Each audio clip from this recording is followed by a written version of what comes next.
Hello, hello, hello. Welcome to another exciting installment of the Voice of the College Nation radio show. I am the chief host, the College Genesis, guiding you through the next couple of hours in some interesting conversation, discussion, and debate that only the College Genesis could bring. Welcome, welcome, welcome. Thanks for joining us. Thanks for being here. Thanks for all you people. Well, I would suggest you people grab some popcorn, grab some chips, grab a sandwich, grab some ice cream. Let's do ice cream tonight, folks. Get yourself a bowl of ice cream. You know what's good, right? If you have ice cream, let's say Rocky Road or Chris or cookies and cream and everything, and cut a banana up in it. That's the most delicious thing.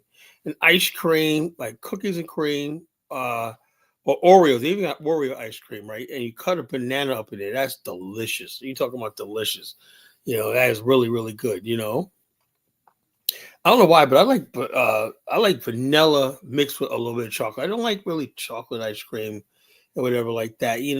I still know I like chocolate, but I gotta have it in flavor. I can't just eat straight chocolate; it's just too sweet for me. I like vanilla, and I like basically put vanilla with some Rocky Road or stuff like that in there. And cut a banana up in there, or put some almonds. Put almonds in there. Put your almonds, cut a banana and some almonds up, man, and some whipped cream. That's delicious. That is what. And if you want chocolate, use chocolate syrup. You talking about delicious? That's the best ice cream dish ever. And then you're sitting back, relaxing, and you enjoying, listen to the College Genesis. You're basically sitting back and relaxing as we deliver, as the College Genesis delivers the fire and brimstone sermon that he used to. I had the night off last night because I did my regular radio show, and I was just tired, folks. I'm getting older. I don't know how long I can keep this up, but doing shows every night, I don't know if I can do this forever. But I'm gonna keep trying. I'm gonna keep trying. Sunday night's gonna be a Super Bowl. I don't think I'm gonna do a show Sunday night. So you won't see me here Sunday night. So Sunday night is Super Bowl. So I probably won't do a show Sunday night. And like I said, I took off last night because I did my regular radio show. I have to really get that and also the reason why I didn't go broadcast live on the radio show because YouTube keeps friggin' blocking all my music that I play.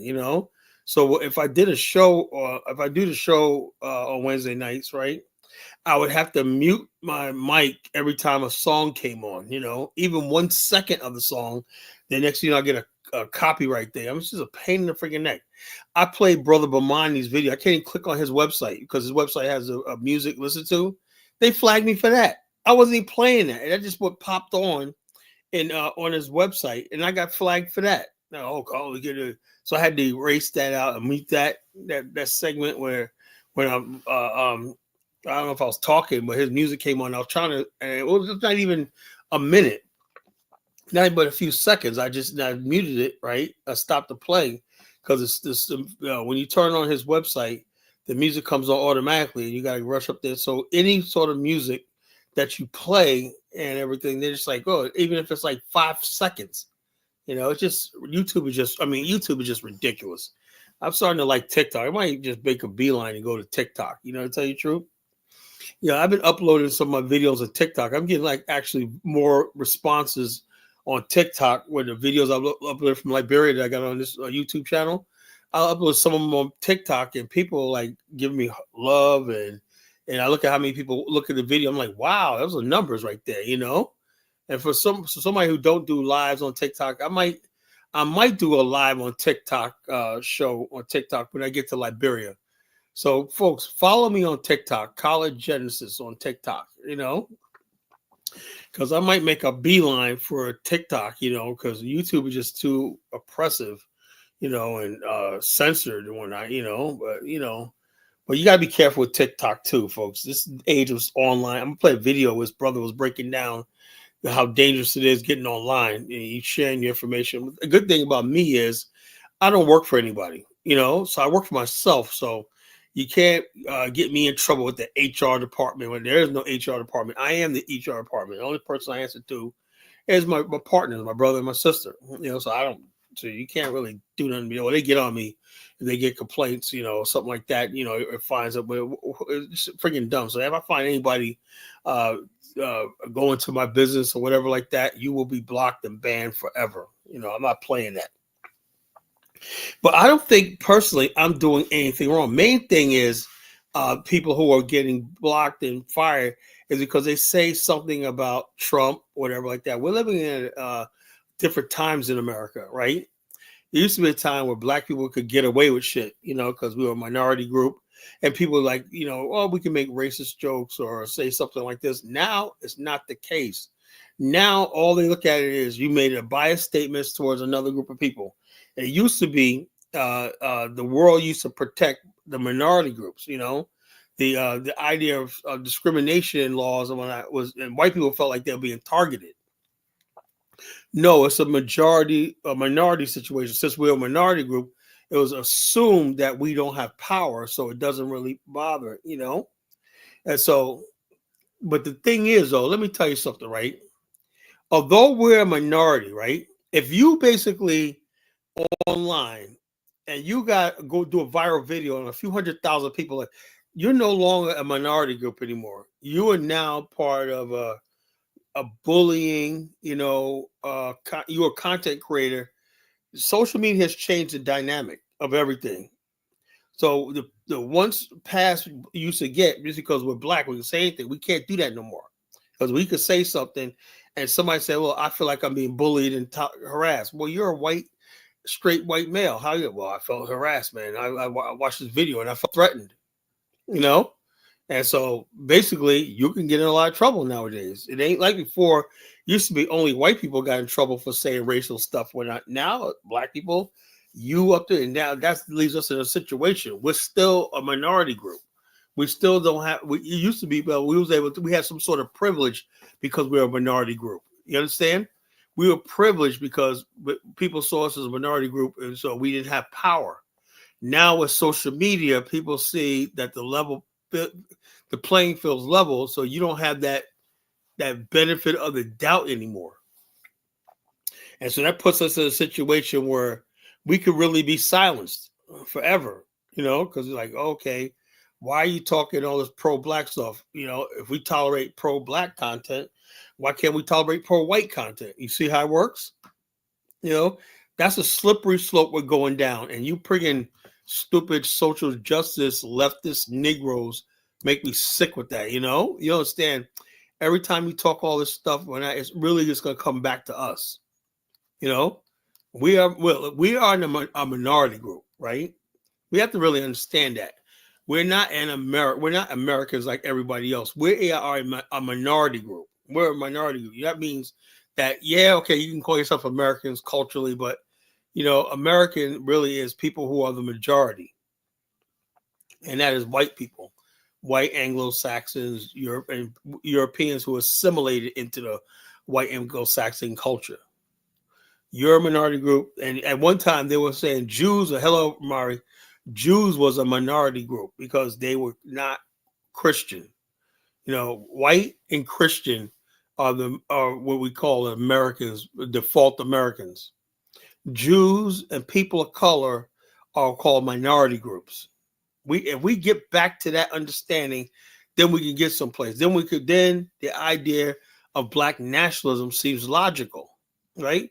If you're a minority group and you say, you know, I'd be better off basically building Pan African links and everything like that. It's based on the fact that, you know, hey, well, I'm a minority here. I can't get a fair shot in the American system 100%.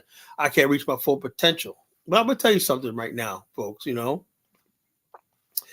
I'm challenged right now. I'm in a situation that's unlike most black people in America. You know, I got invited. I don't know if I should really reveal this. I got me and my team, my top team, my agency, got invited to Dallas, Texas this spring in April. When I get back from Liberia, probably to a business convention. I don't know what they're bringing us there for. It could be it. This could be it. This could be, I don't know, or whatever. But I will say this. If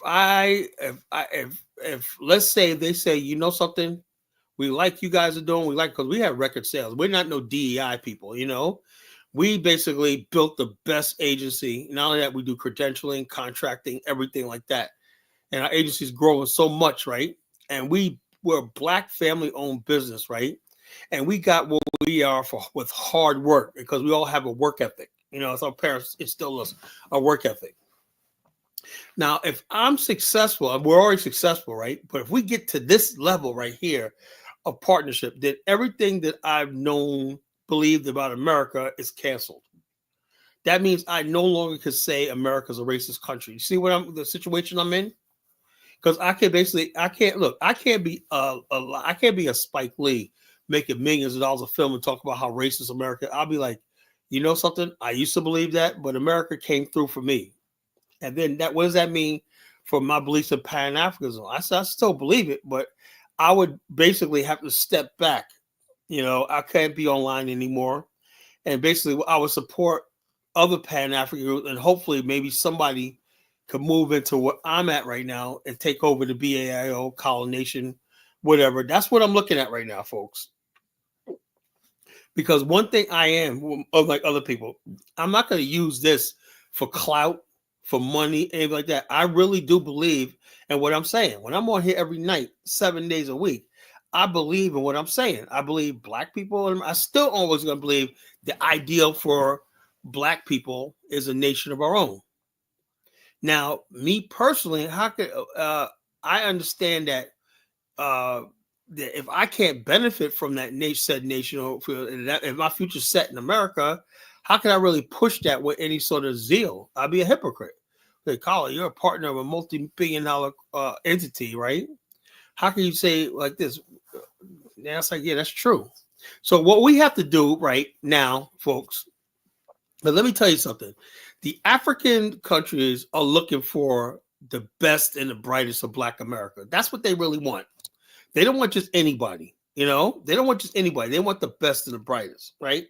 And African countries, if they want Black America, right, they have to compete, right? Right now, America is the score, America versus Africa is like 20 to 0, and we're in the fourth quarter. You know what I'm saying?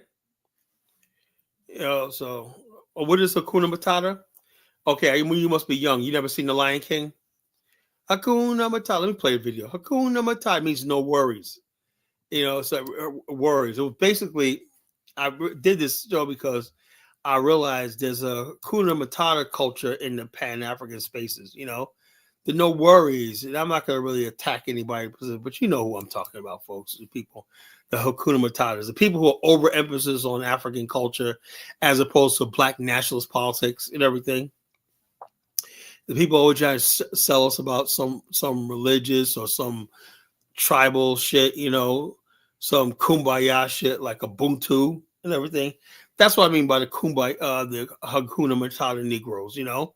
The people who don't see Africa as a place to build a nation, but some place of escaping from the reality of race in the world. Look, you never are going to be free from what your ancestors would do. No matter how much you try to run to Africa, this thing that we went through is real. Slavery was real. What happened to our ancestors was real. And you can't Hakuna Matata that away. So you can't just offer me some passport to some country and think I'm just going to go away and just be like, no. I have to basically avenge or my ancestors who died on the slave ships and like this. And the only way we do this is we have to get back what I believe that we lost in the 500 years.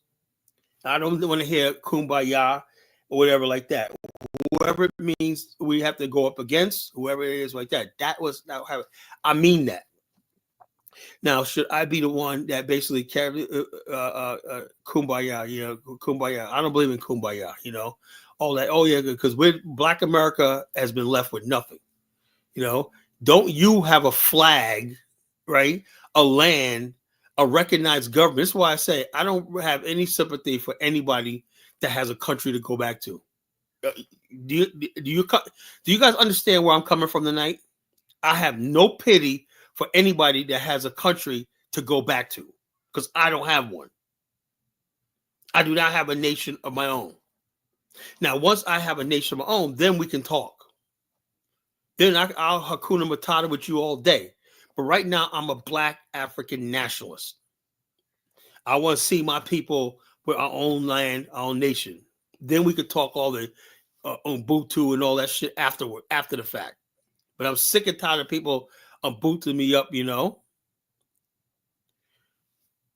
Yeah. The Hakuna Matata are the Black people who go to Africa and they mix. They don't care about all the problems. They just want to have no problems and whatnot. You know. Oh, so what? You see European men sleeping with little African girls. Oh, Hakuna Matata. Let's just have no problems. Hey, it's done in Africa. Now you know where you come from. It's not cool for a grown ass man to be with a little fucking 15-year-old girl. So I cannot sit here and freaking pretend like I ain't who I am. I know better. So I'm not gonna Hakuna Matata with you.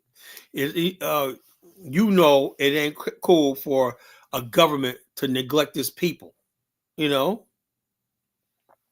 Yeah, they bring the happy-go-lucky stuff to the continent. That's what I'm seeing.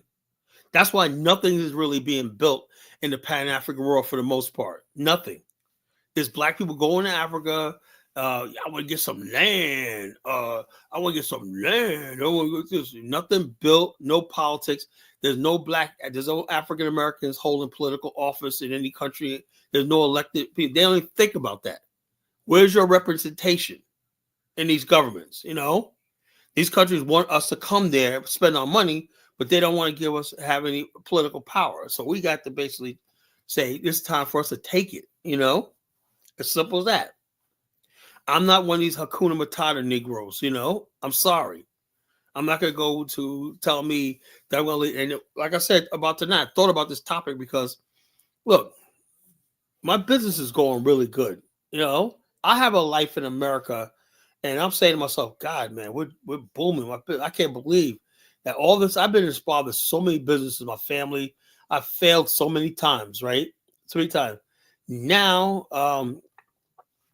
he goes, you got to qualify. You go, oh, really? Okay, coach, shut up, Kung Fu Fanta. Qualify for a freaking. Oh, yeah, you got all these qualified people in Africa. That's why the continent is booming right now. Okay, yeah. You know, that goes for like Black politicians in America, right? Who are really qualified just because you can get somebody to vote for you. That you mean you're qualified? You know, I say the same thing about Black people in America. That's why Black people in America run every city to the ground that we take over. You know, it's time for real Black nationalists, both here on the African continent, that are serious about building a future for our race. You know, and stop getting rid of these Hakuna Matata Negroes. What's up, G? Long time no see, man. Did I say something to offend you? You know, that's why you stayed away. I offend everybody, G. Don't worry about it, you know. You know. Sit down, Kung Fu Fanta. So we have to basically build a real Black nationalist. Like somebody asked a question, right? Let me read this comment, right? Tell me what you guys think. You know, I don't know who this is. Sometimes I'd be wondering, like when people have different names when they type in the chat, you know. You know how many Indians from India are here illegally? I didn't know this, man. They're like large numbers. People always think of people illegally here are from Mexico or Central America. You know, as Indians are getting reported left and right. Some of these people work in the tech fields. People think, oh, yeah, we're needed. Don't ever think you are needed. Look, like I said, I have empathy for people to a extent, but I cannot feel sorry for people who are coming from countries that they choose not to build. That choose to be the Hakuna Matata and let their governments run rampant, stealing money and heavily indebting you. You stealing the treasure and get rich in yourself because you're too scared to fight in your own country. You'd rather come to America and bring your problems with you here, you know? But anyway, let me see. There was a question asked to me, you know? It's somebody named Mike Dewis. I don't know who, 1892. I don't know what that's all about. I wish people would say, Kala, this is such and such in your chat room, so I know who I'm talking to. He says, Kala, I have an idea for a topic for you. Could you do a broadcast explaining why Burkina Faso, Mali, and Niger are not true Africans? Well, I would say like this. This is what my interpretation. Some people already have their interpretation of what an African is, right? My interpretation of an African is a Black African state, right? Or a territory that's specifically about Black nationalism. That means Black industries, Black wealth, Black everything, And South Africa on the whole is not an African because of the multiracial side. Not saying thing against multiracialism. Look, don't get me flagged. I'm not against, whatever like that. I understand, the history, White people in South Africa have a right to be there. That's my official position. I made peace with it. That's what it is, I made peace with the fact that I cannot control who people marry. Like that's what I said. I'm very liberal on interracial marriage, right? I understand that you can't tell somebody who to marry or whatever like that. That's just reality. Does it mean I like it? No. Do I condone it? No. But am I tolerant of it? Yes, I'm tolerant. Okay. But on the whole, right? I believe a Black state and a Black state has the right.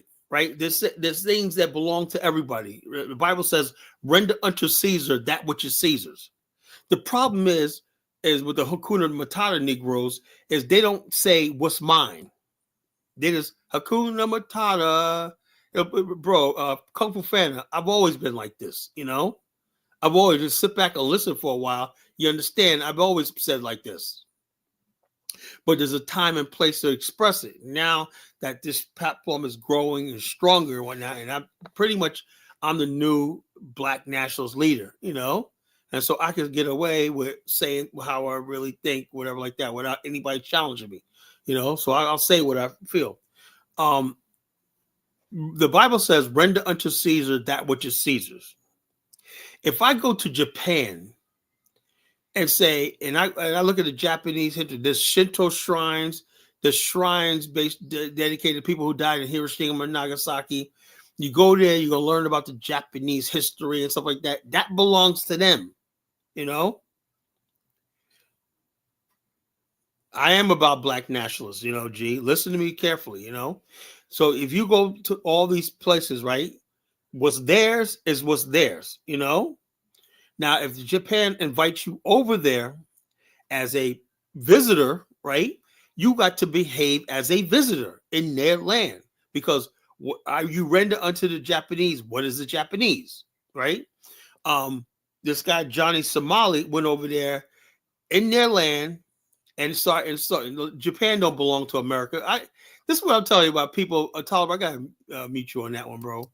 Japan don't belong to America. It's like I said, people basically are stupid. Japan has a third largest economy. America owes Japan $1.1 trillion. America is $1 trillion in debt to Japan. Tell me again how America owns Japan. This is what I'm telling you when people lack education. People like Atala are not educated, They say something like Japan has $1 trillion America's debt.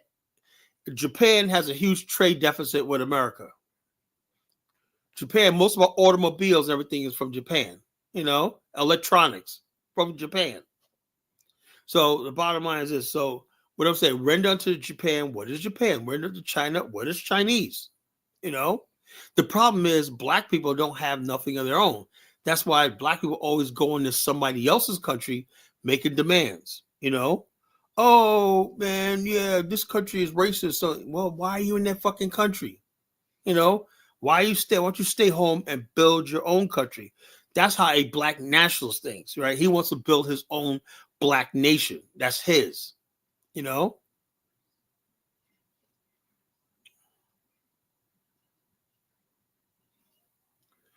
whatever Japan's doing, G, is basically good for Japan. They have the largest, probably the large per capita. They have the largest. They have a better wealth distribution in Japan than there's no poor underclass. Most of the people are working class, the middle class, and upper class are rich. So the bottom line, Japan has the third highest standard of living in the world. So what do we call? So it is what it is. It is what it is. And the reason why they did that is because they're unapologetically saying, this is Japan. This is the rules. This is. If you don't like it, don't come here. As simple as that. So all the people, the black people I know in the chat room are going to be mad at me tonight. But the thing is, you are basically people as a minority group in America. You have no say-so whatsoever. Whatever. Gee, stop it, man. There's no damn poor and destitute. Gee, why don't you come up here and show us the videos? Produce your evidence. So I know G will not do that. He will not come up here and put evidence up here. He will not call me on it. He just say like this, So it is what it is. Well, I tell you one thing: the poor in Japan are much better than the poor in America. I will tell you that. You don't see homeless Japanese.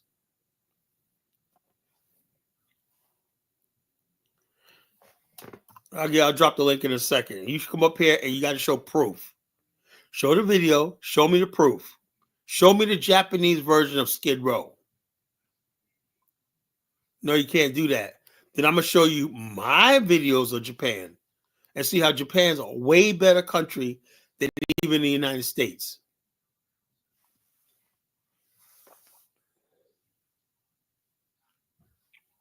Yeah, you may see homeless in Japan, but you don't see it on the level like you see in Kensington, Philadelphia. People strung out on drugs. You don't see freaking Japanese. You don't see the Japanese version of Skid Row. What's the Japanese version of Skid Row? Japan has a good social safety net too. And Japan's a homogeneous society. So I don't want to hear what nobody from America got to say, But back to the topic, Los Angeles is an embarrassment. So is Chicago. So is Detroit. So is Newark. So is Baltimore, Philly. Anywhere there's large numbers of black people, we know how to fuck shit up, man. So is Lagos, Nigeria. So is Accra. So is Johannesburg. Now, Johannesburg used to be, I hate to say this, used to be a beautiful city during apartheid, no Japanese housing projects, no, they don't. They don't have any Japanese housing project. And speaking of housing project, Donald Trump is basically saying public housing is going to be a thing of the past. So some of you Negroes out here talking, you better find some place to live. He said 2 years, they're going to say, hey, look, he says public housing is not supposed to be for a lifetime. Public housing is just supposed to be for temporary, So like I said, all over the world, people are basically like this. Well, I'm sorry. I love black African Americans. I am one, right? I'm one my damn self. But let's be honest with ourselves. Until black people get their act together, it's what it's going to be. I'm not going to sit here and be like, oh, everything's great. No.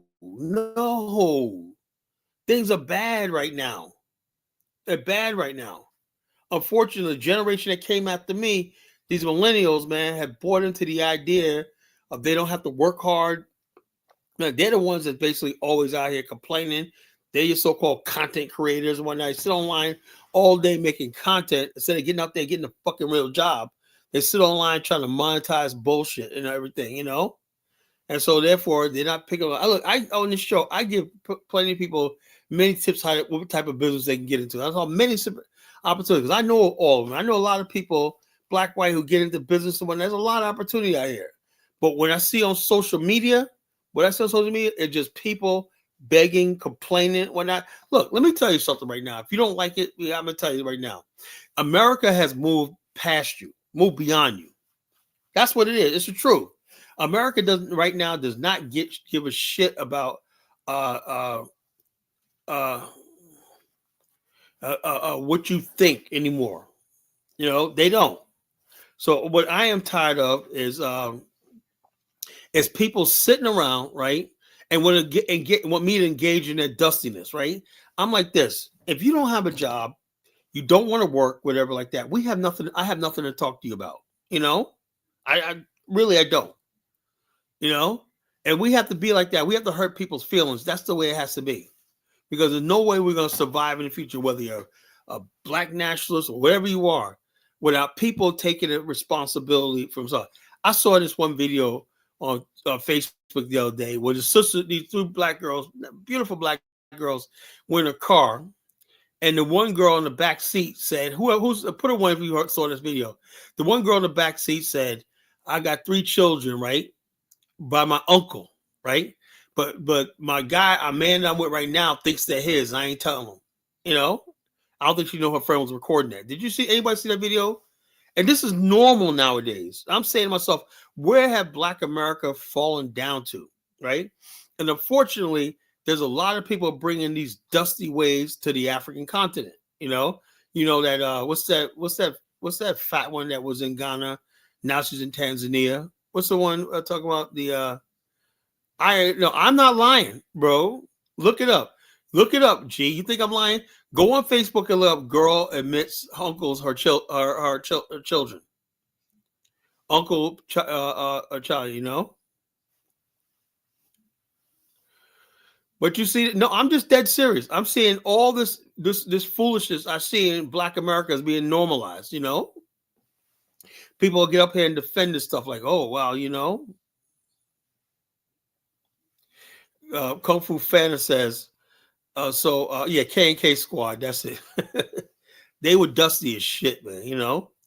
Kung Fu Fanta said, so Colin, Austin Taylor came to handle his successful content creation business.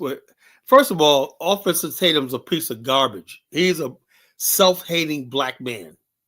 See, me, I hate certain bad behaviors of my people, you know. I do. I hate certain bad people, but I understand that Black America is basically a good people, and they're my people, and I love them.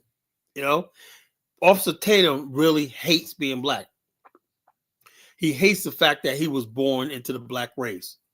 He sees us through the prisms of a white racist, and most white people don't even think like him. You know, that's the difference between myself and Officer Tatum. He really hates himself, and he hates black people. Really hate.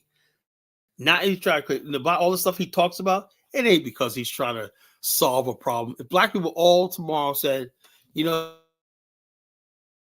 something, let's get our stuff together, blah, blah, blah, he would still find a reason to hate black people because that's, you know. So I don't buy this crap, you know. Also say, yeah, he has mixed, he has his wife is white. And look, that's his business, right? But people who, this is a problem, like we say, I say like this. There's people out there that basically that interracial marriage, right? And they're cool. They basically learn about the black culture and experience, whatnot, you know. Then there's people who go out there and think that that's the way it's supposed to be. No, it's not. You're in the minority, you know. If you're interracial marriage, you're in the minority. You basically just get in when you fit in. You don't come in and telling everybody what else would you. Same thing with the gays. If you're gay, you keep that shit to yourself or whatever like that. Swinging circles. You have no right to freaking put your gay flag on a government building and shit like that. See the difference? See the difference? You have no right to be saying you believe there's no gender. That's fine, but you're not going to take that and put that in women's sports. You're not going to. A grown ass man is not going to declare himself a woman and walk inside of a freaking woman's restroom. You know, this is what we're talking about. You know, the Hodge twins. They're another one. You know, they're not as bad as Officer Tatum. You know, they're not as bad. You know, because at least they're funny. You know, at least they got a sense of humor. You know, but what you call it? Officer Tatum really hates black people. Really does. He hates all black people. You know, really he does. If he could get rid of black people tomorrow, if somebody said press this button, all black people would disappear. Or if he had the Infinity Gauntlet and all 6 Infinity Stones, and he said, and the Infinity Stones, the Gauntlet is all based on what who has the Infinity Gauntlet. Like when I think it was a Hulk in the end game snapped the Infinity Gauntlet, and everybody came back to life. See what I mean? When Thanos had it, since he believes in death, half the universe died. So if Arthur Tatum had the Infinity Gauntlet, right? If he snapped the Infinity Gauntlet, every black people would just go into dust. It's like what's going on? You see her standing next to your friend, he turns to dust and whatnot. That's if Officer Tatum had the Thanos Infinity Gauntlet. So that's what it is, folks.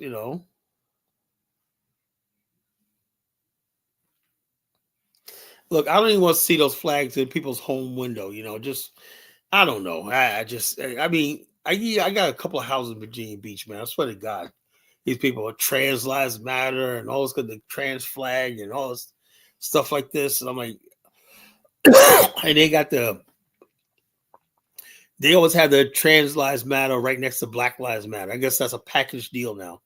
They don't hijack Black Lives Matter, and that's the one thing. You got people basically buying into this stuff. If you don't like trans, you're a racist now. Being trans is like the new black. Trans is the new black now.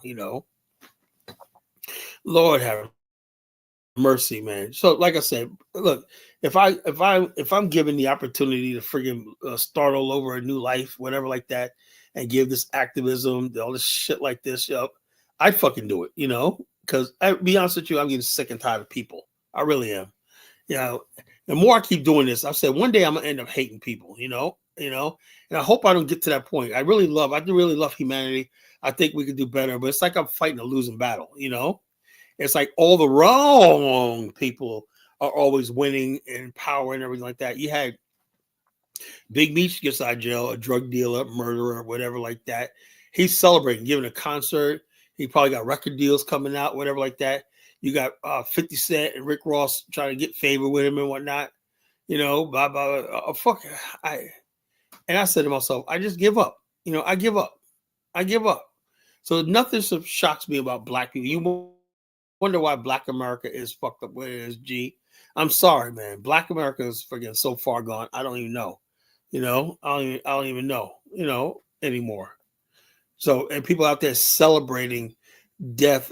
What it gets me is this. I'm a black nationalist, right? I got to hide my identity. I can't come out in public saying what I am, whatever like that, because people will just take it the wrong way. No matter what I do, I think to myself, what if some of the people I know I do business with found out that I was a black nationalist, whatever like that? How would they act? But then again, I asked myself this question: how is it that I'm not accepted? How is it I'm not accepted, right? But people who sold crack, made records about selling crack, unapologetic about selling crack, right? Not reform, no nothing and whatnot, and basically boasts about they're selling crack, Jay-Z, 50 Cent, whatnot. And you got people like Diddy, did all kinds of deviant shit like that. But they are accepted by society. What can I say about this society? That's why I say, if I was a so-called true American, I could be who I want to be. And society was like, okay, that's just a black nationalist guy. This is what he believes in and whatnot. He's a hardworking man. He does all the stuff like that. But, so why? So it's no big deal, But no, I can't have an opinion outside of a voice outside of what they deem black man. In other words, I got to be a Shaquille O'Neal, smiling Shaquille O'Neal. I got to be a Charles Barkley. I got to be some clown, or some NBA player or some fucking rapper. When I got to be a Snoop Dogg, I got to be a 50, That's who they love, That's who they fucking love, That's who they respect. And the bottom line is this: when I was coming up, we didn't really give a damn what white people thought, right? That's what I thought. That's why I got into it when I was younger. I said this. Now it's like bend over to the fucking power, So I say to myself, what the hell, man? I'm not doing none of this shit that these motherfuckers do, but these people. Bill Cosby was only targeted because he least supported black family values, he supported black family values. He put out decent content. How do they hate Bill Cosby so much, but they basically let 50 Cent and all these other people get away with their bullshit, the Jay-Z's and all these other people like that. It's hypocrisy. You didn't like Bill Cosby because Bill Cosby, that wasn't for the transgenders and the gays, and Bill Cosby wasn't. He didn't like. He didn't support interracial marriage in any of his content. He said, "No, I'm not going to have that." He believed in a black family structure, and that was enough for them to freaking 70s that did drugs, everything like that, But the bottom line, the reason why they chose Bill Cosby is because what he stood for had nothing to do with the freaking that shit. They basically want to destroy Bill Cosby because of what he stood for. Bill Cosby was in their way,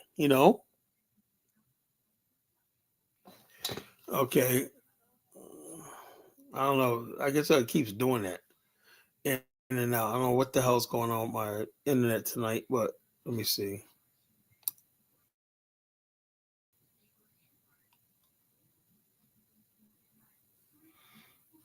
It says medium.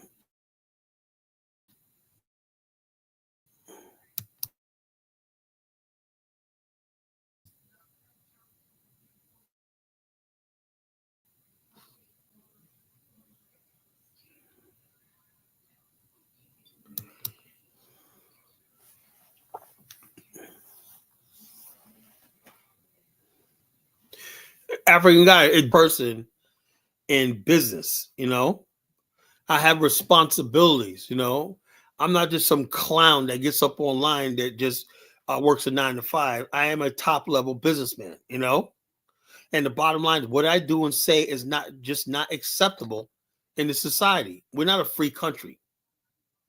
We're not a free country, at all.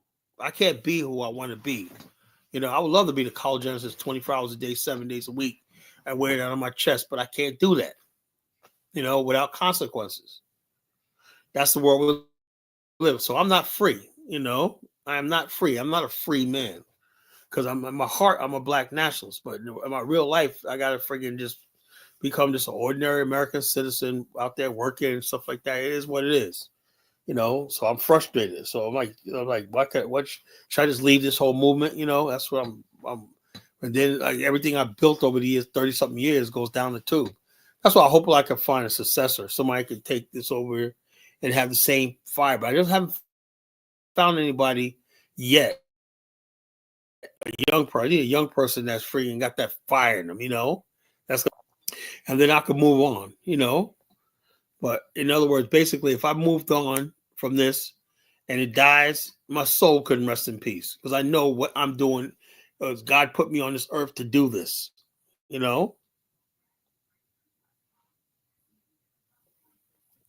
yeah. Look, the bottom line is this: it's not even about sharing politics. I don't talk about politics at work, but I'm saying my politics is not. They made sure it's completely wiped out of American culture. There's no things like they have this managed. What we have in America is this managed opposition, right? When you think about a black leader that's militant or angry, you think of Al Sharpton. How fucking angry could he be? He's on MSNBC getting a check. Benjamin Crump. This nigga makes millions of dollars. Accept that. Minister Farrakhan, he's an old man. All he do is sit there and talk about Jews. Umar Johnson, he's a freaking straight up clown, But me, it's different. And also what I'm talking about is different. I'm actually going against everything everybody believes about in America, that one day we're going to basically have this multicultural society, which I think is bullshit.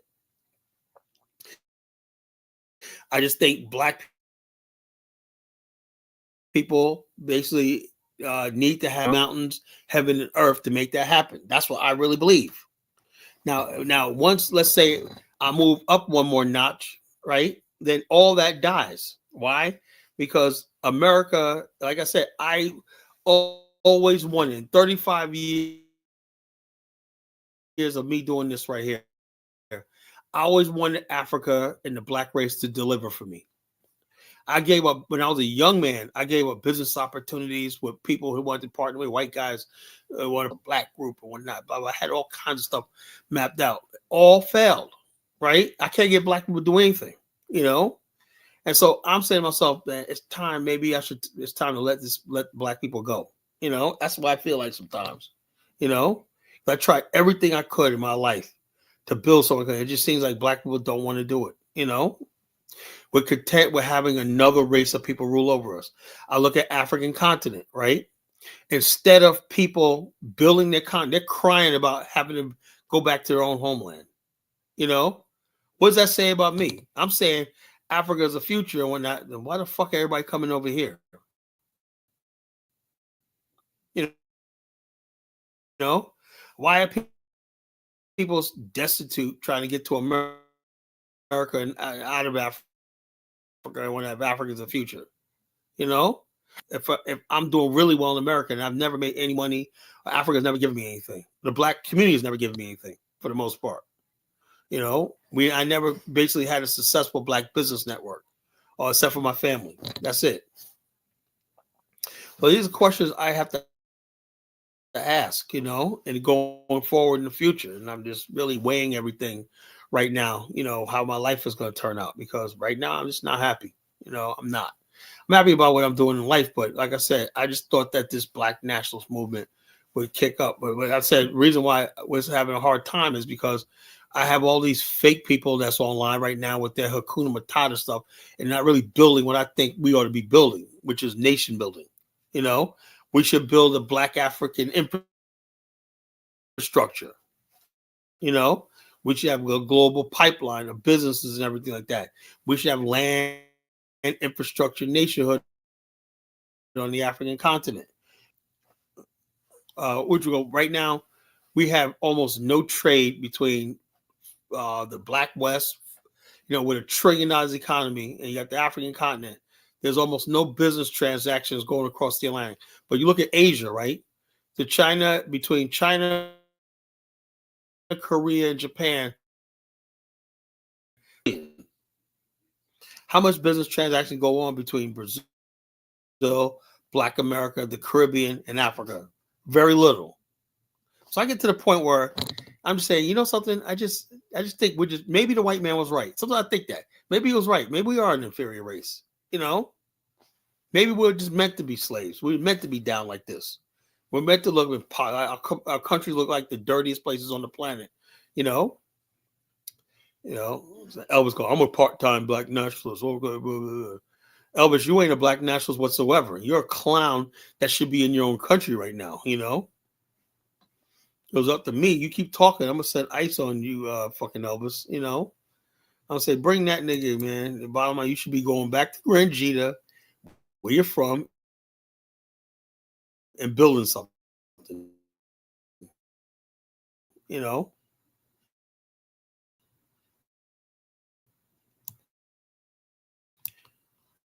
Lisa McCall, stop it. You know, and you ate those FBA people that are fucking worse.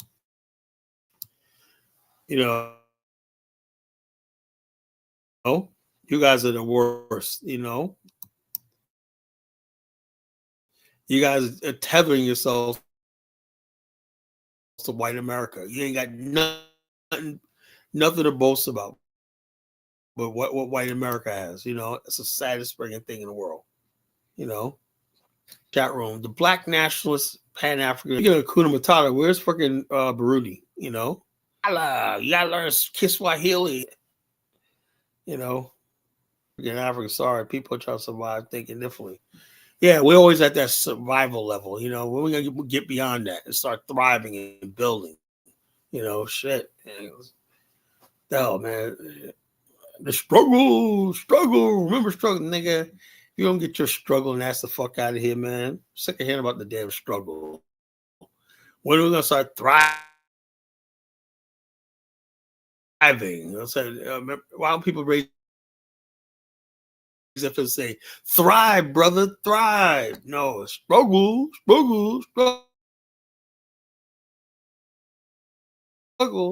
Hey, get your fucking struggling ass side of the fuck out of my face, you know. Niggas always talking about struggling. I think I've done enough. I think I paid my dues.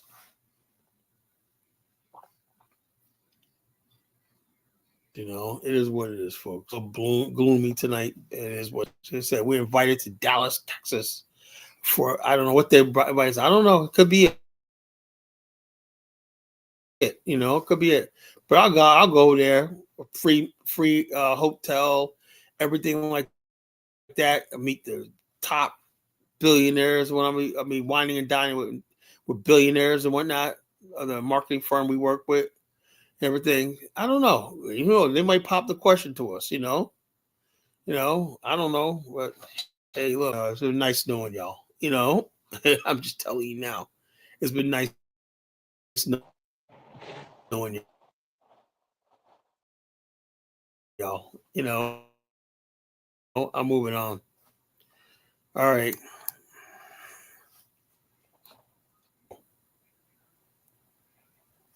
Well, hey, what's up, Colin?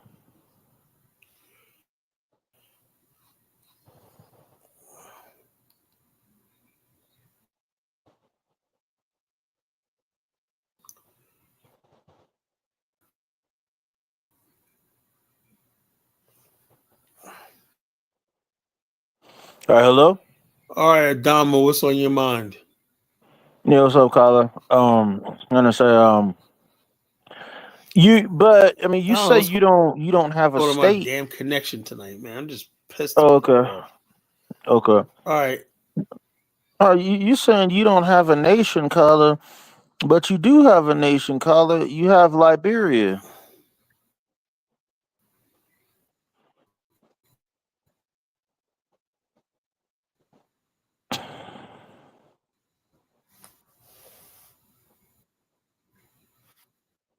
We talk. It's not my nation. I'm like, look, I am not gonna Hukuna. If I was a Hukuna Matata Negro, I'd say Liberia's my nation. That's Liberia's not my nation. If I was, if I had control of a country, you think it would look running like that? No. You know, it was not. Okay, so what No, is that it about Liberia is not my nation. Liberia, That's not Colin, my that nation. made you Nah, I say love it's not Liberia. your So country? I'm like, oh, Hukuna Matata. You got people going in, but no worries. No worry about that. They don't care how. Wait, is Because there a connection simply issue? my people are not the majority. You know, the culture. Let me give you an example of what I'm talking about. The other day, a good friend of mine. Hold on, can you hear me? Yeah, I can hear you, but you was kind of cutting in and out. Can you hear me? Yeah, I can hear you. Yeah. Hold up.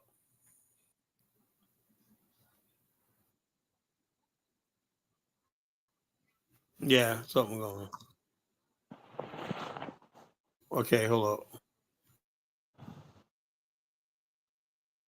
Okay, I think Kala dropped off, and he's gonna work with his connection and come right back.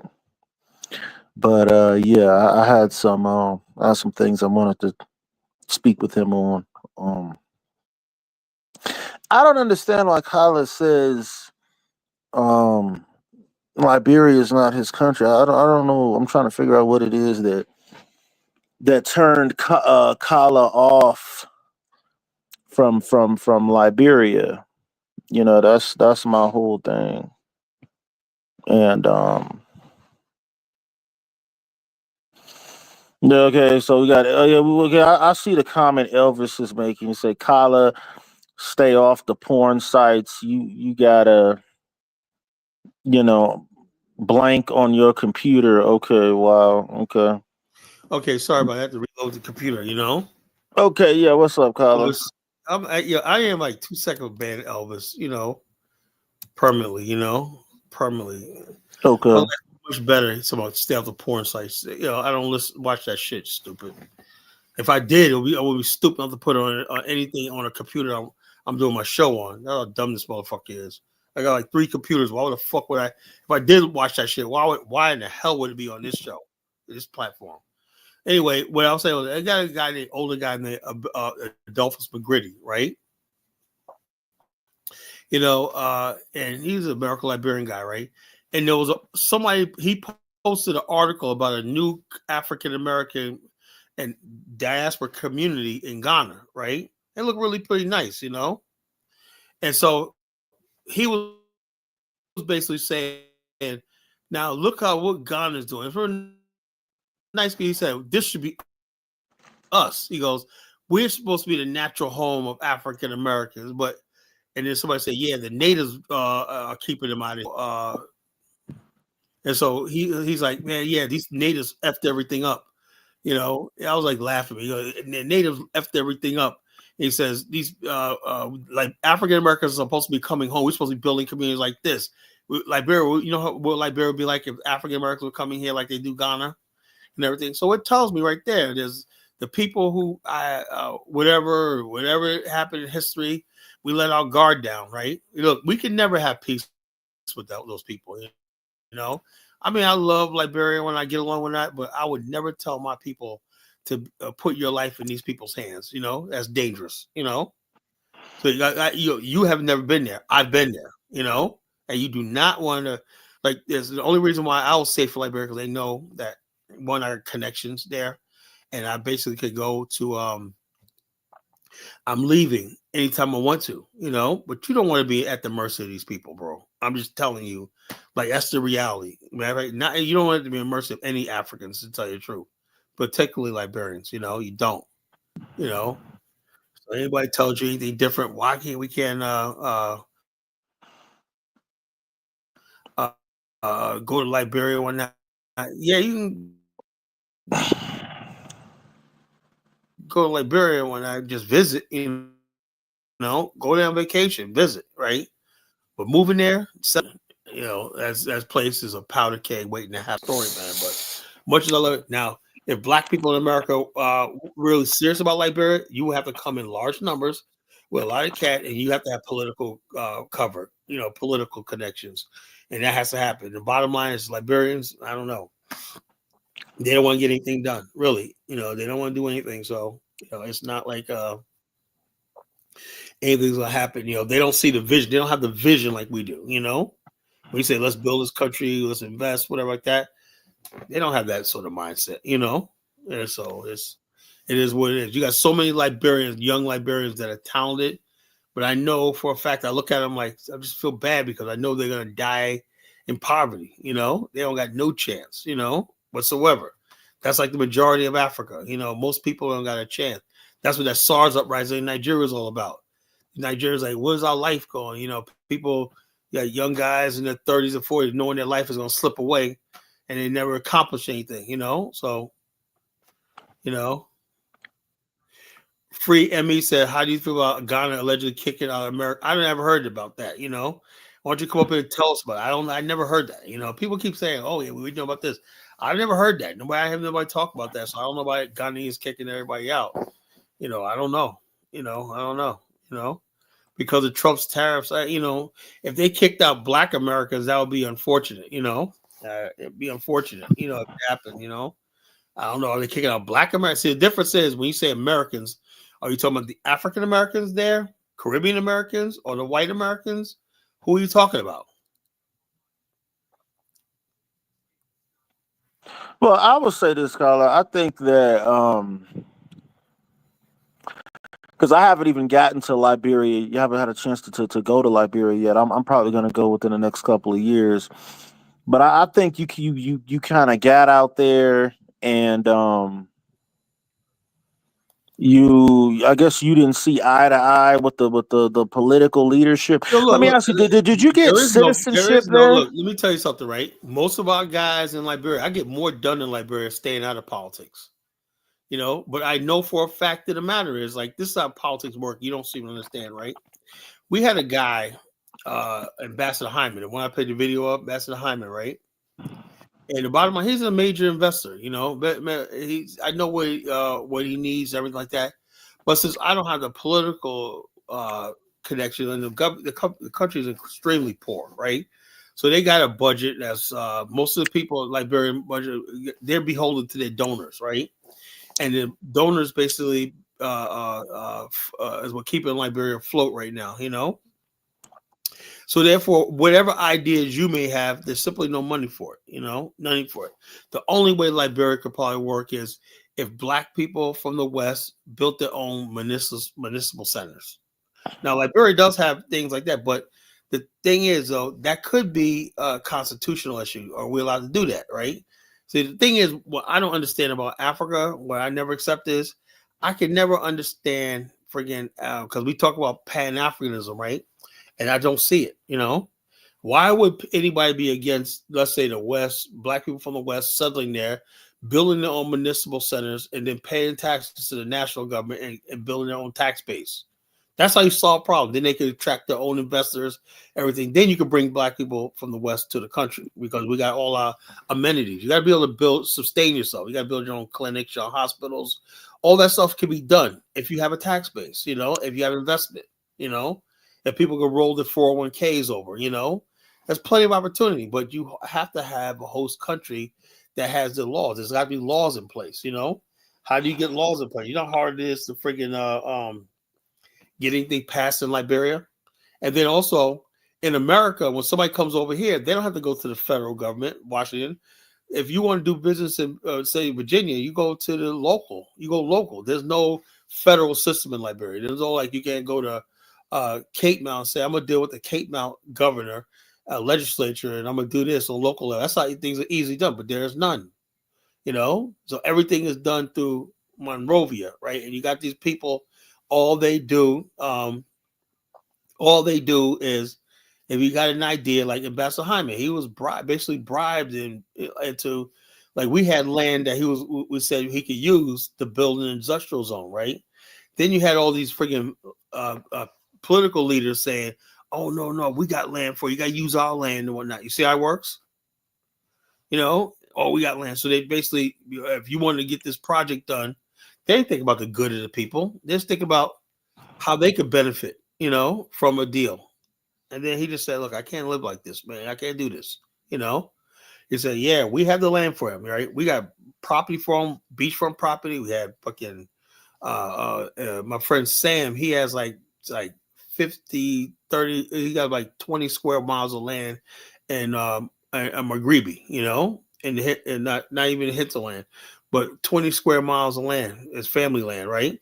He can give like 5 square miles of that land, and then he could build an industrial zone, whatever like that. Then the idea of building factories, right, that process rubber into tires, because right next to the rubber plantations, we had all these plans, right? But here, when you try to say this is what we're going to do, even if you bring your own capital, right? There's somebody in government trying to use a law to line their own pockets or get their, you know what I'm saying? So that's what you're dealing with, You're not dealing with people because we don't have no political power in that country, because you can't get elected anything there, because the people, native people, are only going to vote for their own people. That's robbing them. That's mismanagement. Like this guy named Nathaniel, what's his name? Forgot his last name. McDaniel, whatever. I forgot his last name. Anyway, this guy was sanctioned by the United States government. He was in the Weah administration, right? Do you know Weah fired him, right? Because Ambassador McCarthy told him this guy got to go because he stole money, that the United States money that was supposed to do for poor. He stole it, misused it. So, and bought homes for his girlfriend, whatever like that. Anyway, did you know this dude actually ran for office and won? He actually won a congressional seat in Liberia. That's how far gone it is. The government barely functions. But I do give this guy Buckeye one thing. He's really trying. His administration is really trying. Prince Johnson is still in the Congress in Liberia, right? No, he died. He died like a month ago. So Prince Johnson passed away? Yeah, he passed away. But by the way, I had no problem with him, because I look at Nimba County. I've been in Nimba, and that's the best run county in Liberia. Nimba is beautiful. I was up there. Nimba's nice. So bottom line, he was doing something right, up there. Nimba's nice. The Nimba is so well developed. You look like you're in upstate New York, you know, where the highways look and everything like that. Looks really nice. The roads are Okay, paved. now let me ask you this, Khaled. When you was in did you get citizenship in Liberia? No, I don't want citizenship. No. Why not? That's Because I my would tell you right issue. now, I don't want citizenship. You do not Why see all this stuff not? like this. Look, are you going to give up your U.S. citizenship? Do you have to give up your U.S. Yes, citizenship you to get can't be a to? dual. Only people that can be dual citizenship are Liberians that have been displaced from the war. You as an African American cannot get dual citizenship in Liberia. How you get citizenship in Why? Liberia? Because that's just the way. Because I don't blame them. Because you can't have dual loyalties. Liberia was not that country when it was founded. People of the Liberia didn't have American citizenship. Never did. You know, when you went to Liberia, you became a Liberian. That's it. You know, Liberia is not a back office of America. You know. Okay, where? Because I was researching this a while back. Um, I didn't see anywhere where it said. I heard that the Liberian government was working towards allowing people to have dual citizenship. They're That's what I talking heard. about they talk about their own people. See, this is what I'm going to talk about right now. Right? There's two types of diaspora. Right? This is what I talked about a couple of days ago. There's the old diaspora and the new diaspora. I think this is why I said the Hukuna Matata. Right? Now, people who are Hukuna Matata types, they join with the new diaspora. These are people who fled Africa, who are living abroad and everything like that. And it's got this fantasy, romantic Hakuna Matata version of Africa. No worries, I can go there. Every country is a so-called motherland, the homeland, whatever like that. Then you have the old diaspora. These are the people of the transatlantic slave trade, you know?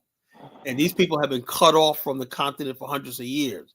And those people tend to coming back, but they have a different mindset than the people who basically left Africa a couple of years ago because of economics, war, whatever like that. You understand? You know? So the bottom line is this, you know. So my whole thing is the people who are new diasporans living in the West. These are Liberians that basically fled the war or fled whatever the reason. Those people who what the United States, the UN recognizes as diaspora. African Americans are not that. So when people, and so everywhere, so that's the official definition, you know. I don't know how to spell Hakuna Matata, Baru. You probably know that better than I do, you know. You know. Hakuna Matata. You know what I mean, though. Hakuna Matata. My name is Baruti. No worries. Well, now let's do some Ubuntu. You know, anyway, so the federal government, the international community, right? The term African diaspora, according to international law, refers to the sixth region. That means the large numbers of Africans who live abroad, right? Who were technically displaced because of war and stuff like that, that the governments in Africa have been basically trying to and also people don't realize this, the year return was not really for African Americans initially. It was originally for Ghanaians who lived abroad. Remember something, there was a lot of Ghanaians who came back too, right? And so the two groups with two different reasons came there in 2019 as a so-called year return. It was also a bunch of Ghanaians who were living abroad for years who came back in 2019. You see what I'm saying? So the thing is, the Congressional Black Caucus, no, not even the Congresswoman Nancy Pelosi is over there, but their idea is to try to build a relationship with Ghana. They were not talking about helping Black nationalists get established in Ghana. They're talking about the Hakuna Matata Negroes, you know, the Samuel Jacksons and all these other people. Oh, Ghana, the homeland, the motherland, and the Ghanaians that were living in America and everything. See what I'm saying? So people don't know anything about what's going on and everything. They're just going to Africa, Hakuna Matata, and whatnot. They go in these countries. That's why they're screwing up so much in the Gambia. Okay, hold on, Carla. I got a phone. I got to take a phone call. Hold on. Right. So Hakuna Matata, it means no worries all the rest of your day. Let me find this video. Hakuna Matata. Hakuna Matata.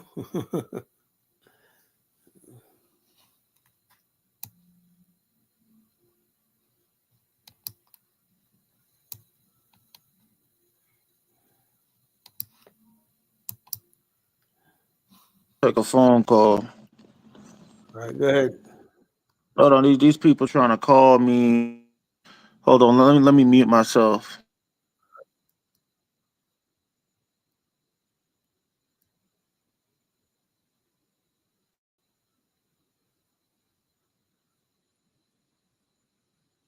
It's our problem-free philosophy.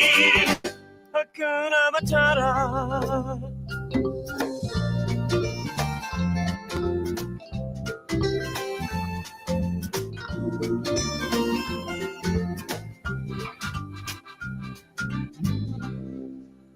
Why, when he was a young warthog. When I was a young warthog. Very nice. Thanks.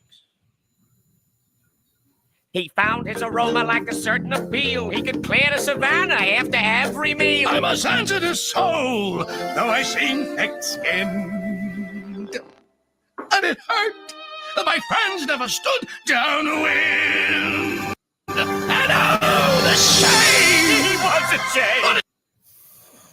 Changing my name! Oh, what's in a name? And I got downhearted. Oh, how did you feel? Every time that I... Pumba, not in front of the kids. Oh, sorry. Hakuna Matata. What a wonderful phrase. Hakuna Matata. Ain't no passing craze. It means no worries for the rest of your days. Yes, sing it. It's our problem-free philosophy. Hakuna Matata. I don't own the rights to this song, folks. They use.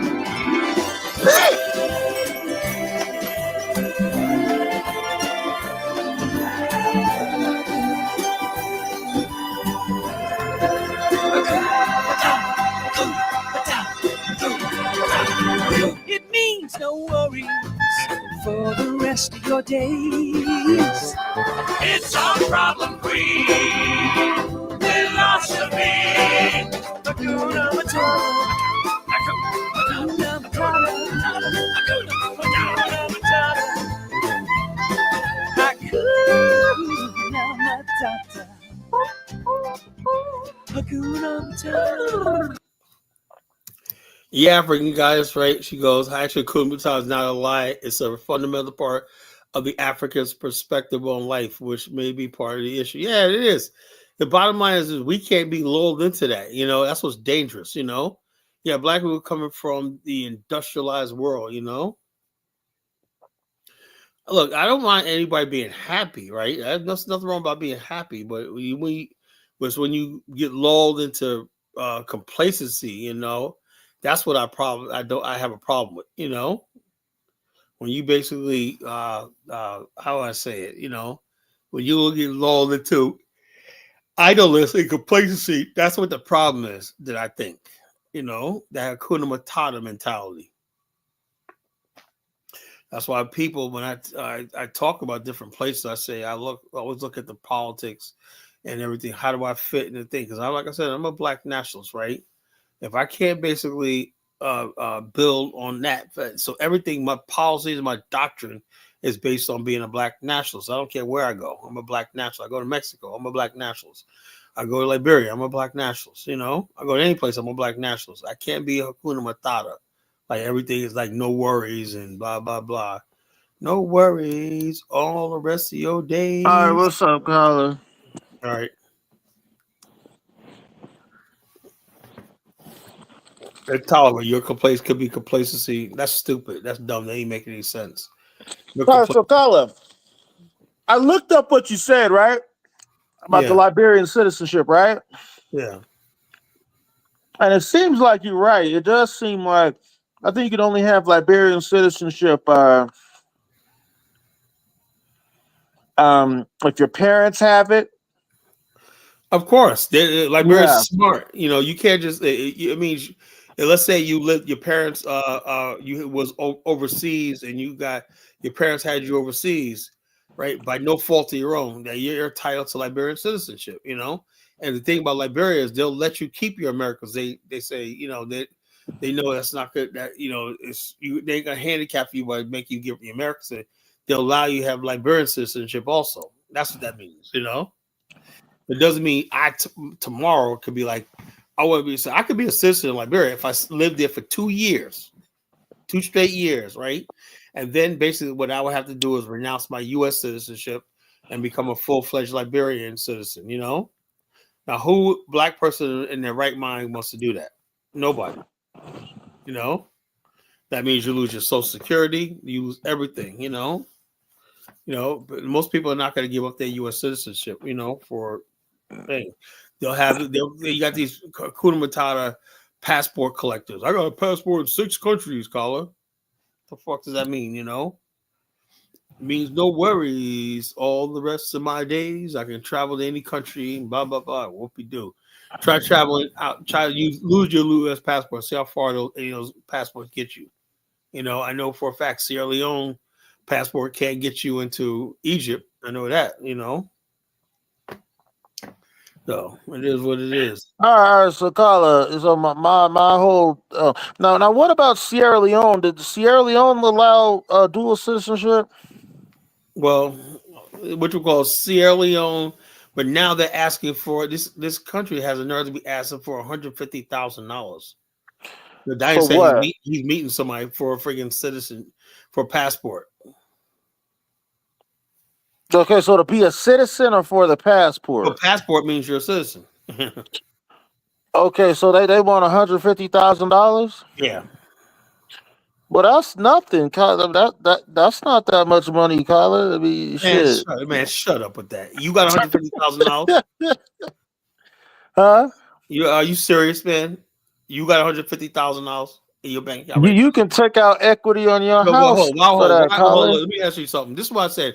This is what I mean by when I start talking to people and people listen to this, right? And reason why people don't respect so-called Pan African talk, because either you're trolling me right now, or you can't be this stupid, you know? Why would anybody friggin' take out an equity on a house on a third world country? What are you exactly? How are you gonna recoup the money? What are you gonna do when you get there? Huh? Can you answer me Well, that? we'll see. Here's the thing, Kyler, man. You got to start somewhere, man. You No, got no, to. no. I don't want to. Yo, dude, stop it.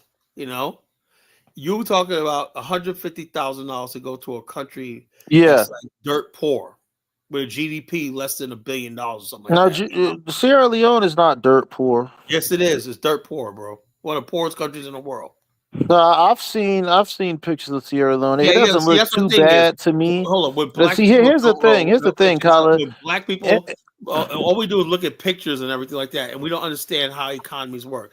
Have you looked up the index of anything like that? Do you know what the index is? Ease of doing business, per capita income, and all stuff like that. You know that matters, right? Yes, Sierra Leone is a beautiful country, right? But it's really, really, like I said, I love Liberia, right? But it's not there. You know, it's not there. Now I know Mary Shy is a C is has Sierra Leone passport. I want to ask her, did she have to pay $150,000 No, to they get her? just recently did that. So I think she paid a couple thousand. You know, So I how much mean, did you have to pay, Mary Shy? if that's what people doing. But I said, like, I look at this movement right here. I don't see nobody really building anything. I don't really see nothing out of it. Like I said, me personally, man. Like I said, in a couple of months, man, I'm going to Dallas. Right, business, whatnot. It might everything that I'm doing right now might be out the door because, like I said, I personally am not going. Look, me personally, this is what I am. Right. I believe in I believe in the best. You know, I believe in business. I'm a real businessman. I believe in really making money, really making moves, everything like that. And I thought years ago that I would be this movie would attract like-minded black people. But I'm seeing now that most black people ain't ready for business, right? They don't care, they're silly, they're foolish and everything like that. That's what's attract this movement is attracted to fools, you know. like the Bag family, like all these other people are making fools out of themselves online, you know. So, what's up, Dave? What's good? What's good, Colin? What's good, Colin? You hear me? Yeah, I can hear you loud and clear, brother. Yeah, man. What's going on, man? Now, Dave, would you pay $150,000 for a Sierra Leone? Oh no, hell no. That shit ain't even worth 5,000. I wouldn't pay like 500. Yo, man. they should be giving that. Yo, they should be giving out those passports free. They should give me Sierra that shit.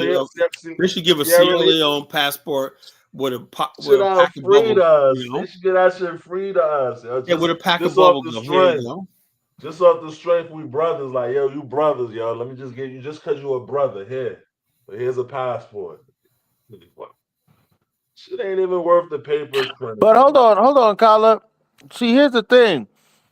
If you want to talk about doing all that stuff in Africa, Kyla, it's gonna cost resources. What you need to do, Kyla, is you need to just go ahead and cough up the 150,000. Get your bro, it ain't worth it, bro. get your Sierra Leonean citizenship. Go and get you a. Nah. I think he's trolling me right now. I think he's fucking trolling. I think Adama's really one of those FBA guys. That's how they sound when they're trolling. He's trolling. He's trolling. I think he really mean it though. I think he's trolling, man. You know. I don't think he's trolling. Nobody can be that fucking stupid. I don't think he's trolling, Kyle. I think he really mean it though. But how can anybody be that stupid? I wouldn't do it. I wouldn't do it. You know what I mean? I wouldn't advise anybody to do it. I wouldn't advise my worst enemy to do it. What the hell is this Sierra Leone? People don't even pay that much for a Singapore passport. A Singapore. They should get that passport out to just off the homie string. Remember, check this out. They should give away for $150. That's about it.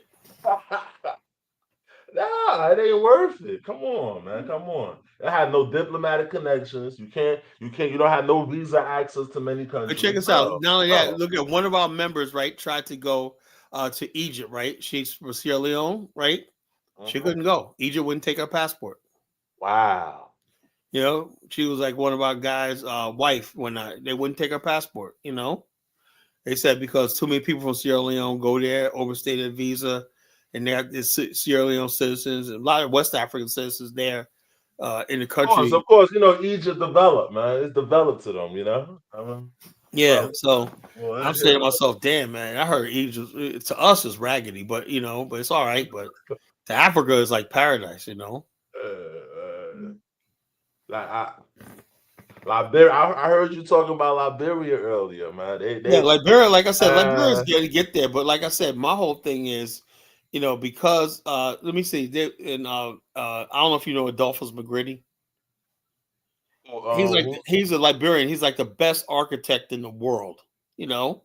No, I don't know. This guy's one of the best architects in the world, man. He builds shit like he's a real good, right? Anyway, he put up an article about an African American planned community in Ghana, right? Yeah. He said, now look at this, man. He goes, we Liberians used to be the home for African Americans returning to Africa. Now Ghana's stolen our thing thanks to the stupid natives, you know. So I'm like, see, how would that work? But let me tell you right now, yo. It's in Liberia, especially in Liberia, the main goal is to travel. Nobody want to be in Liberia. Nobody trying to build nothing in Liberia. The main goal is to travel. Yeah, to get out. Everybody wants to know how I am. Either go to the West, you know, maybe that's preferably America, either Europe, somewhere in Norway, maybe, you know, Sweden or somewhere. You know what I mean? Or either they go to Australia, or even less, China. I even hear a lot of Liberians going to China. Like, damn, man, every place where we're supposed to be. I'm like, you know what I mean? So the bottom line, everybody in Liberia, they trying to get out. Yeah, right. So let me tell you something. Like, if you so I tell people all the time, right? If you not to cut you off, Colin, if you live in Liberia and you got a doctor's degree, and somebody right here got just a homeless person come to Liberia and he got a U.S. passport, he more valuable than the person who got a doctor's degree. Oh yeah, man, that U.S. passport, everything in Liberia. His U.S. passport is more valuable than the person who got a doctor's degree in Africa. So please. Yeah, until Africa starts adding value, right? And another thing, I'm just sick and tired of African leaders, right, talking about their mineral. They overestimate the value of their so-called mineral resources, you know? I not debunked that like 10, 15 years ago, Colin. The Check first it out. thing You know first what mineral? See, when you have mineral resources, is right? They understand something. Minerals only produce, right, to suppress global price fluctuations, you know? So when you mine something, you know, it may take 10 years to make that into a finished product. So all these countries are doing just stockpiling their reserves of copper, aluminum, you know what I'm saying, bauxite and stuff like that, you know? industrial copper, for Yeah. cabling and things like that. Yeah. Yeah, So they I got understand. They years to sit on that. just stockpiling and reserving. And That's then all and they're then doing. You know, say and then Africans think and then that and if then they when they stop, and then if when they Africans stop, stop producing that, right, they'll say, okay, we'll have a shock initially. You know, 5 years, the price might go up. You know, maybe go up like yeah, 30%. But we'll weather it. So you know, so they stockpile, they reserve, and then what they do what our African brothers don't know is they throw it into the bond market. yeah, yeah, exactly. You know, they got many ways of getting around you. Come on, you Just going. anyway, they borrowing against the reserve. Yeah, well, yeah, when they do that, they can basically monetize the bond because, you know, okay, we got a Yeah. stockpile, so now we can turn that into an option, what they call options, you know, and So, divide it up by collateral debt. They got so many different so many financial ways. ways of just doing it, just for them sitting it there. Like, it's just sitting there, and then they making money off it while it's just sitting. So and there's no way that we, as Black people, ever going to return to Africa until Africa's financial system is modernized. You know, That's no a way. long way from that, man. It's a long No, way but from at that. least a conversation should be had. You know, yeah, but Okay, Kyla. Let's think about it right now. Where can you say on an African continent is a financial capital? Like you could say, like this is a well, financial. only place I would think of is No, Johannesburg. That's it. Johannesburg. And maybe Rwanda is getting up there, you know. Rwanda's getting there, and Yeah, Johannesburg and Egypt, you know. That's about it, you know. yeah. Uh-uh. So Yeah. yeah, so but like I said, but as far as right now, like no, look, you know what would give me promising if Liberia and Sierra Leone came together and said we're gonna build this expressway between Freetown and Monrovia. Do you know how much that would that region would boom right there? It probably worth moving there. They already had plans for that. You know they had Yeah, plans. Tolbert had plans for that, but he got taken out, right? They had It's been plans to do 45 that. years and has Uh, Native people completed? No, you know. they're not gonna spend that kind of money, man. They And then gonna on want. that, you can have it built, right? Let's say Chinese build it and just have like 10 or 15 tolls on it, you know? Tolls are Africa, like we got paid tolls. Yeah, that's how we do in America, you know? You know, we got tolls, you know. You want to go across have you been on the Gothels or the Verrazana, right? Yeah, You yeah. know, All got tolls. All got tolls. and so that's how you think they raise tolls generate millions of dollars a day, you know? And that's Yeah. how it gets paid back. It's the first 10 years to pay it back. The rest goes into maintenance, improvement, and you know, all the other stuff like that, you know. So, but the thing is, Africans don't build for the future; they only build for what's right there in front of them, right there, you know. Everybody trying to get out, man. Even the senators and stuff, they trying to Oh get yeah, out. yeah. Edwin Snow, man, that nigga's a passport bro in Brazil. Oh yeah, oh yeah. Yeah, he's a Senate pro temp, man. That nigga's a passport bro. Yeah, You man. see That him down guy, there. They pictures of him down there with those Brazilian chicks and whatnot. It's like, yeah. nigga, you a That sitting guy, senator, man. You motherfucker, I Edwin don't Snow. care, man. That guy, they chilling, man. They chilling. They're taking it They're for living all it's their worth, best man. life. You know, the bottom line when in Liberia, when you run for office, because you're gonna know you're gonna live the good life. You know, you're gonna have many different girlfriends and whatnot. You're gonna have all this stuff right next to my boy Flo's property, right? Edwin Snow's property right next to it. My boy Flo said that motherfucker is 7 inches over on my property. I say that's a nice wall right there. He said that wall's coming down. I say, you serious? He goes, it's 7 inches over. It was a house. It's still unbuilt, man. I saw it 3 years ago. Go there again. Go with there last year. Still unbuilt. It's like a mansion, right? Yeah, Liberians, let me tell you something. Liberians be building some big houses, man. You know, yeah, they never complete them. You know, yeah. it take them 20 years to complete one of those mansions and whatnot. You know, just keep throwing money at it, stealing. You know, scamming. You know, Those guys, man. I said, I don't want to be. People ask me, Carl, how, I don't want to become a Liberian like that, man. I'd rather just go there and rent. I'm getting an apartment there in Liberia. This year. It's like so when I go there, I got some place where they look. I furnish it, put all the appliances in there. One night, probably let my brother-in-law stay in there while I'm not there. Yeah, I love LIB, man. I love Liberia, but the bottom line, let's be realistic, man. I love Liberia because I know I'm getting on that plane. I'm getting on that plane and coming back. Now, like if you had a plan for Sino, right? If you give me the blueprints, we could work on that, man. All day. I would like to know more about it. Yeah, I'm working on it. I'm putting it together. Well, the bottom line is this, housing, industrial zone. So that's the whole thing about this. What I don't like it when black people are building in Africa. The one part I said, look, let me tell you something, right? Remember the guy Lewis that be on here, right? Lewis. Yeah. He was like, "Oh, you got to see my big house." He didn't say nothing about the road, the sewer line, the water line, infrastructure. Okay, where does shit go? It's like, I got a big house. No, where's the fucking infrastructure? It's crazy. It's crazy you said infrastructure. Colin, I just found out U.S. aid meant agent for infrastructure and development. Yeah. I thought it was just like a humanitarian. No, it's supposed to be for infrastructure so countries can get on their feet. They don't do shit, Colin. They don't do shit, bro. Well, they've been taking the money and looting it. They don't do why not shit, develop. Bro. Yeah, Donald Trump just said, "Hey, enough is enough, man." No infrastructure being built. I didn't know. I thought it was just something like get them some food and just help out. But then when I really got into it, I said, "Oh, this means infrastructure and development." I don't see no development or infrastructure going on. It's an African guy says, "Carl, think off grid." I don't believe in that off grid shit. Nah. I'm sorry, I don't believe. Oh, that's just lazy people. If the African governments could just give the people the basics, and then we could work from there.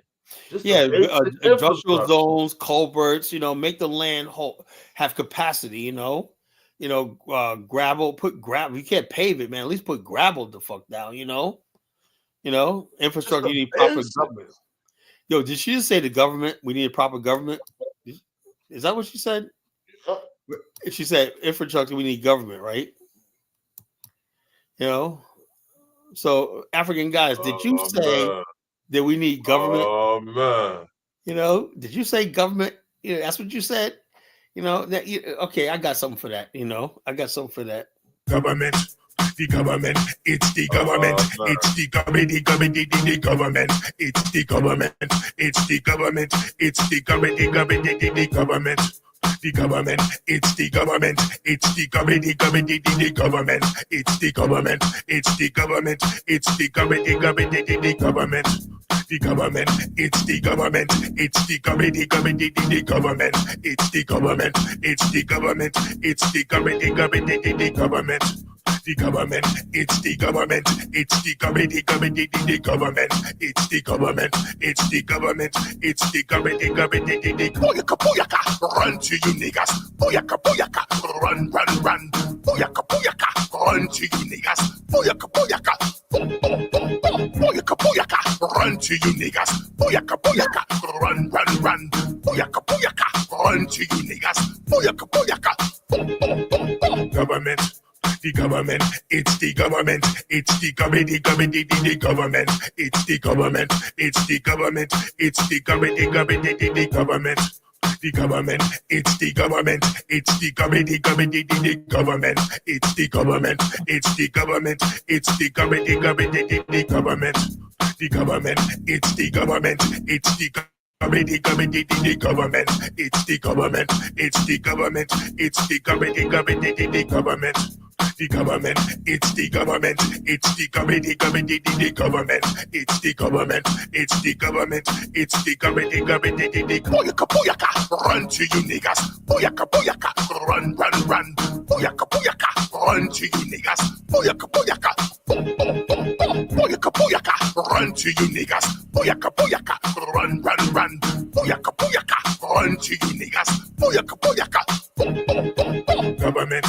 The government, it's the government, it's the government, the government, it's the government, it's the government, it's the government, the government, the government.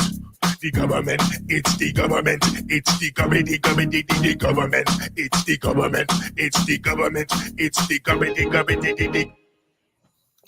Yep, that's what it is. The government, man. We gotta do something about that. I mean, all this time we have basically never built anything.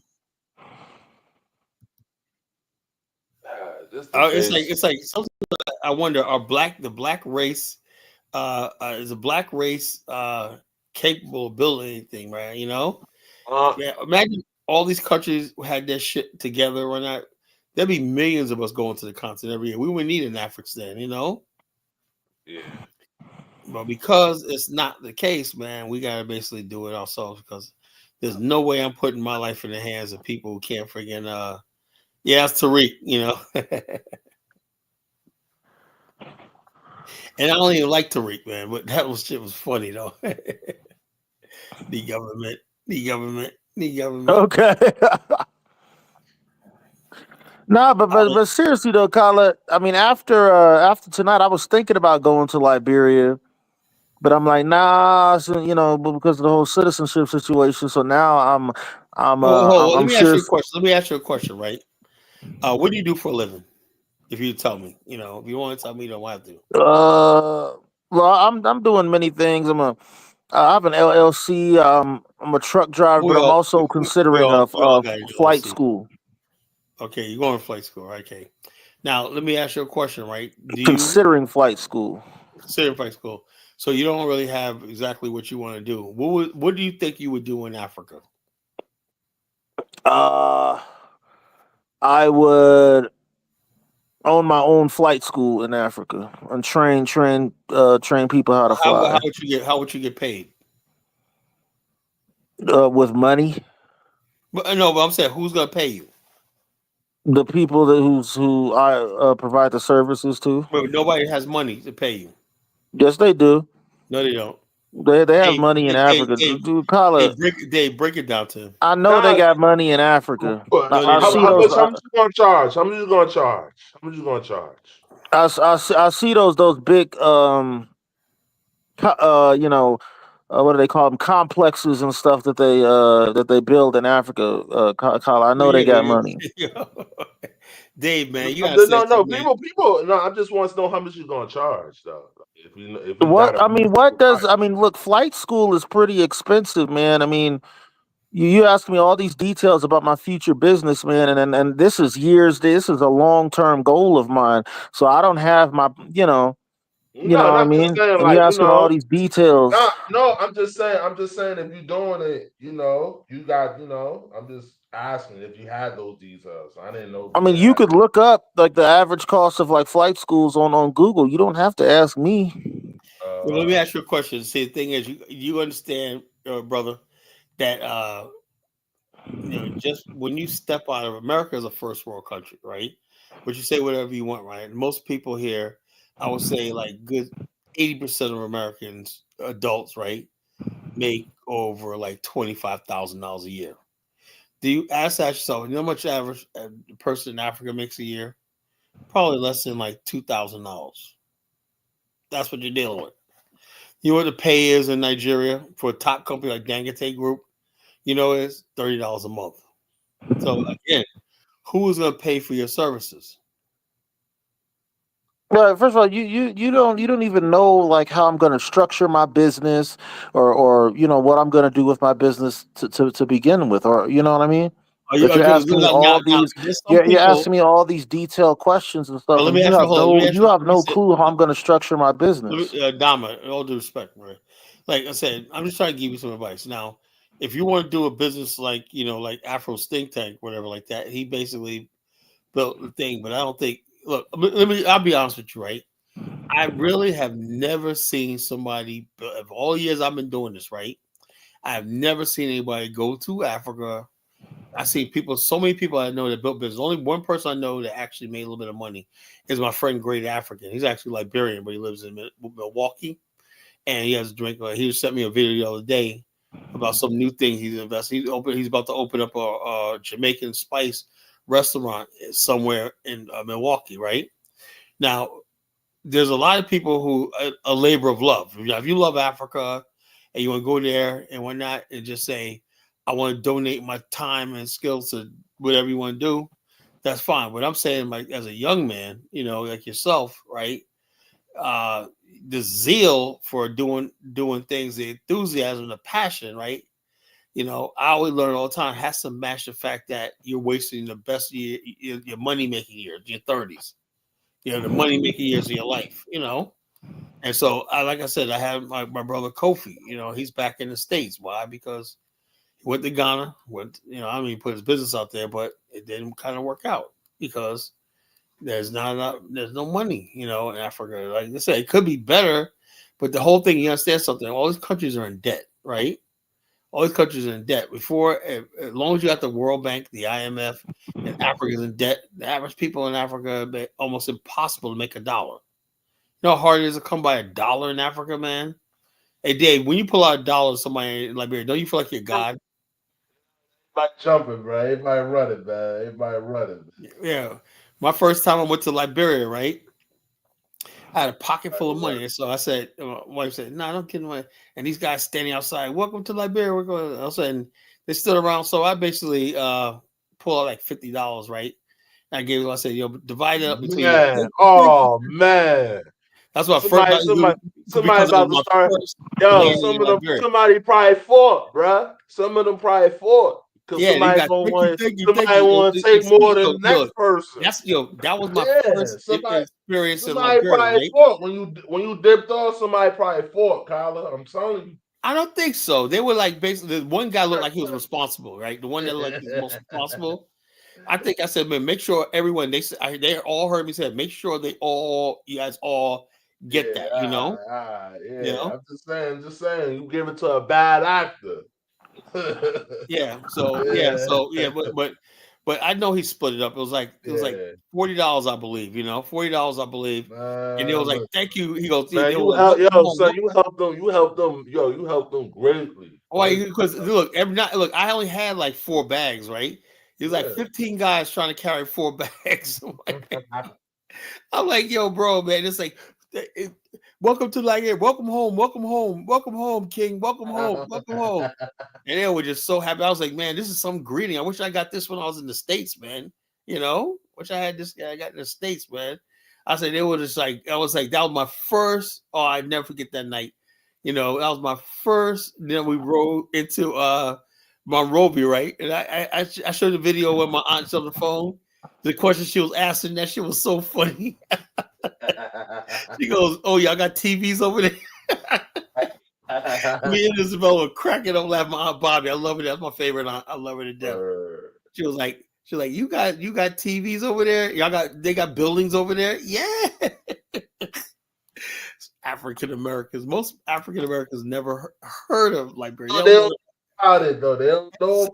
That's sad, man. They don't know, bro. They don't know, bro. No. Let me play this video. Let me show you something.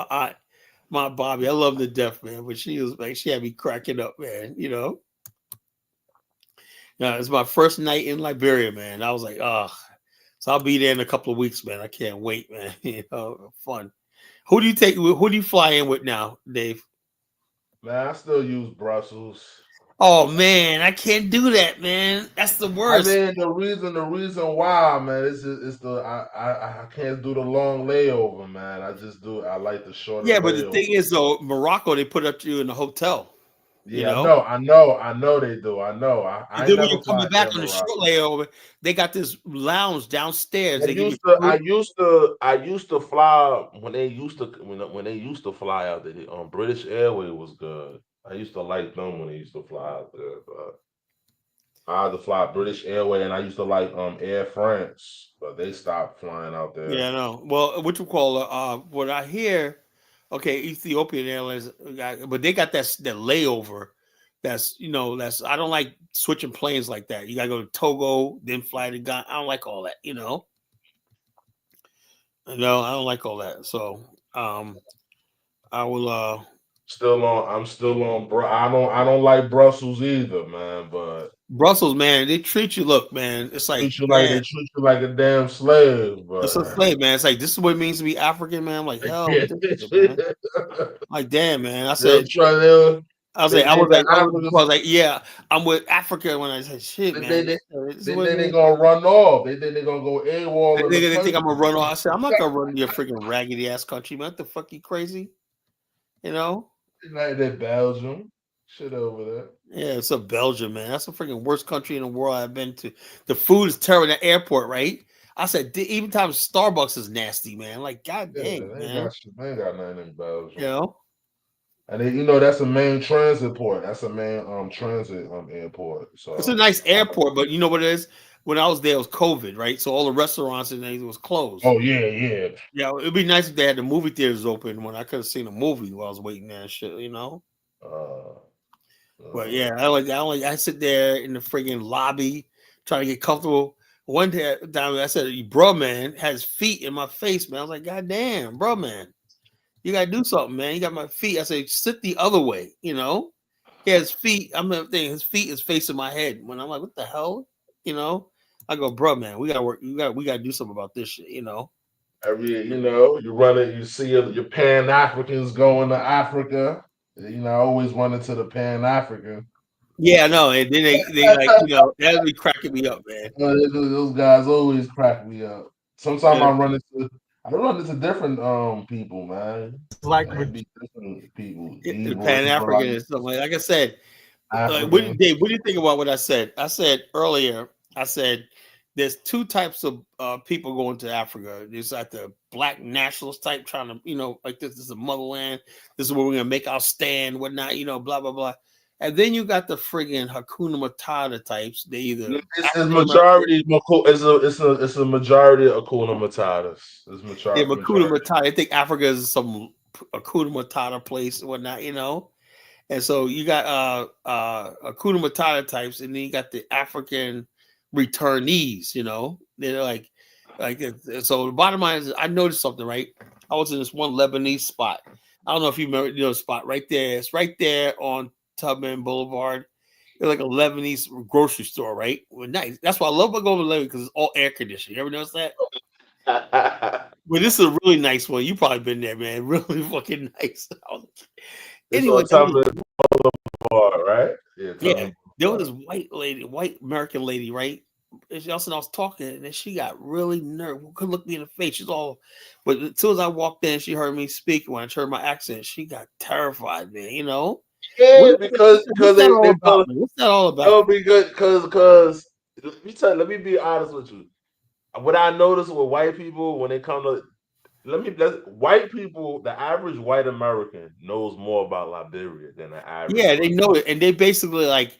And when they see you, they're like they surprised, like, wow, what you doing here? You ain't they're looking at me like, what the hell? It's like here? You're not supposed to know this secret. You're not supposed to know about this. That's what they be. Like, what you doing here? This is my little area. Yeah, this is my area where I could come and I say, yeah, this land, I'm a king. Yeah.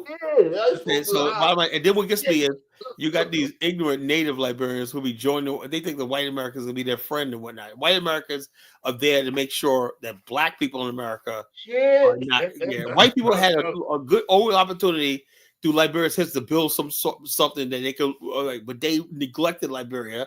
They never did anything. Now they want to come like they had something to do with Liberia's founding. No, we're not gonna let them have that credit.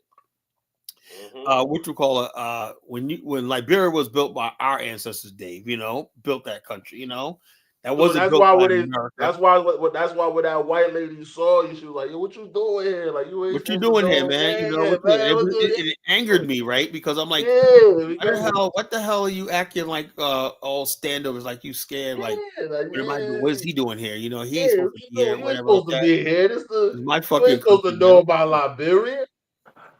Because I noticed more white people know about Liberia. Of course, because they're curious about Black America's history when they learned about it, so they want to come there. So because it was the ACS didn't found Liberia. This is how ignorant these people are. The ACS was kicked out of Liberia. They were kicked out of Liberia, and we founded a republic ourselves. You know, African guy says, "Colin, white people in Africa make money. Do they really? I don't see that. You know." Yeah, they did exploit, man. Yeah, it's what exploit. They ain't really bringing up. They're not really spending money like that. You know, I go there. I spend actual money. You know, I actually do shit. Liberia, I don't never see white people out there really spending money like that. You know, they be penny pinching. You know, but people got this notion. They see white person, they automatically assume they got money. You know, what I'm saying? Well, let me play this video, man. This is me coming back. This is my first night in Liberia, back in 2021. You know, this is my ride back from the airport. Virginia. I feel like I'm in Virginia, to tell you the truth. We're driving on Airport Road right now. So it's like I feel like I'm in Virginia, to tell you the truth. Behind this slow vehicle, bro. Yeah. Hold up. African guys, white people do not own businesses in Liberia. You know, maybe in Nigeria, these other countries, but here in Liberia, what they do give about Liberia, They don't own business over there. It's mainly Lebanese. They basically, Indian. white people know that this is, you know, they act respectful. I give it that. And also, I noticed about Liberians is all of them don't seem like they be worshiping white people. Like you see, white people walk past them and whatnot. They don't like, oh, it's a white person. They don't act like that in Liberia for some reason. I see videos of other people. They see a white person, they're like touching their hair. Oh, like this. But Liberia, they're not like that. You know, that's why I do give Liberians that. You know, they don't act like, they don't fawn over white people like other African countries. You know. Let me play this video. This is my aunt asking me a question. Watch this. Oh yeah, they got yeah. You're not gonna see no huts out here, about. You know, they got this Liberia is very, very modern. You know, it's like you get the best of both worlds. But there's villages out there.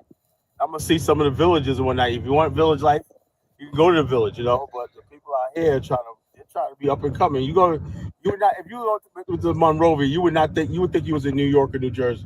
You know, the way the people act and everything. Yeah. What you see, way people dress and everything like that. They got the same style, everything that we got over there. You know. Oh, okay. But the buildings are different. They don't build like tall apartment buildings. They got apartment. Oh yeah, they got apartment buildings here. Yeah. They do. Oh yeah, they got apartment buildings, condos. They got everything here. Oh yeah. Oh yeah. Okay. I know they probably got like hotels and all that. They got all that. Robert Johnson, BET built a hotel here. I'm gonna go there. Me and Isabella's gonna go there. Yeah. RLJ Hotel. He built that back in 2010. That's on Painesville. We're about to pass it in a minute. Wow. Okay. He built that back. Hey Dave, have you ever went to Lone Star Cleaners off Tubman Boulevard? You said Lone Star Cleaners? Yeah, Lone Star Cleaners. Nah. That's a Liberian-owned business, American Liberian, I guess, whatever. But I'm saying, somebody said in the chat would say, "Oh, they own businesses." No, the businesses that you normally see white people do in America, you see Liberians own them. You know, I just thought about that. Lone Star Cleaners. Well, that's how I have my suit cleaned, everything like that. Dry cleaners, you know. So yeah, so like I said, Liberia is definitely a black country. You do see Lebanese that have businesses, but they do things that really. But a lot of Liberians own businesses in Liberia. Yeah, like most of the business you see in Liberia are owned by Liberians, you know, and Africans, black people. You know, only certain type of business you see in Liberia, like importing businesses, like building supplies and building stuff supplies and stuff like that. That's mostly owned by yeah. non-black people. So for the most part, most businesses you see in Liberia is run by Africans, black people. You know, that's what I do like about Liberia. You know, so I can't go to an African country and see like the Gambia. Most of the real businesses in Gambia are run by white people. You know, that's a legacy of colonialism. Liberia was never colonized, so Europeans were never able to settle in Liberia. You got some people who stayed there, whatever it may be, but there was no European white settlement in Liberia. You know, there's no white communities of settlement in Liberia. That's a good thing. You know, so Liberia has everything it needs to develop to a nice country, but the mindset, you know. Yeah, we need better mindset for Liberia. That's what I'm trying to provide, man. You know, I'm trying to provide that. better mindset. That leadership lead by example. That's what I love. Lead by example, you know. But I'm gonna keep. What do you think? What do you think? What I just said? I said, look, man, I got invited to something in Dallas in April, right? And I don't Yeah, know. I think you should. I think you should go for it, Colin, man. You know, I don't think you should waste your time. I think you should just go I for it. want to pass this on, but I don't want this movement to die, though. You You know. know, I mean, the movement gonna still be here, man. I hope so, man. I hope you The guys carry movement on. gonna People still be carry on. here, man. I go, you know, go forward, man. Go full throttle, man. Yeah. Go full So throttle, bottom man. line, and I'll still be able to go to the continent and stuff like that. You know, be involved. But as still far be as in the move, and you're never gonna leave the movement. you know, Come I'll on, always be you're never somewhere, gonna but leave the movement. I can't be at the front of it. You know. Yeah, you're not gonna leave the movement. You go, you know, you just taking a back seat. You know, That's what I want to do. yeah, you know, that's all. You know. But like I said, this movement, like I said, that community you want to build, we could actually do that better than the one we're doing in Ghana here, because in Liberia you could actually own land, you know. I don't understand that system in Ghana. He was Yeah, so talking that's about. why Louis They tried to tell me on that shit. got a. That's a bad system. I'm surprised they even have that kind of system, especially being under the British, who has, you know, more of a landlord freeholder type system. Like that's crazy. That's Yeah, crazy. because like remember something, Ghana was not all was colonized, so they feared the white man coming back and British subject coming back. Liberia never had white people owning land, you know, so therefore they didn't have to worry about that because white people can't own property in Liberia. You know, it's the law.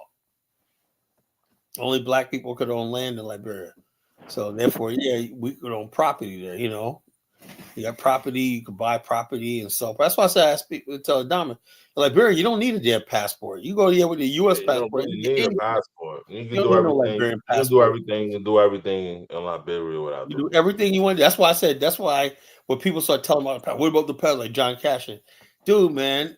The bottom line is this: you know, you start talking about passport Liberians, you're gonna piss when you ain't bringing nothing. Liberians, like if you're bringing something to the table, they're like, hey, there's no like the guy told me. He said, there's nothing stopping you all Black Americans from coming here, buying property, open business, whatnot. The laws are there, whatnot, and the government's gonna make sure you get like because they want to see more of you coming over here.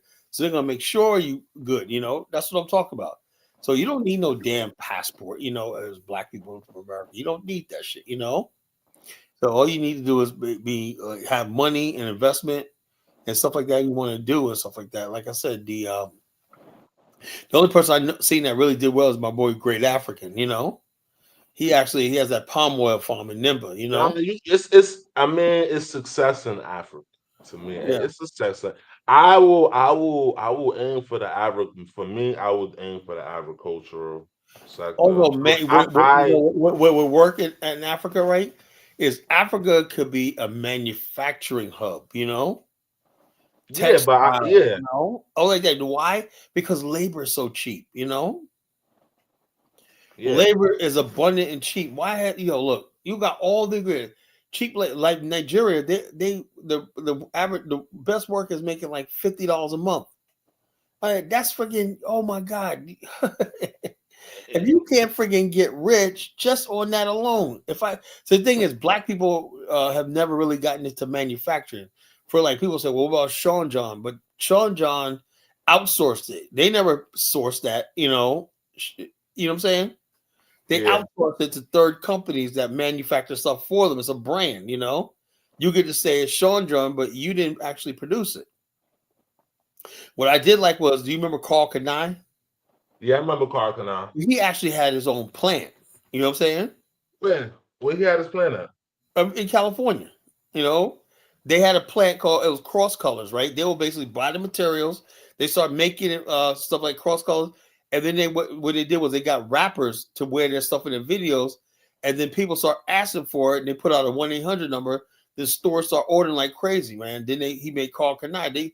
He said Cross Colors gross like $45 million, man, you know? Oh, We okay. should have kept with that model instead of the Sean John model, you know? Yeah.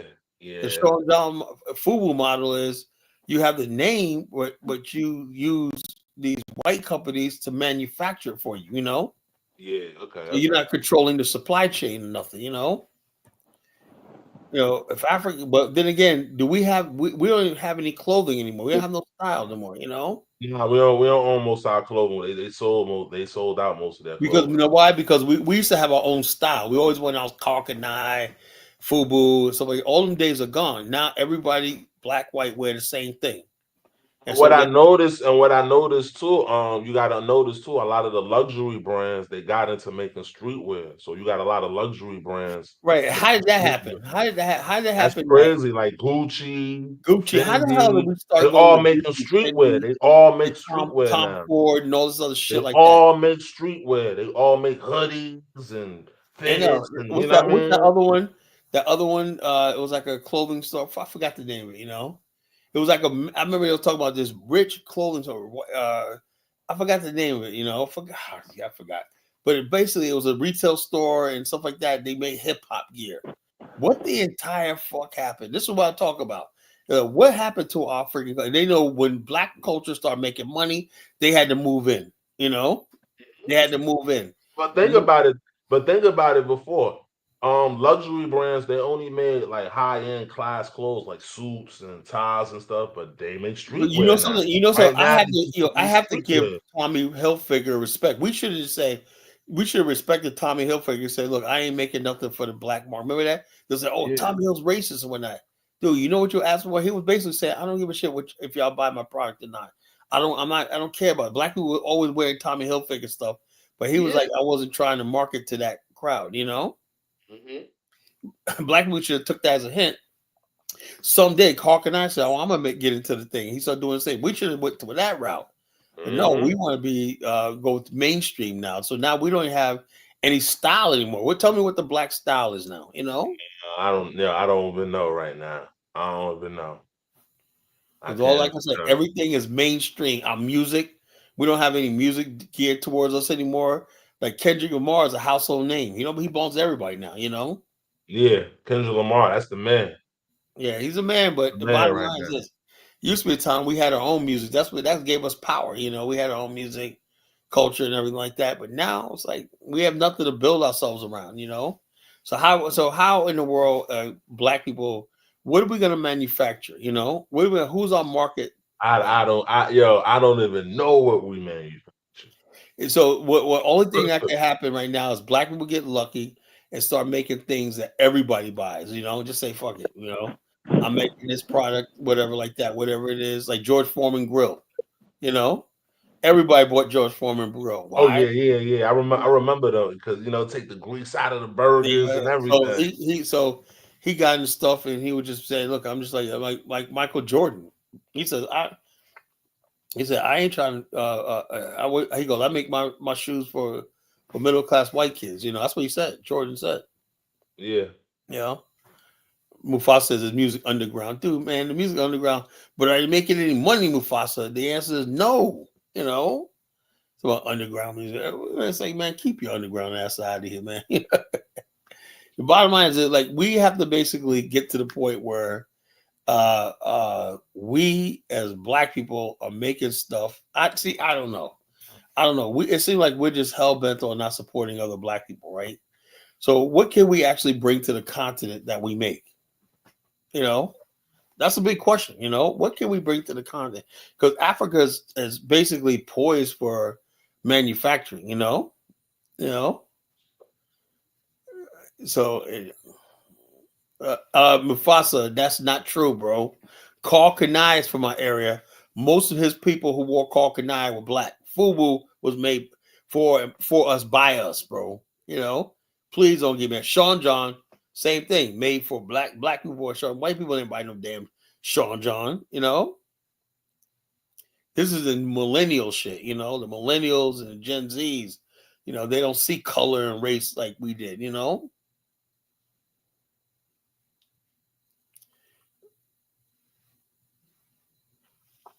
Yeah, Mufasa. Okay, we talk about music.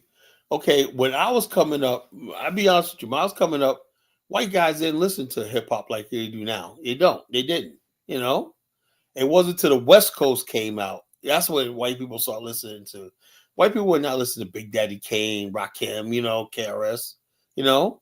But they were listening to Too Short and NWA and Ice-T and Ice Cube, but they were not listening to real hip hop from New York. It wasn't popping like that, you know.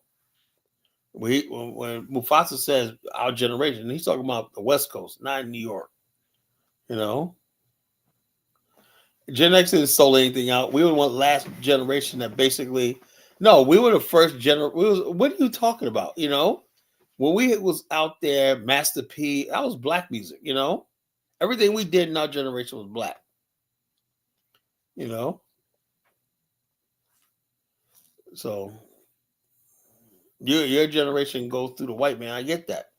You gotta go to the white man to get anything. So now the white man's like, why y'all talking all this Africa stuff? That ain't cool. You know, so. That's what it is, you know. Our music, we think our music would be. There was this one guy, for a rapper, he just said, "Yo, thank you for showing me love." He was in Ghana, just did a concert. I forgot his name, you know. Yeah, thank you for showing me love and everything like that. You know, that's good. That's a good sign, you know. College at Louis Vuitton is now investing in luxury safari lounges in Botswana. Yeah, get your Hukuna Matata on, you know.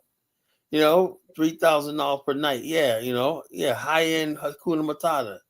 Louis. So is what if it's Louis Vuitton, the whitest company in the world, they're giving you a luxury safari. You know, Hakuna Matata over the rest of your day. That's what I said. The Hakuna Matata Negro is selling out. You thought we always thought, Dave, that Africa was a place of refuge, right? Yeah, man. I was put all my education, everything I was learning was for Africa, but it's And nothing now, now. now No, the it's now the like, sellout culture is now in Africa now. You know.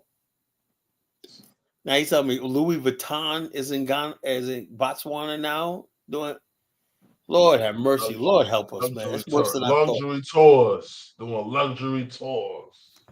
Louis Vuitton, man. They can't leave nothing. Remember Taylor Swift did a video a few years ago. She goes, "Africa would be great if it wasn't if you get rid of the Africans." In other words, you like the wildlife and also like that, you know.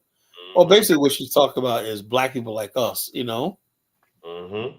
And they always want Africans in some village or whatever like that when they come and give the kids a piece of bread or some shit, you know. You know, but they don't like people like us, you know. Like I said, when I'm in Liberia, right, I really Like that white lady that saw you in the store. yeah, you know, it's like no, it is because I walk in, what I had, I had my yellow shirt on, button up, whatnot, you know, and basically had my gold watch on and stuff like that, and my driver, he's pushing my cart around. And so, you know, this guy must be what they call Liberia Tunu, a big shot, you know, a big shot, whatever like that. And when I started talking, right, my New York accent, she was like Oh man. terrified, you know. I was like, man, get Oh out of here with man. this. I said, what the heck? What's going on here, man? Get out of here. Look at us. I took that. She was terrified, freaking mortified. So what the hell are you doing here? And I just looked at her in a corner of my eye. I looked at her like, that's right. I'm here. We're here to reclaim what's ours. Because you guys want to win a con game that America has never. I hate to say this, right, but America has never meant well for Liberia. You know, Oh, you never. tell most Liberians that they're gonna feel heartbroken. You tell them that. It is America, great America, our mother country. And whatnot. America's not your damn mother country. Black America is your mother country. You know. A lot of Liberians don't understand that. You know, they don't understand that. You know, they think America is no. It was Black America. That birthed Liberia, not America. You know, and so that's why I said being a Black nationalist, you recognize there's a Black America. You know, so what America's policy is, I guess that's the law. They're in charge, right? But Black America, we have our own policies. You know, about what we think and everything. You know, it's not scientific, it's not legal, but if they ask, this is what we think about such and such. You know, just like the anti-apartheid movement, they'll try to say that was an American movement to get rid of apartheid. No, that was Black America. You know, that galvanized the anti-apartheid movement. You see what I mean by Black nationalists, the Black nation of America? You know. You know, Baruti said, Colin, I think a conversation with Dave on U.S. whites being shocked, cautious, seeing Africa, but That's pertinent. Can you sus? Look, as a recent look. The bottom line is this: they're there to basically do. Chat. Let me give you a perfect example. I'm talking about. On TikTok, there was this white girl, this African guy, who said, "I'm nervous about getting like this." You know, he said something about the fact that. Hold on, let me find this. Let me say. I will. Hold on, let me basically find this. You know, so I can be careful about what I'm about to say. You know, this TikTok. You know, about what I said. So I want to get this right. You know. Okay. You know.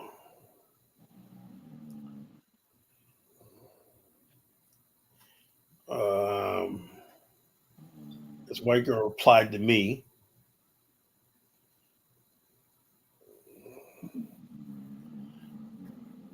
Well, I can't find it. I can't find it. I can't stand TikTok. They erase shit. Whatever. Oh, here it is right here. No, that's not it. Well, anyway, this what happened was some African guy was complaining about deportation, right? And she said she goes, she said that well, I'm gonna use my privilege to see if I can help. I said, great, a white savior. And then she replied back to me. She said, sure, so I should just let it happen. I was like, girl, nobody wants you saving from you. You know, she goes, well, that's a mean thing to say, whatever like that. So I don't care. I said, y'all gotta stop acting like y'all the friggin' saviors of the world, you know. She gonna use her privilege, right? It's like what you got superpowers or something like that, you know? I said, oh great, a white savior. She got pissed, man, you know. I don't know where the hell that comment went, you know. Yeah, I think old boy is sleeping, man. Put him down, but I think he's sleeping. Yeah. To my 100%, he gonna go do flight school and come on, man. I mean, it's good that he's a young man, got ambition, man. But I'm looking for people who are realistic, man. Why can't I get somebody to call in, say, Colin, I'm a freaking mechanic, man. I'm A1C certified, you know. And basically, I would like to go to Africa and build this, and I can hook them up, you know. Yeah, we need to make car mechanics so that's standardized and whatnot, you know. And we would like to look. The bottom line, everything requires funding, you know. And my whole thing is with the cancellation of USA aid like that. I think now is the time they rebuild the organization. We should be in a position to be like, yo, look, this is what we have. Forget, let's bypass these corrupt governments and whatnot and deal directly with people like us. You know what I'm saying? And we could probably get shit done, you know? Get more stuff done too. Yeah, most of this is what we're gonna do. What happens is they give this stuff to instead of work with Africa's private sector, NGOs, business, whatnot, they're gonna give the money to these fucking corrupt governments that loot the money. And it's all political. They was basically using aid, that US aid, to basically push the transgender, gay movements, all stuff like that, you know? And so now we have a chance to really rebuild. Like I said, this Donald Trump thing is a blessing in disguise, you know? The blessing in disguise. Now I think we can probably get shit done. Well, hopefully it's not too late. I don't know. I don't know why a lot of people don't like the guy, man. Just get the guy. I have no idea. I have no idea. See what he's gonna do. You know, see what he said what he was doing. And also, I on my show last night, I said my topic was, and you wonder why Trump won. I just kept listening to a bunch of stuff, and you wonder why Trump won. You know, he said he basically today. I said he signed a executive order saying men should not be in girls sports. And you wonder, that should have even been a friggin' issue, you know? You know, I don't even know why that's even an issue. That's crazy. There are only two genders. You got people out there, crazy people. I'm tri-gender. I'm this, but not, you know, people are insane. People need mental help, you know, because people are too scared nowadays to call this nigga crazy. Remember back in the days, this nigga crazy, you know? But now people are too scared to call somebody crazy or insane or you need mental help, whatever like that, you know? What do you do with the people who are mentally ill? You don't freaking get them help institutionalized. You give them a movie role or you basically give them a record deal, you know? or you give him a TikTok or a YouTube channel, so he can spill out his mental illness to the poison to the world. That's what's happening, And so Donald Trump people sort through all this bullshit, right? And he said he's doing exactly. He's just writing executive orders, Every time I look around, he just signing a fucking way here, here. He's an executive. Black people have never known that sort of power. Remember in the inauguration that night, he said they signed executive orders. That's signing and just going off like that. He's going off. He's signing working so quick. Just working so quick like that. Then he had time to go dancing with his wife at the ball. Everything. Then went back and got back to the White House and started signing some more executive orders. So they throw him one, he just boom, boom, boom. I'm like, damn, that's power, Black people, basically, if we don't build and get ready for this African, and also, man, I'm dead serious, brother. We are going to build that community in Liberia, I just need to know more about it, All right. We're going to build that same way we did. I got your email. I'll be emailing you. Yeah, so we'll correspond on that because, like I said, we're going to need a base of operations in Africa. Liberia is going to be the perfect place for it. That's what I want. I want to build my office there. I'm incorporated there. I want to get my office ready. And so I want to start hosting people to come there and whatnot. We need a landing place. So just a community of Black people from America. Well, we need to build our own. Look, the whole thing is, man, it don't take a rocket scientist, right? You got Sino. That's an abandoned port. Why don't you build an industrial zone, And they'll build a surrounding town with buildings and stuff like that. You got a coast right there with beachfront property and everything like that. What the hell, man? The Liberian mind, man. I swear to God, man. That's what I've been pitching to them, man. Like if I have, man, I was telling them, I was like, man, if I have money, because what we have to do is first. I was like, man, I'll just buy it up. Bro, the money is no issue, man. All we have to do is secure the land. Yeah, put the blueprints down and whatnot, And once my thought process, like I said, I have a background of working with government and working with municipalities and things like that. So, we need to build a municipal. We need to find out how do we need to pass a damn constitutional amendment to get a municipal, or we could just basically write the legislature up, get it through the Congress, and basically gotta look into that too. Yeah, they don't be so easy. They system over there. It's it's outdated. I don't know how they did it, man. They outdated. They're still using a system that the so-called American Liberians did, and they always talk about the American Liberians, but yet they got the same system the American Liberians use to control the country. They got the same system. They don't have municipalities over there. That's the reason why Liberia can develop. They appoint their mayors and stuff like that. They appoint the mayors and superintendents and whatnot instead of building micro states, whatever that, government and everything like that, geopolitical entities and whatnot. Then you watch these places grow because they can bring their own investments in and stuff like that. Their own stock. Each state should have its own regional stock exchange, commodities exchange, all stuff like that, where they could bring capital and the investment to the country. Even you could probably let foreigners list on their stock exchange. They're bringing capital and whatnot. Limited. But so definitely, let's look at it, man. Let's do it, man. Places just sitting there, nothing there, old ships, and it's just who knows? Like I said, I will go to any lengths because somebody got to be like, hey, look, that'd be a great place to build a free trade zone, and stuff like that. Once you build that, man, trust me, the city, the surrounding area will basically will grow up. That could be the first stage of a satellite African, So that'd be great. We definitely need something like that. Yeah, they system it's gotta be politics too. It's gonna be some politics. Right. That's why I tried to tell Dama. He said, why don't you just go there? Look, the bottom line is this, he has no idea how toxic Liberian politics is, Oh, it's too toxic. So I don't Very even know how they gonna rebuild that Capitol building. I don't even know I have how they. no idea, man. That I have angers me, no man. idea that shit. Yeah, That building was man. built by Tubman. You know, other people Yeah, it was, Tubman. it was the pride I of saw the Africa. pictures. You know, I saw the pictures of them.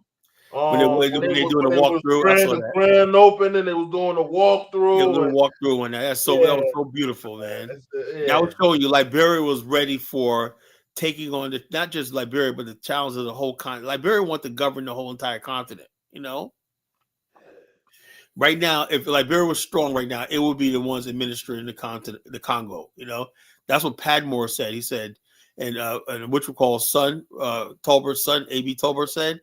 He said, we're going to take over the Congo when I make that part of Liberia. You know, that's how confident they is when in their governance. You know, but hey, look, Now, now you know you can't even get nothing right over there, man. Nothing, you yeah, know. native man, but it's native man time. You know, Guys can, you know. Oh man. so it is what it is. So, well, you know, we're gonna get things back. Just gotta keep pushing on, but Yeah, you know. It's are nice. when's the next time you going to Liberia? I don't know. I'm trying to. I might go in March, man. I might go in Well, let March. me know, man. We go there we are there same time. You know, I might go March, man. I'm thinking about I'm trying maybe to go by the end of the March. month. You know, I'll be there for a month. Yeah, I want to go there for a month real quick too. So Right. And yeah, so it is what it is. Go over there and chill. You know, yeah. chill. I wanna set up something in the school.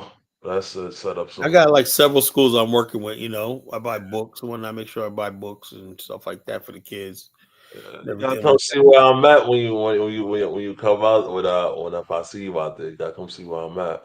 Oh So yeah, where you gonna be at? I'm always in Painesville. I'm by Painesville Oh by yeah, the that's why I be hanging out with. You know, I be by what part of Painesville? GSA Road, you know, by Town Hall Road. Okay, are you near Between Cooper Road?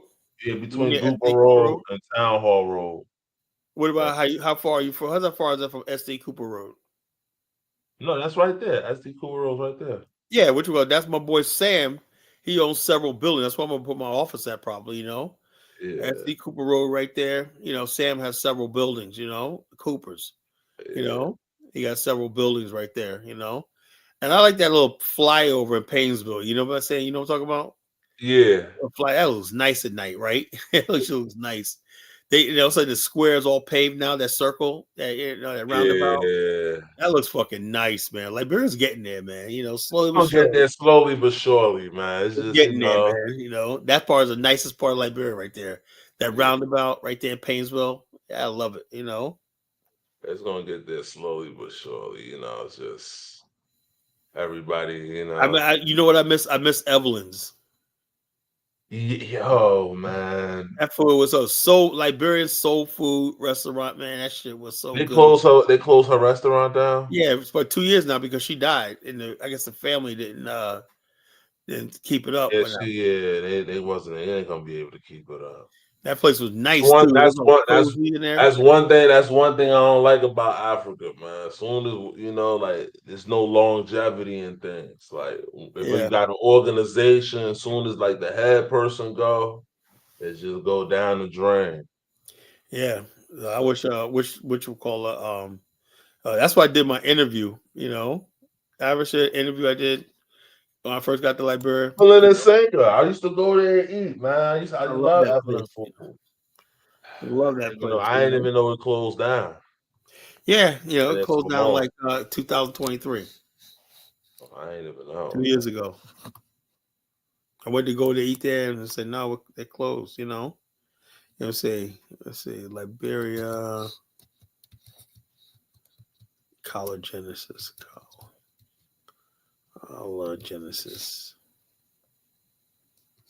Genesis. Let's see if I can find this video. Yes, I did. I was. Oh yeah, here it is. I was at Evelyn's. You know, I'm still researching. This is me, Evelyn. I'm an author, a geopolitical. I was interviewed by this girl named Bernice. she was on our tour with us. So this is back in 2021, 4 years ago. It was the Evelyn's. Political pundit, culture critic, and geopolitical pundit. I go by the non-diploma called College Genesis. I'm an author. I wrote the first historical novel on the Republic of Liberia called Journey to the Promised Land, Voyage of the Barkazor, about the Liberia exodus of 1878 from Charleston, South Carolina to Liberia. The ship, the Talberts, the last remaining returning African family, was on. I'm in Liberia to do a fact finding. I did a lot of research. Yeah, it was about food. They gave me all this Liberian grilled chicken, bro. They gave me 3 types of rice, and I was just sampling Liberian food. But that never, I don't know, that part of the interview, I don't know if they ever published that, Yeah. And so this was, like I said, Liberian heritage. This is it's unfortunate. They was on a tour with us and whatnot, And when I didn't kind of work out with her and her aunt, Bernice's aunt, and Bomani, didn't really get along because kept getting. She was like, they're crew ladies. We kept getting into about the Congo people and all that stuff like that, and I just flipped on it, So that one kind of left, But like I said, this is a good interview, When I'm here, I also came here and got engaged. My fiance's here. And so I have a deep connection to this country, both historic or many different ways. One, I've had known about the hill. Look at my skin, man. Look how dark. You can tell the sun hit my face. Look at it. You see that? Yeah, the sun. You say that sun, man, killed me, man. I was like breaking out there. Oh my family God. From Macon County, Georgia, settling in New Georgia.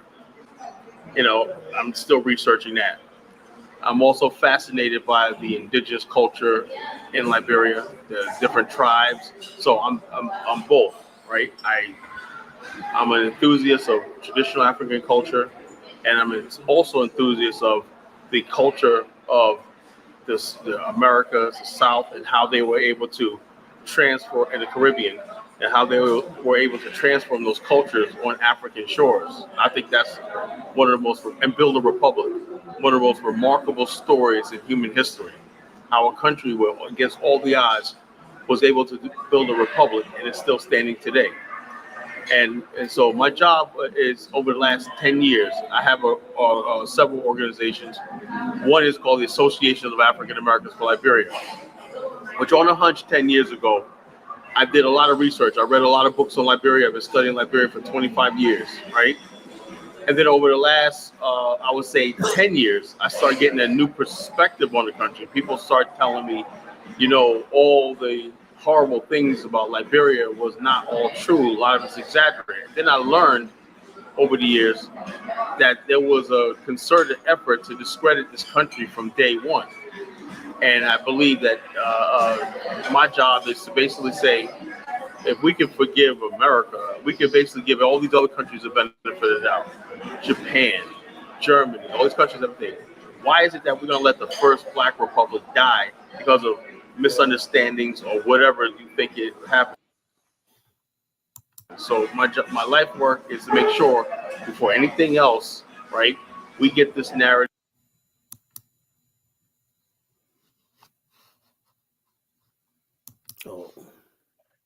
Get the story of Liberia right and tell the truth.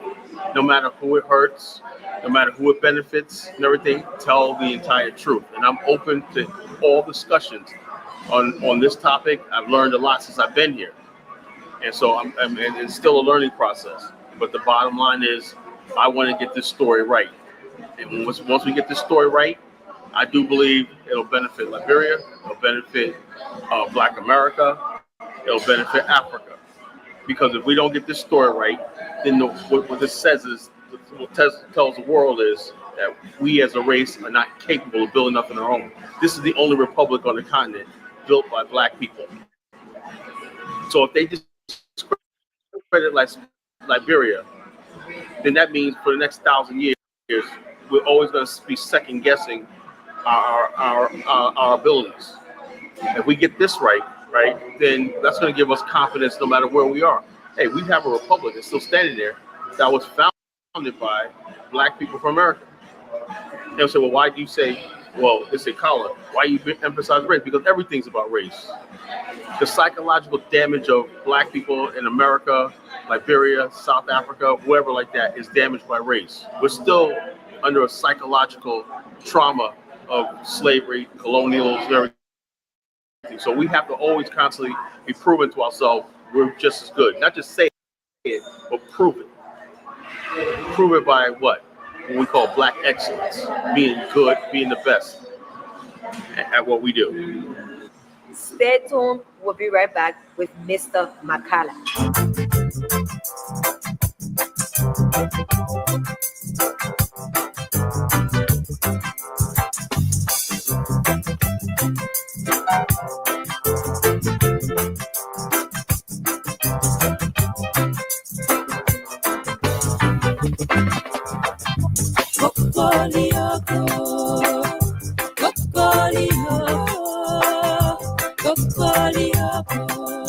Chicken leg for 4 days.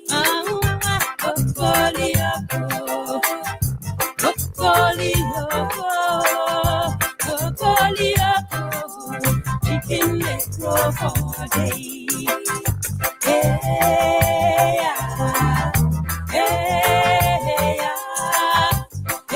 Hey, chicken leg for 4 days.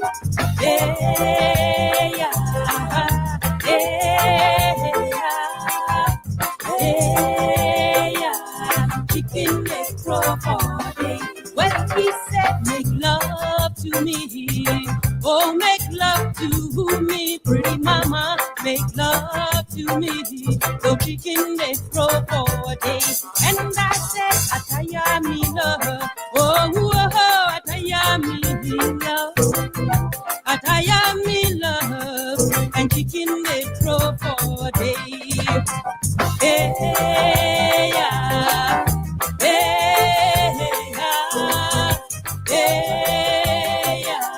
Chicken leg for 4 days. When he's touching me, Thank you, Mr.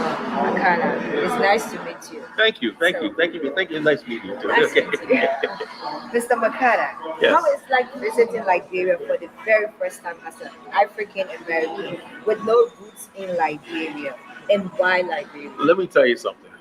When I got here, right, at first, the first day I said, in this land I'm a king, right? But after a week, I realized, right, in this land I'm a human being, I'm a person. Because besides the fact that it's an icing on the cake, I'm around black people look like me, you know? For the first time in my life, I don't have to apologize for who I am. I don't have to walk around walking on eggshells and constantly be proving myself, okay, I got to do this, I do this. People just accept me just who I am. Nobody actually told me I don't belong here. Everyone's treated me like I'm a family, you know? They always say, welcome home. They don't say, welcome to my home. They say, welcome home. You know, oh, yeah, you're home now. You know, they make me feel welcome. They make me feel home, you know? That's all I ever asked. Then it dawned on me. I said, look, Liberia is unique. And this is my first African country, but I can tell you this, right? Liberians seem like they're acclimated to people coming from America, you know, black people, you know? It's been 200 years, people coming from America. So I'm just one person coming from America, you know, and I just fit right in. That sense of belonging I've always wanted my whole life, I got when I got here, you know?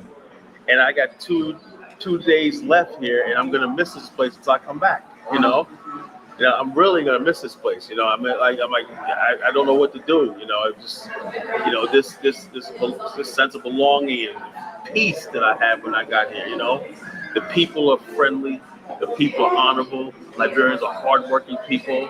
They're clean, they're decent. You know, and even in traffic, you know, they'll curse each other out, and then next minute, hi, how you doing? You know, in America, that would be a shootout. Somebody get killed. You know, here people are peaceful. People are law-abiding. You know, the children are respectful. Children respectful adults.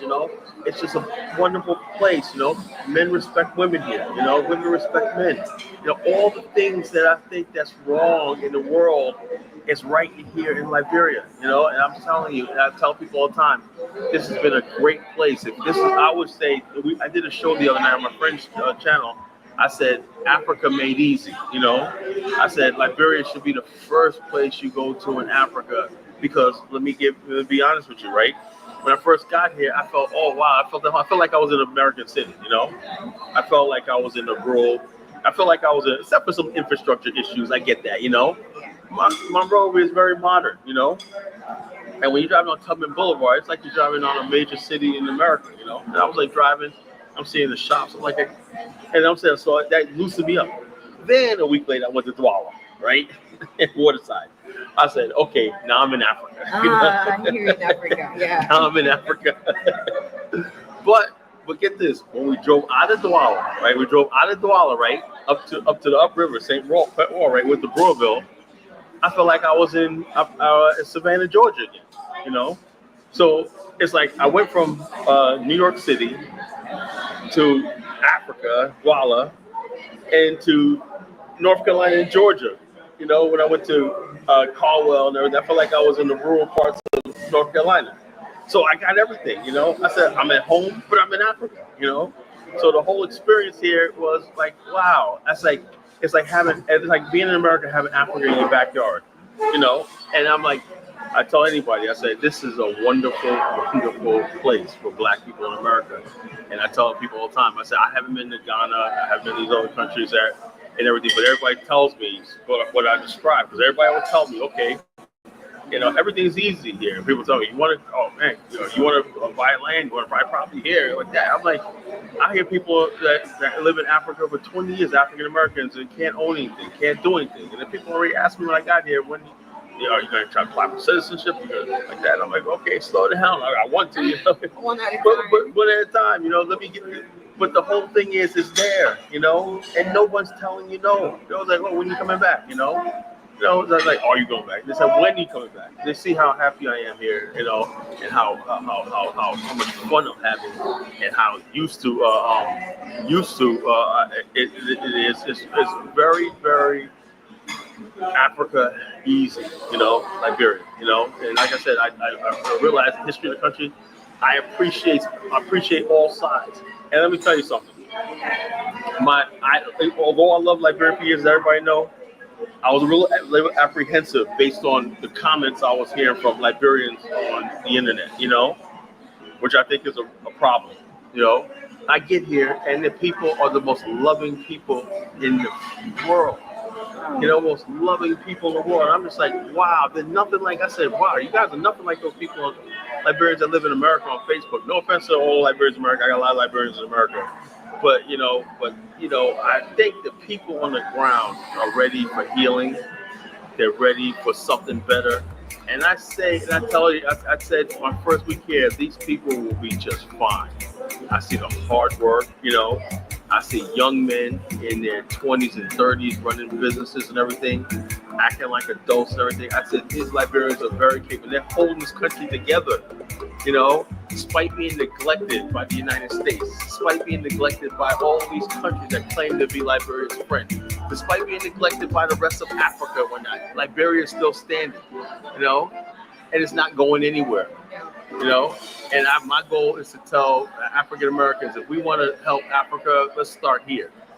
Let's start where our ancestors laid their life down to help establish this republic. This is the country that we launched to other parts of Africa from, And so, like I said, people try to count Liberia out as a failed state. I don't see it failing. I see everything working. It may not work all the time, we got problems, but it's still standing here. At least the people are here working on the ground. They're doing stuff. They're not sitting in America and the UK complaining. They're here, And I got utmost love and respect for the Liberian people here. All of them. I love them with all my heart. I love every last single tribe, every last single group. You're amazing people. What they've shown to me for the last 3 weeks when I'm here is something I'm never going to forget.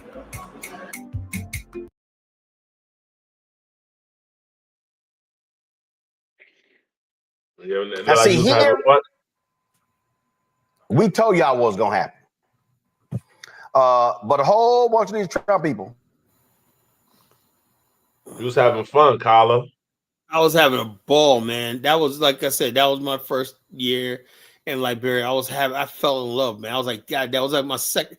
The next day I was on the plane. It was my second to the last day there, and they would chase me to do that interview, right? And they had the studio set up inside of Evelyn's. I was inside Evelyn's, you know, and they had the food layout, and they test me. There's another part of the interview of me eating the Liberian food, you know, testing and whatnot. You know, it had all this kind of stuff. They had the potato greens, they had everything, man. You know, they had the cassava rice, they had, oh my God, the white rice, they had the friggin' all kinds of different types of rice.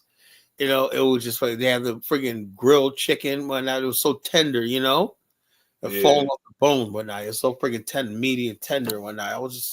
They had fish. They would have me. I was having Liberian fish.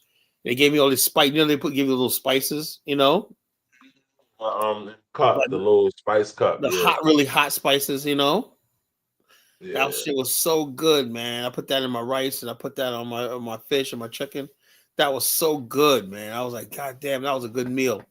But people say, "What are you talking about?" No, my wife was sitting. Isabel was sitting right there.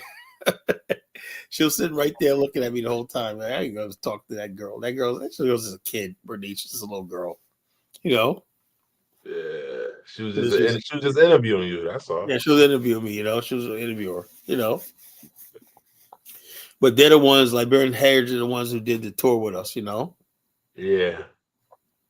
But yeah, so like I said, it was when I went on that tour, you know, that I decided that Liberia was definitely gonna be my base in Africa, you know.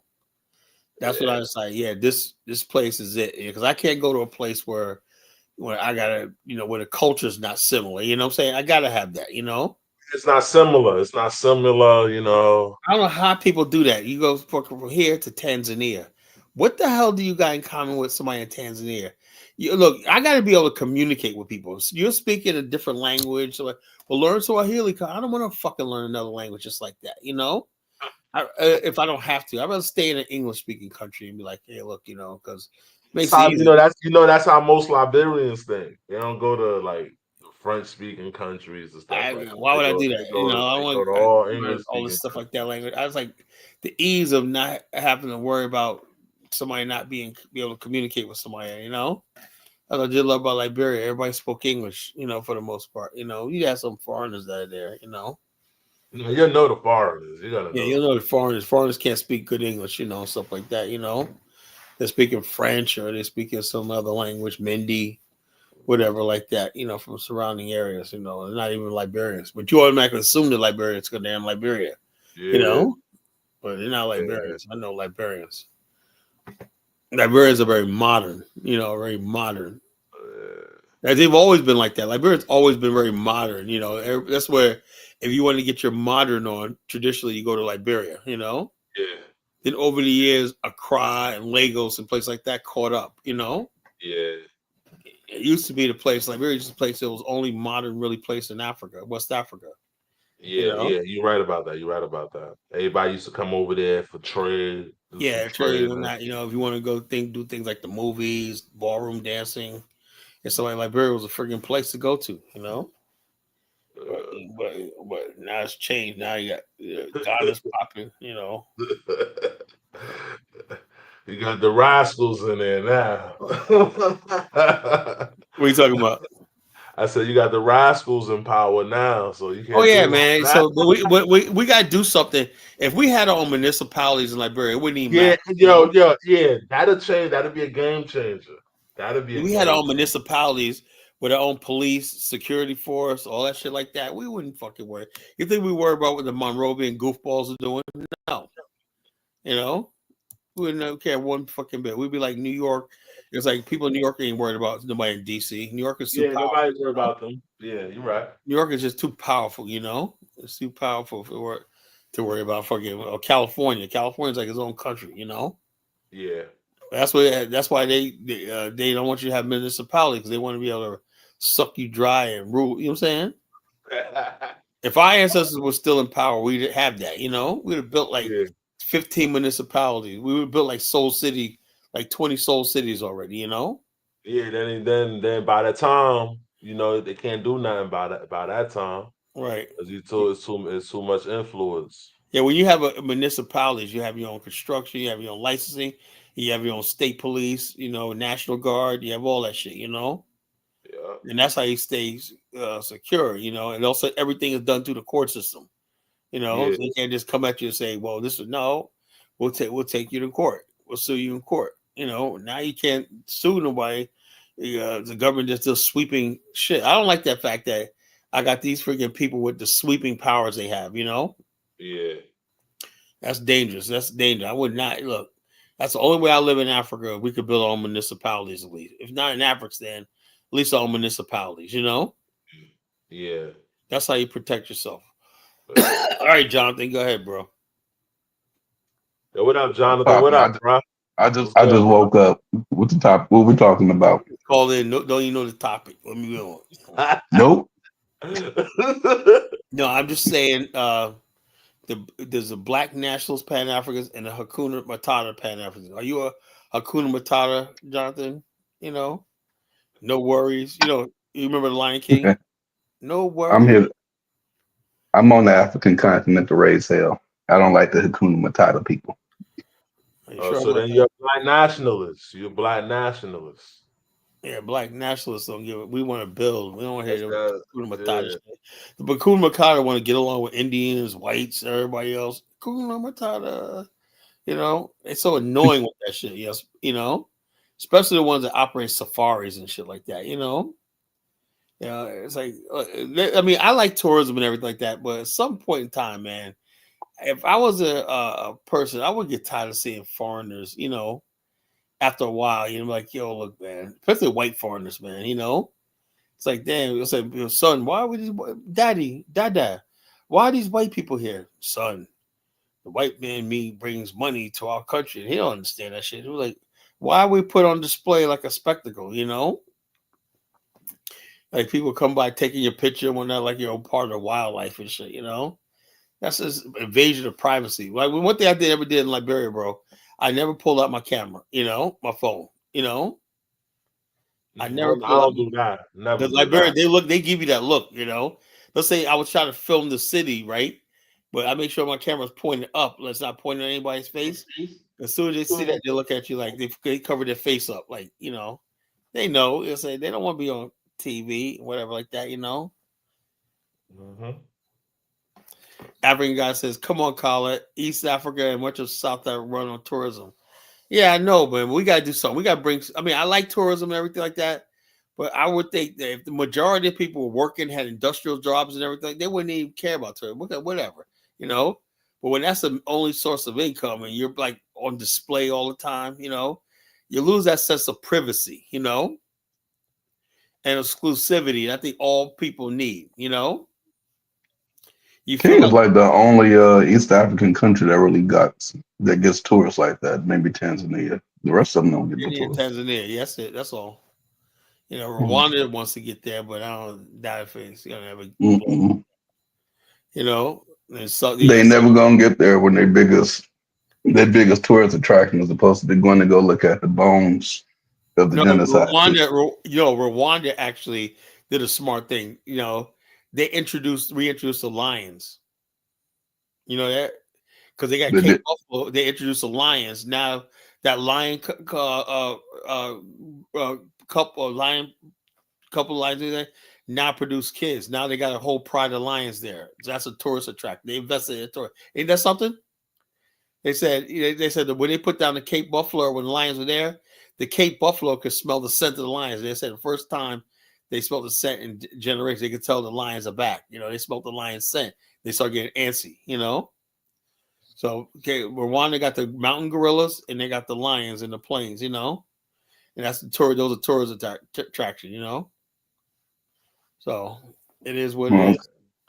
Zambia, one more way, Mapuche said the Zambians let the friggin' their great rhinoceros get hunted to extinction there, I said, man, that's how the hell y'all let that happen? You know, I said, y'all not good stewards of your wildlife, man. You know, you could have made more money by having visitors come there and look at the rhinos as opposed to letting some hunter shooting them and putting it on his freaking wall.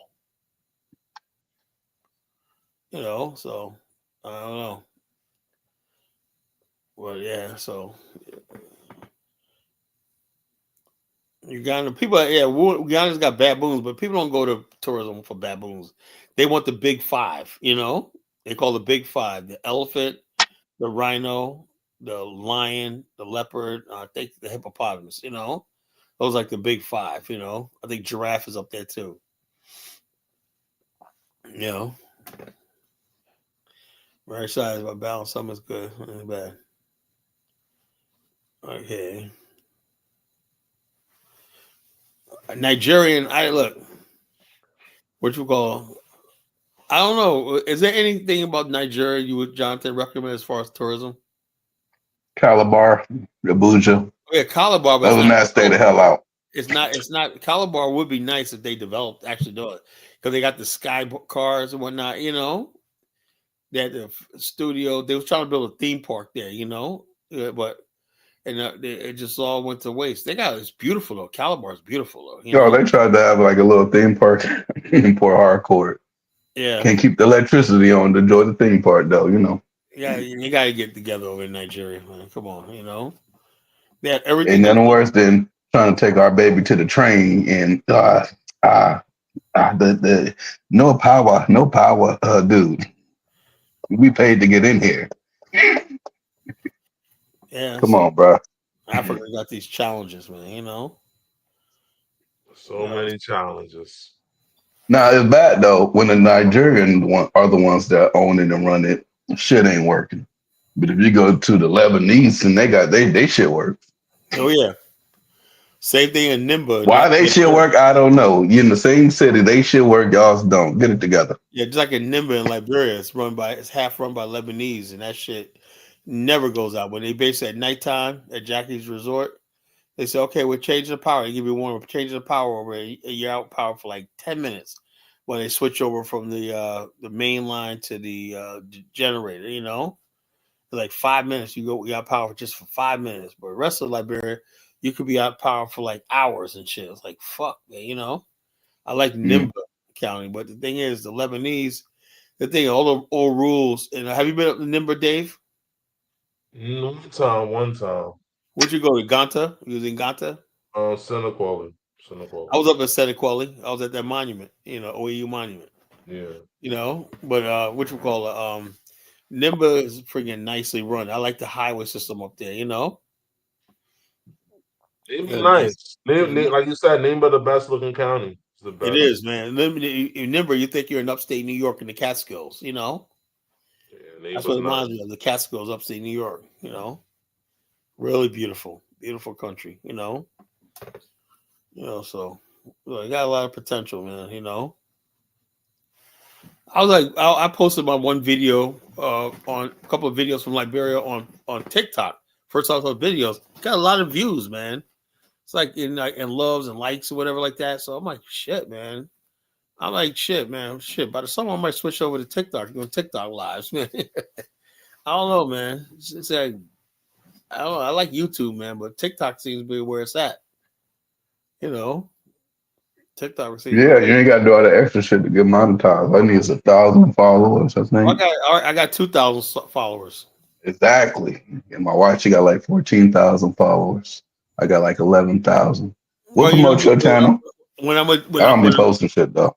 When I'm on the when I'm in Liberia, I'm a broadcast TikTok. So anybody wants to follow me on TikTok, is same thing. College Genesis, you know, at College Genesis on TikTok. So when I go to Liberia, I'm gonna freaking do lives over there. You know, people ask me questions and shit like that. You know, I don't know if I'm gonna do YouTube live when I'm over there. I'm gonna do TikTok. And so, yeah, I could mind because you could actually sell products and everything like that, you know, find some shit to sell. Well, my wife, she got products and try to get her products out there, you know. She has a lot of stuff she's trying to sell, you know. Like I set up her own little business, you know, we try to get her products online on eBay good stuff, you know, the Shopify. Yeah. Well, yeah, so I'm gonna push that on TikTok, you know. But it is what it is. But yeah, the Black Nationals versus the Pan African Hukuna Matata. Now, I like my brother Dynast, but he's more like a Hukuna Matata than a Black Nationalist, you know. The Mark Blanton, he's a quintessential Hukuna Matata from South Africa, the real South Africa. That is a Hukuna Matata, you know. Baruti, that's a Hukuna Matata, you know. Kala, man, you gotta learn the culture, Kala. You gotta speak Swahili, Kala. Hukuna Matata, Kala. No, I'm a Black nationalist, man. You know, I don't give two shits about that. I mean, I respect the cultures and everything like that, but it's not as important as me securing territories to build a thing. Dynast is my Mari. Dynast is my brother. I talk to Dynast every other day, man. I love him to death, man. But we just have two different ways of seeing things. You know, I'm a Black nationalist, right? You know, all this stuff like that. You know, the Kuna Matata shit. Nah, you know, no worry. I want to know what kind of political power we're gonna have. What stake do we have on the continent? You know, I got too many people going to the continent, right, and they're basically wasting time. I don't see nothing getting accomplished, really. Other people just talking and had a good time. Hakuna Matata. I feel so good, man. I'm away from racism, white supremacy. Hakuna Matata. I do respect the cultures, African goddess. I don't think I disrespect the African cultures. I love the African cultures, right? But there's a time and place for all things, you know? When we start talking about business, Africans are asking Black people from America, right, to come and be part of it and also promote Africa to the world. That's what they want, you know, and we've been at this for generations, right? But we got to do more than just talk about the culture. What about development? Does Africans have an industrial culture?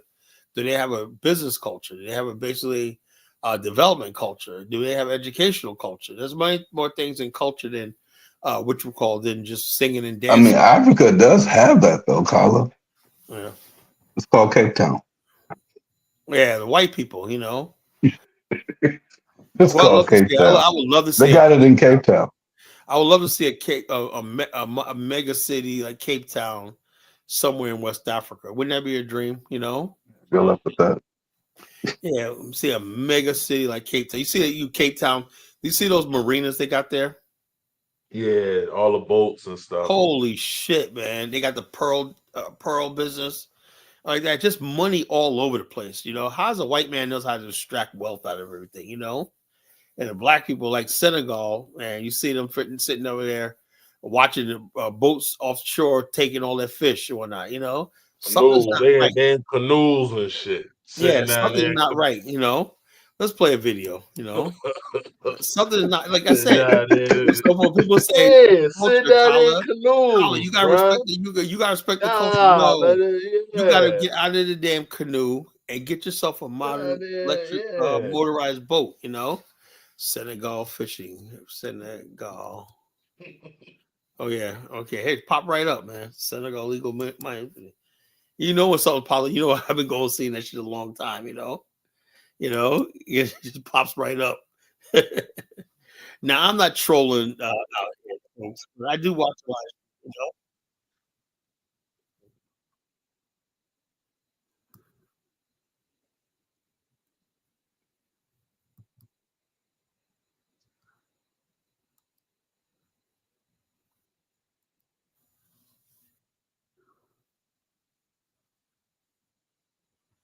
Idle on Friday. They are grounded out of respect for those who are missing, presumed dead, after a boat carrying migrants from the village was found drifting near Cape Verde on Tuesday. The fishing boat had set off more prior, bound for Europe, but was found You tried to hundreds of sell miles these off things to course. Europe, man. That's Of the sad. more than 100 that boarded, about 38 What, the boat? Yeah. 60 are believed to have died, and most of them from Why you don't laugh, Why man? It's won't- not funny, This man. Come man on, was man. rated Oh, Johnson, man, man, don't laugh wrong, no, man. That's bro, wrong. That's his no. wrong. See provisions. that? I'm That's Black foul. American You now. I'm foul, Black man. American. That's You foul, They were man. driven That's to wrong. leave They- in Laugh. part by dwindling fish I could stocks, build that with my as there eyes is closed. no Come on land and now. the local economy reliant on fishing. Residents say international trawlers overfish, and the small Senegalese fishing boats can't compete. Ibrahim Sarr says his son survived and has received treatment at hospital in Cape Verde, though his nephew, other family members, and sons of his friends were not so lucky. As time ticked on, first 10, then 15 days, his family started worrying that the boat Hello, was why did the lost chicken cross the and road? informed authorities, though they say they got little support. Senegal's ministry said that they had met with families and will arrange for the return of the dead and the survivors. It is not clear what went wrong, but it marks the latest in a string of disasters in recent years in the ocean off West Africa that thousands try to cross annually to reach wealthier Europe. No one knows the full death toll because boats often leave without word and vanish without trace. Nah, only they do Migration modernize their experts say the fishing route to industry. They Spain's would not. Canary Islands They has got become Africa more has the popular richest fishing because the grounds in route the through world. Libya You know. has become more heavily policed. Most try the crossing in summer because the waters are less choppy, although storms in recent weeks have sent waves crashing along Senegal's coast. And this is what we supposed to be proud to claim. I'm good. Creative, recording high quality content, editing like a pro, I and claim the streaming crib. like a star. Yeah, well, you gotta look at the bright side. You know. Ain't no And bright like side, I said, Colin. all you have to do is get to. The bright side is No, them you have to hopefully get. making it to Europe with them boats. That's the bright side. Let's see. That is. Okay. Here's another one. Short video. Senegal's fishing boat.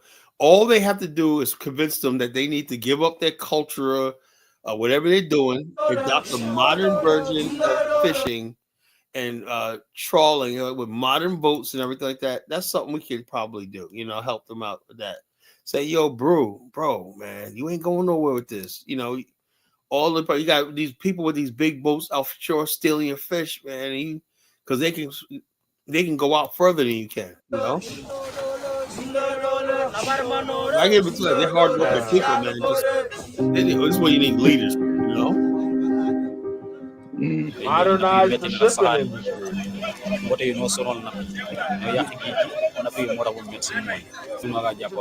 A cheap. Oh man. The Chinese vessels. They love the Chinese so much. You know.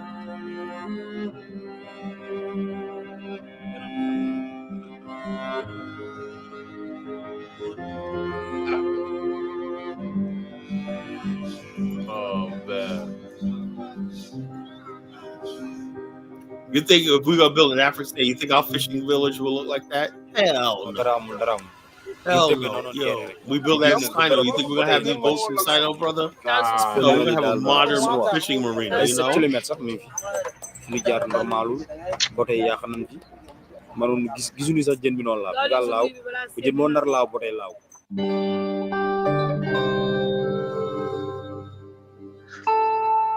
This is what we talk about culture. Like Africa, I say, Kyle, you don't respect the culture. Okay. Let's take the fishing culture, right? We have a way of doing fishing down here in Virginia, right? The Carolinas, we got a place called I forgot what it's called, Hampton, you know. I forgot what it's called. I can't think of the top of my head. But we have fishing communities here in the Carolinas, Virginia, the Eastern Shore, all stuff like that. Where you got black people that got their own fishing boats or whatever like that, and everything like that. So the bottom line, we having nice catches, whatever like that, you know. That's our culture. That's how we do it. We use motorized craft, whatever like that, you know. And we take the fish to a central market. It's weighed, and they whatever the catch is, they give you that for it. Whatever like that, you go. Now this way is the old way of doing things. You know, sailing out in a canoe. You know, you understand when a canoe in Liberia, Dave. You see people out, they be out there for hours, right? Putting your life at risk. I'm like, they be out there, they be out far out there. I'm like, no, man. I'll be like, y'all gotta come in. I'd be like, y'all a little far. They be out there far. The one dude caught this fish. It was huge, man. Liberia got some nice fish, man. You know. I'm like, these guys are so far. They be out there at night. The sun be dropping. They're still out there. I'm like, goddamn. There's got to be a better way. And that's not talking bad about somebody's culture. It's saying that we have to do things a better way. It's not just having motorized boat. You really have to have real modern fishing vessels. You can't use in canoes, you know. I'm sorry. You know, we'll still want to do it the ancient way. You cannot do that. You gotta get into they still want to do it the way. No, you could hold up. Ancient way. Hold up. If you guys had modern fishing vessels, right? Instead of everybody having 1,000 vessels, you have like half as many boats, right? So I have less craft up there, and then I don't know. But sometimes you can't get it through, you know. Thing. Look, let me tell you something. How the Japanese were, right? The Japanese looked at the West, right, and they said, "We want Japanese spirit, Western technique, right? You know, Japanese spirit, Western technique, right? So what they mean was, okay, we can't ride horseback all the time. We got a new thing coming here called the automobile.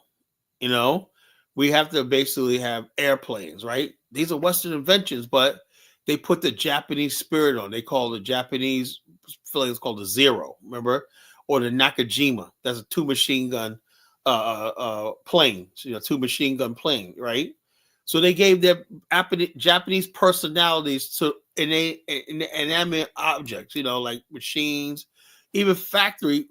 When Japan built their first steel mill, I'm gonna play that one day. They built their major steel mill after World War II in the 1940s, right? It was blessed by the Shinto priests, right? It was named a Japanese name. It says now they prayed over it. So no, even though the steel mill is a Western invention, it uniquely became Japanese. So instead of using the old iron foundry way of the ancient ancestors, they built a modern steel mill, you know? And it was just as much Japanese as the old way, just a new technique. Africans basically think the technique is their culture, you know? It's the spirit behind the fisherman, not the canoe, you know? That's what happens when your development is arrested, you know what I'm saying? You know, so this is what I'm talking about, you know? Now, Kyle, I was talking to my wife earlier about this, and they didn't teach about colonialism in school where she went to school at. Oh, yeah, and they so don't know about slavery either. She learned about it, and she was just like, Africans, we weren't ready to lead anything. We should have waited and just continue to let the other people. Say, man, they should have been stayed under the. Because it's across the board, and when Rhodesia had the white people there, breadbasket of Africa.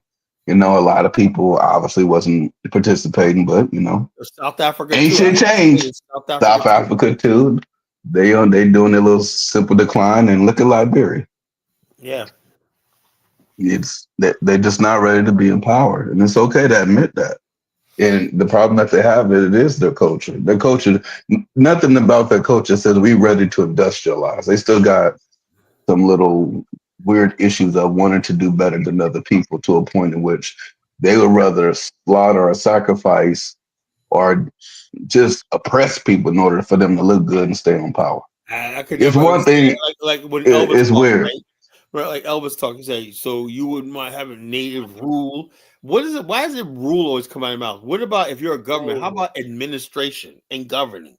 You know, that doesn't mean you rule me. My mayor and where I live at, right? He doesn't rule me. He's elected official to administer the law, apply the law. That's not ruling me. You know, that's what I said. A lot of Africans, like Elvis, they come to America and they're still not civilized. You know. DK, what's on your mind, bro? Yeah, my problem with it is when Africans and some of these Hukuna Matata people tell Black Americans that they need to go back to Africa and adopt their backwards primitive culture. There's nothing more infuriating when these motherfuckers. And then when you say no, they say, "Oh, you're bringing the Western mentality there." Yeah, because it fucking works, nigga. You dumb motherfuckers. Yeah, you do that. Yeah, Prince will be talking about We gotta go there and reconcile. Nigga, I ain't reconciling shit, you know? Prince P has yet to go reconcile. He needs to get up and go reconcile. He needs to go to Africa and reconcile. And then go back to Haiti and reconcile. And then after that, you got to lead by example, Prince. Solid motherfucker, man, you know? Nice as Professor Damas, you know? So are you cutting for your interview? Look, I said what I said in the interview, right? I said, look, I appreciate Liberia. I was caught up in the moment, but I know reality, you know? I was getting on a plane the next day and going back to America. That's Dave laughing. You know what I'm talking about, Dave. Yo, that's the reality. Well, hold on, Kyla. Frenchie said the rest of the world laughs at America. The rest of the world depends on America. That's why they laugh. Can you imagine how far they fell off? I guess I'll be honest. Donald Trump punking the rest of the world. We gonna put tear the eye. We do whatever you want. Then you see that fat Roland Martin talking about. See, we told you. Yeah, what is he doing?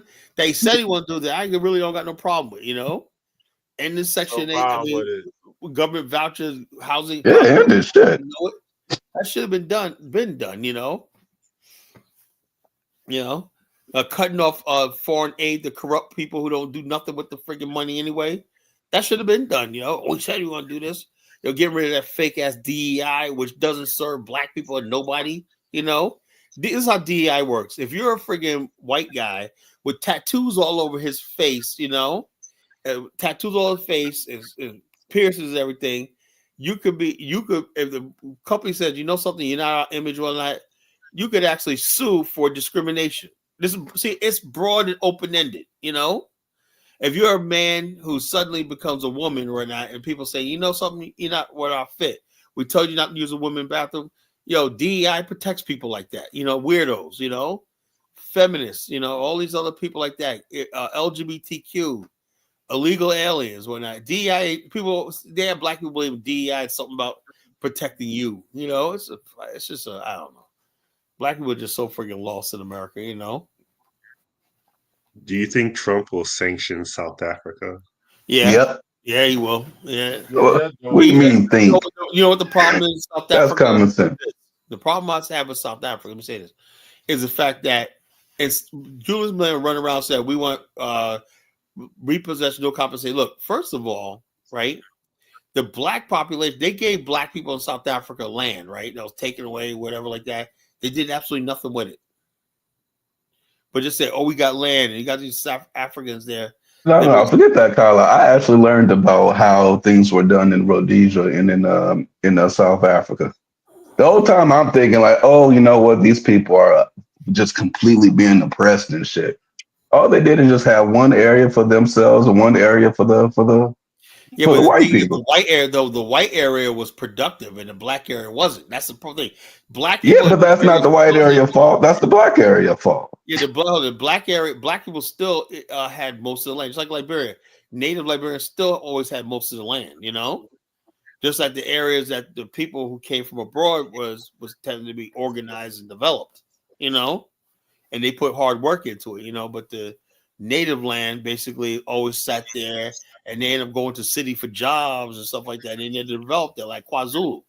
KwaZulu basically is undeveloped right now because the Zulus rather go to Durban and hang out on the streets than go back in the rural areas and build shit, you know? And be Prince of more cities and access to wealth. Have they created any new cities since apartheid ended? You think about it. And no, they just moved into the white areas, bro. Goddamn. South Africa, that's not the same thing. Was divested really from the subcontinent of Africa. It dominated. We never really put money into the subcontinent to develop part of it. And when the black people came, they thought South Africa was going to be a game changer with Nelson Mandela. The same thing happened. Black people around the country said, you know, so we're not benefiting from this new black government. So you know what Zimbabwe did? They built a railway through Mozambique, bypassing South Africa. Remember, the port of Durban was a port of entry for the whole sub-region. Now Botswana got to use a new railway that goes to Mozambique, to Maputo, you know? And also Angola's building a new railway in Benguela, you know? Because Angola's tell me that. They say that's our main goal is to put South African railways out of business. because South Africa right now dominates subcontinent because they control the railways. You know, everything. That's why Durban and Cape Town are the de facto capitals of Southern Africa. You know, because of the railways and the infrastructure. You know, so all the stuff I know. You know, and so like I said, Angola said, look, we're going to basically be the power on the continent. You know. You know, it's gonna be a continent. We're gonna basically compete with South Africa because South Africa is still. It's like now it's white business with black partnership. That's all it is. And the blacks in South Africa are the biggest defenders. They said that. They said we know the blacks that we give black people power and money. They're gonna be our biggest defenders. They said that, you know, and they were right. The white people were right. He said the blacks will put other black people in line. Remember that shootout they had to mine like a decade ago? Remember that? With South African security opened fire on the striking miners. Remember that? Yeah, I don't I even remember looked at that. I don't remember that. even after 30 years. Are there any black-owned South African banks in Well, South there's Africa? I don't know. There's a mining company, Patrice Motsepe took over Rainbow Minerals, you know, and basically he took it over there. I guess the group pulled out. He became the de facto CEO of Rainbow Minerals. I don't know about banks. To be honest with you, right? Even in America, right? Black banking globally is we need to concentrate because before you have to have banks, you need a strong state. Somewhere on this earth, you need a state that got its shit together. You know, Nigeria's a failed state. You know, you need to have a good banking system. You nearly need a really good system of checks, balances, election, and everything like that. You just don't have it anywhere in Africa yet. Maybe Ghana could win. No, Ghana got too much debt. You know, with the IMF. You know, I don't know. I don't know. You know, maybe if Africa had one currency, you know, it'd be a game changer. You know, but Nah, that wouldn't be a game changer either. why is that? Because having one currency don't change your productivity. What if you make the place productive? What if you told Senegalese? They are not going to become. It's about time that we just accept the reality. It ain't happening. Hate to be a Debbie Downer. It's just not happening, Kyle. Something got to give, man. Africa has to modernize. It's gonna fucking die. You know, that's where we're at right now. You know, and then people ask me to go to a dying continent, man. I can't do it, man. You know, I can't do it. You know, Africa doesn't modernize. It's going. I showed you that video of the Wealth of Liberia in the '60s. Stephen Tolbert, right? Dad had a friggin' Maserati group of companies. Remember that video? And they had a fleet up here. They modernized it. And they had the crewmen. The crew were fishermen, right? But they were working on these modern vessels. You know, it's all about the modern world. Africans and black people got to stop apologizing. We're not going back. You know, we got to go forward, you know, and accept the modern world as reality. Industrialization is reality, you know. We have to build modern cities, modern states, modern housing. You know, we have to do that. We have to go forward, man, you know. We have to go forward if we're going to get any place. That's the one thing. That's the only thing keeping Black America in the West from Africa, right? Is the lack of modernization. You know, basic modernization. I mean, standard modernization. You know, that when you go to Germany, you know you're going to have to end up living in a mud hut. You know. The African goddess. The reason why I say Africa can't become more productive is because I looked at all the productive countries, the ones that grew. At some point, they all were either strong arming another group of people. So who is Africa going to strong arm? America had slavery. The European countries had slavery, or they had colonization. Japan, they went after the other Asian countries. They had assistance. They all had something. Africa doesn't have anything. No, they have us. The Arab countries exploit someone else. Generally, Africans, they exploit Africans. Who is Africa going to exploit? If Nigeria is going to develop, it will be portions of Nigeria, and they'll be exploiting another group of people. The only thing that's all that's going to work. The only thing that Africa has going for them, right?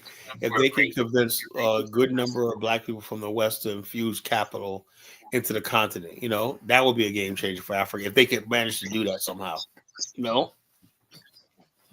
But basically, where things are going right now don't really look like it. Like I said, we're trying. I try my best, but I can't sell black people in America and Africa. I just can't. I don't know what it is. I just can't. They say, "Oh, I like to go to visit." When we talk about, "Oh, we should go there and live," my zeal. They're like, "Man, get the fuck out of here." Principal, there is no coordination.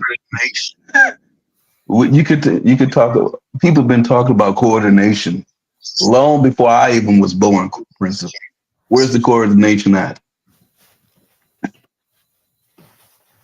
Where is it? There's no coordination. There's none. At this point, I think Africa would be better run by Jamaicans, by Belizeans, by Barbadians. Let someone else run it. Yeah, Central Americans. Somebody else should be running it. Africa can't do it. How does Central America become so? You look at countries like Belize. Bolivia and whatnot. They got good electrical grid and shit like that. Carla, do you know Belize got 100% access to electricity? Yeah, how the hell that Jamaica too. How that happen? Barbados too. Man, I'll be like, all of these black-run Caribbean countries got access to electricity, 24 hours a day electricity. You mean to tell me it's not some big mystery? You can't get it done with all of that quote-unquote resources and wealth in Africa? And also, what do you think about the fact that you got this African leader talking about we Africans keep playing the resource game like they got a card to play, And we got that resource shit don't mean a damn thing. Resource don't mean See, nothing, that's the fucking problem with Africans, man. They never learn. It's like your greatest resource is people. That's your number one resource. Human resources, But you gotta say something. You got a continent, right? That for 500 years have basically gave its greatest resources away. And other people got rich off of Africa's greatest resource is people, And to this day, Africans think some minerals on their feet is their resource. No, your citizens and people, and also building with other black people who could potentially come there and help build a brain pool, a brain trust. The human brain and the human mind is the greatest resource, But Africans don't think like that, because they don't think like that, they don't bother, They don't really value black people. I mean, they don't. It is what it is. I remember me and my wife, we went to Burundi when we went on this East African little tour thing. We was in Burundi for like a week. And I have never seen such Great Depression in my life. Yeah, Burundi's a bad run country, man. I don't know why. Why they really? Who decided to give Burundi recognition, as a country? I have no clue. What the fuck is that all about? I mean, I'm talking about I ain't never seen poverty like that before. It was everywhere. Burundi, Malawi too is another one. Gambia should just be part of Senegal. Like at this point, I blame Nigeria. If y'all don't start decide, what, fuck this shit. We're gonna take all of these other little countries right next door. Other than that, there is no hope. If I was Paul Kagame, I would start taking shit. They ain't gonna do shit with it. I would just grab Burundi up, say Kenya need to just go ahead and take Somalia, Tanzania, and Rwanda. They should just go ahead and come together. You take this part of Congo, we'll take this part of Congo. At this point, they don't need it. Correct. But the bottom line is the West keeps these countries because they want to loot. They don't want central government like that to emerge. They like the chaos there and instability, and that's why they always elevate these people. So anything, if you see Burundi as a country, that means some French person got some factories, some interest there they're trying to protect. So they prop up these freaking countries. Like Equatorial Guinea, the former president, he was flown in by oil companies. They said they make up a name. Oh, he was a friggin' he was a king of such a kingdom, right? So they blew him up on that. So they basically put him there in power right now. Oil companies flew him in on a helicopter, and they gave him a press coverage and whatnot. He's now the rightful owner and whatnot. No, he was their puppet. And so that's what they do. It's the same thing with Central African Republic. This guy was a crook. He was in Vietnam with the French Indochina War, and he was basically had all these kind of mixed kids from Vietnam and whatnot. Then they brought him back to thing. He was a brutal dictator, Central Africa. He made a gold throne, you know, and the French backed him up when that, you know, because he was letting them loot their shit, you know. So that's how it is, Yeah. you know. That's how it is. So people tell Nothing that gets me, like Cameroon, right? They got this 90-something-year-old president. For what? Biya. That's his name, whatever the name. Yeah. For what? He's been in power for 50 years. For what? People complaining about Paul Kagame. Yeah, I'm For sick of all what? these complaining about Kagame. Yeah, when they complain about Kagame, it's just simply jealousy. You know, it's just simply jealousy. That's all that is. You know, it's like, how dare he has a clean country and whatnot. There's got to be so. This is how what we call a Hukuna Matata's think, right?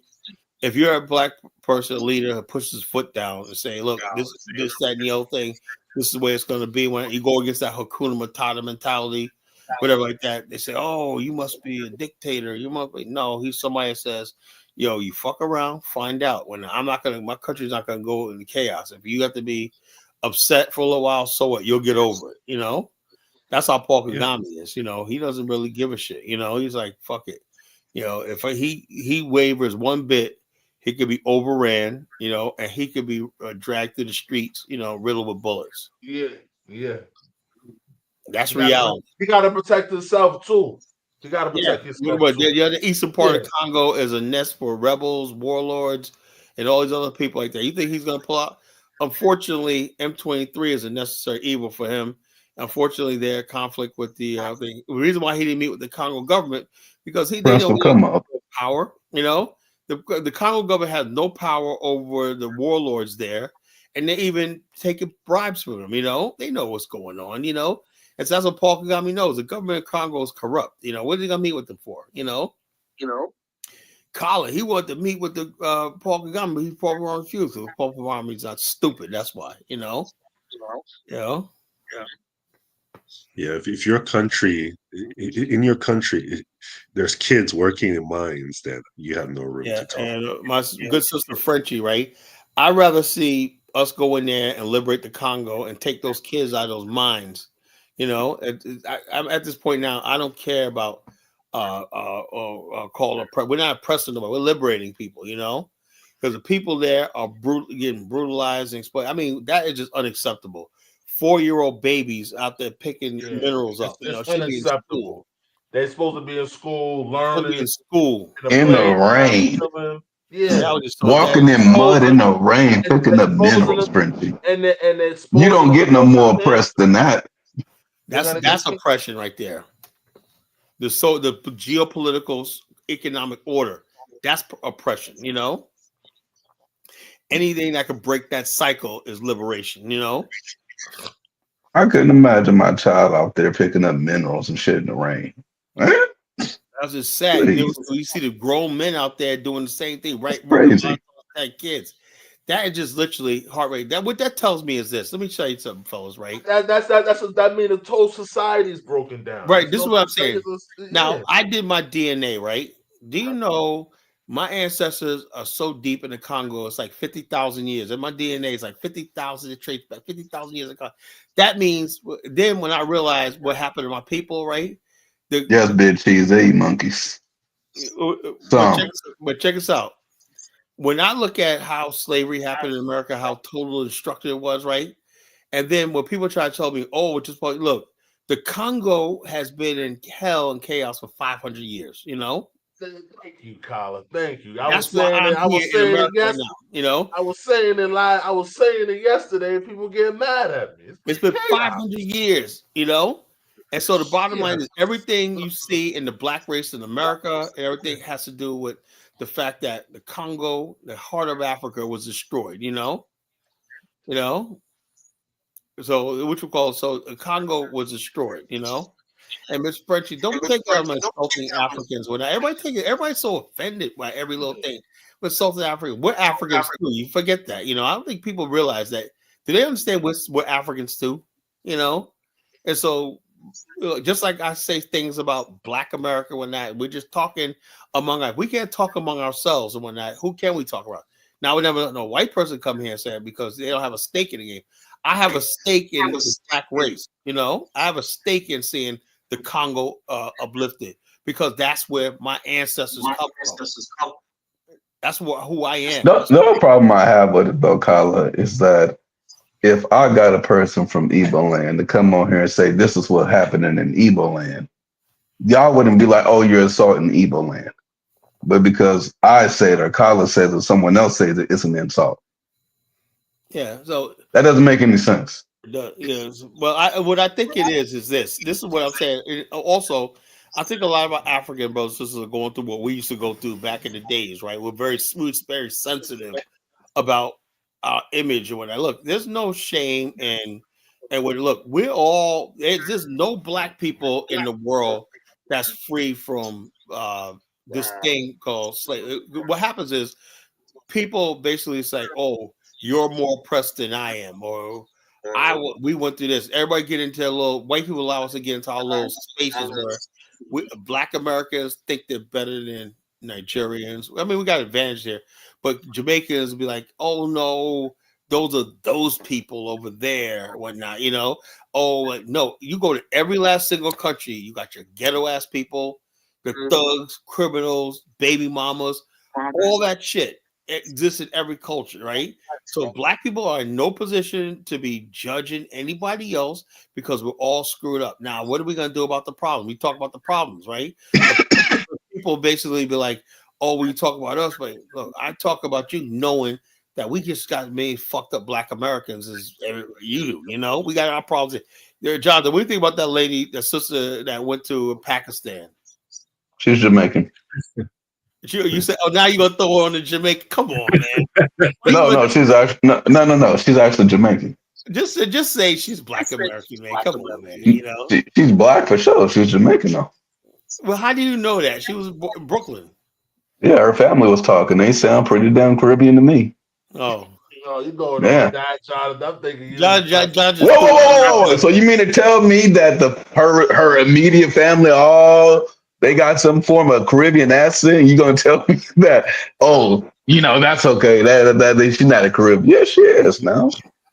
Now, with all due respect, I love Caribbean people. You're talking about African goddess and French. You go prove it. Hold on a second. I'll prove it. Everyone will stick that on us, man. I was like, we took a big L, and then they told me we don't have to take the L because she's Jamaican. Hey, listen, Kyla. When there was this dude in a wheelchair dragging a dead body in New York, we took that L only to find out it wasn't one of us. Yeah. When a person ran around and masturbated or threw shit on somebody, we took the L that we found out it wasn't one of us. I'm sorry, we're just not going to just say it's us anymore. The guy's wife with Dookie on lady. That was a fucking a Ghanaian, Yeah. When they Black, y'all like to be like the African American, but when you look them up, nope, not us. Yeah, so we got our limitations of what we're willing to do. Yeah, so but the bottom we're line not going to wheelchair around a dead body. We're not that. It used to be a time we shared all our L's together. We shared our L's together. A brother was a Jamaican, where he said he was Black, right? But now everybody wants to delineate and get into the Yo, I'm telling you, social media is killing us, man. Everybody knows, man. You're ready to throw another motherfucker under the bus. That's just so fucking funny. Oh my god. Brandon, I don't know many so-called FBA who are getting on the plane going to Pakistan. So I'll just say we're not doing that. Pakistan over Dubai? Pakistan, that's like, yeah. What the fuck? She goes, "You gonna marry me?" She's not threatening guy. The guy's like, I wonder what she made herself look like when he catfished her. She catfished him, She probably made herself look skinny, Probably put glued a body on her, like a sexy body and something like that. He saw her in the airport. He said, "Hell, fucking no." Oh my god, that shit was. Man, you better marry that green card and stop playing. Get your green card, bro. No, but he was like basically no, but he's like I thought she was gonna be blonde and sex. Are you kidding me? Coming all the way to Pakistan? Are you serious? Who the fuck in the right mind coming to Pakistan? But just that's what you get when you talk about American going to Pakistan. You get Boomquisha, man. Oh Lord, man. Like I said, the fun never fucking ends, man. You know, the fun never damn ends, man. You know. Russo. I said, yo, who is this guy, man? Henry Mugler, man. He's in here taking shots. I saw FBI. That was like years ago in Ohio. I don't know. We can't confirm she was FBA, man. You know what the hell, man. You know. I remember that was back in what you call that was back when I first got on social media. That was back in 2007, bro. God damn. He going back 2007, man. You know, that girl put that baby in the microwave and shit like that. You know. Yeah, that woman who was on medications and all kinds of Mentally things ill. that was Mentally ill. psychosis within. Mentally ill. Yeah, that woman, huh? Yeah, she was mentally ill. You Yeah. know? Mentally ill people do mentally ill things. Yeah, so Henry. Now, Henry, to counter that though, I could point to you everyday shit that happens in the country that I'm talking about. You had to go back to an old ass thing. That was I could talk about some shit that happened last week. That was 2007, man. That was And the mere fact that we all know about it speaks on how outrageous we think it is. Yeah, man. I remember that shit, man. That was 2007 when I first got on blogging. I first started why would you put your babies in the oven? You weird bitch. That's crazy, you know. Yeah, but I ain't shit though. Yeah, so it is what it is, you know. Sounds like the excuse the white people use. Frenchie, if you want to bring us something from almost 20 years ago, well, we could bring us something from last week, last month, last year, the last year before that, the last year before that. It doesn't really make sense. Yeah. Here you go, caller, you slow. What does man have 2012? Yeah, but the whole thing is though, we weren't talking ADOS FBA back then, you know? That didn't exist. You know. Yeah. You know? So she basically Matter of fact, just out of curiosity, we could look her up right now. I'll look her up. It was in Ohio. I remember that. You know, it was in Ohio.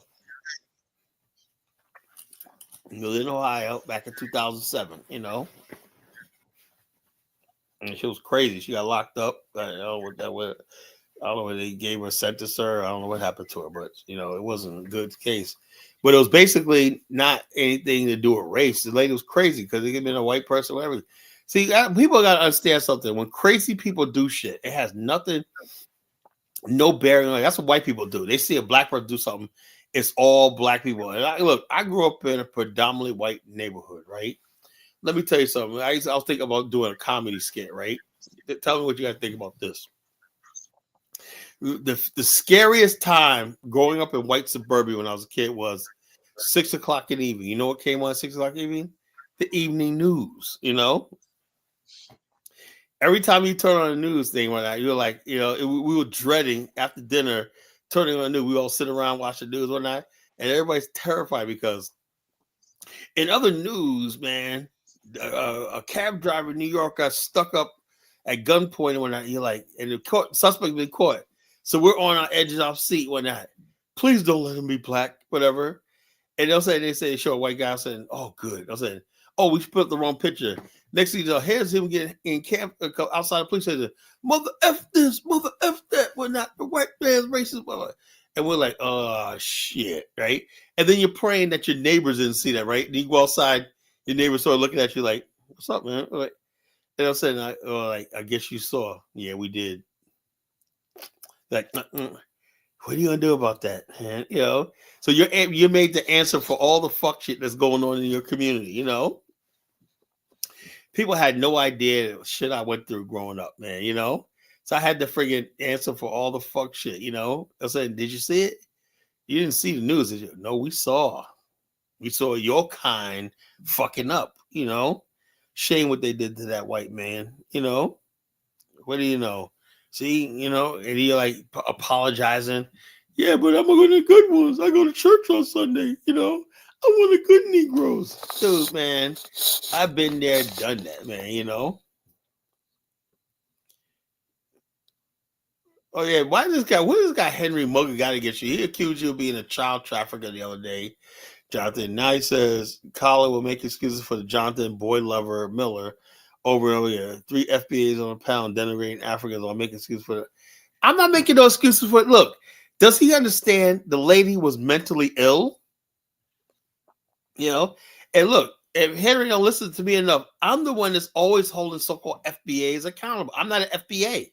You know, that's a first off. I don't believe in FBA bullshit, you know. And second of all, whatever it is, I am more harder on so-called FBA than I am Africans. Trust me. You don't listen to the show long enough, bro. I give it to everybody. I'm equal opportunity, you know. I equal opportunity. I make sure that if I talk about somebody, I talk Africans, right? I know, okay, I'll give Africans 40 minutes, right? Okay, now it's time to get on.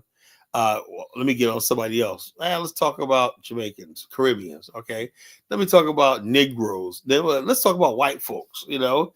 I give everybody something. That's what good entertainment is. I'm not going to sit here talk about Africans all day and when that's not fair, you know? But I do check Africans on their bullshit, you know? Because out of all the groups of people I talk about, is white people, FBA so-called, and Hispanics, whatnot. It's a tie between Africans and Hispanics are the most annoying. You know, what do you think about Jonathan? You know, Hispanics. I don't like Hispanics. They're more annoying than Africans. Yeah, it's about a tie with me. You know, it's about. I don't like Hispanics for a whole lot of reasons. One, I think their country should be way better off considering the fact that they got independent and free years in advance. Come on now. Well, we're still early in the show. We got TikTok time, right? TikTok time. I gotta show y'all some TikTok videos. There's one going around where this guy, Mexican guy, is like, "Yeah." That lady was one of us, by the way. What? She was one of us. The one that put the kids in the oven. She's one of us. She was. But she did this in 2017. She just got sentenced last year. She was in a mental institution. You sure? I thought there was one in 2007, I believe. You know. Oh, you probably thought it was 2007. Oh, okay. I thought it was 2007. You know.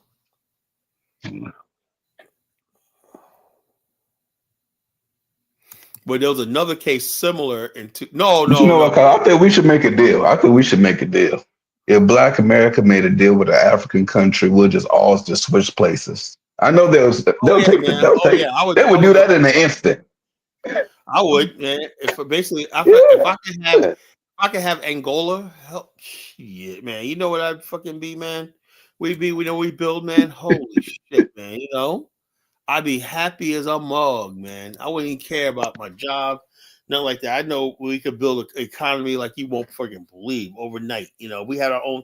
The only thing stopping Black people, even in America, is the fact of our proximity to white people. That's all it is. Atlanta is not a Black Afghanistan city, you know. It's white people with Black people with good jobs. That's all it is. Negroes with good jobs, you know, and they think they got something, you know. 6. They got a good job. So the bottom line is this: yeah, we have really nothing in America. We need our own nation, you know. We need our own nation, our own municipality, our own area, our own laws, our own protection, our own businesses. All shit like that. We need our own shit, you know, basically, you know. So the bottom line is, so people keep talking, oh, yeah, we got hot Atlanta. I don't know. I've never been there, you know. I've never been to Atlanta, but I've been there. It's amazing. It's actually amazing. One thing I got a problem with, I always try to go to like the ghetto ass places. And Atlanta ghetto, really, I mean, I don't know if they just changed it or whatever, but they fixing their ghettos. It's not as ghetto as I thought it was gonna be. I get that. New York either now. When I was in Harlem, I don't know if that was Harlem. I know it was in Queens. So I went to Queens. Where's Lenox Avenue at? What part of New York? Lenox Avenue is in Harlem. That's Harlem. Okay, yeah. Yeah, I went to Lenox Avenue. I went to the projects. It wasn't as bad as I thought it was. The only place that's really bad, as bad as they make it sound like it is Memphis. It's bad. Okay, it's bad. Memphis is really bad.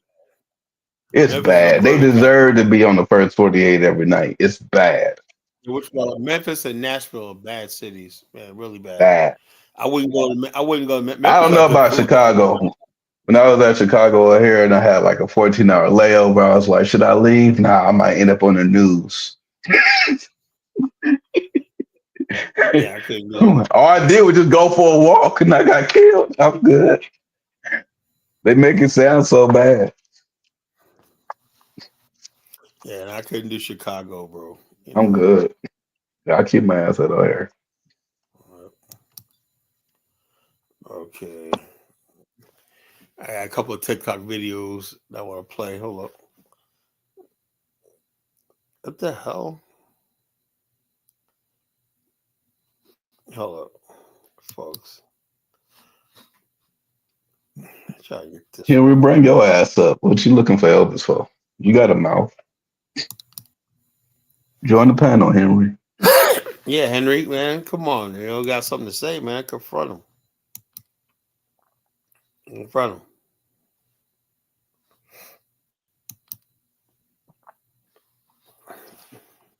What do you got? You got history with Henry? You got beef with him or something? I don't know who the hell that person is. He seemed like he said something the other night about you. You know, it's the same guy. He said something about you gotta learn to ignore that shit, Kyle. I'm a master at ignoring stupidity. All right, let me play some videos. I got some videos. I was just TikToking today, man. I was like coming across videos that, you know, this one guy, you know, said this one thing about social media. You know, all you people are holding jobs. You'll listen to this. I'm gonna play it in a minute. You know, hold up, give me 1 second. You know, come on, get up here. See, Kim, when you had the guts though, you went to Chicago. I was just like, I'm not leaving the airport. I'm just not. I just not. Now, when I was at JFK is pretty close to the hood. I went to Jamaica Station, Jamaica Yeah, Station, Jamaica and then Station. you go. Jamaica Station. That's what you call it. That's actually that's a nice section because you go to Jamaica, you go to Queens, and you get on the subway. The other thing that takes you through Queens, throughout Queens and whatnot. And then basically, I did that. That's where I get my car rental from. You know, out in Queens. But check this out. Downtown Los Angeles today, February 3rd. Look at this, empty. Come on.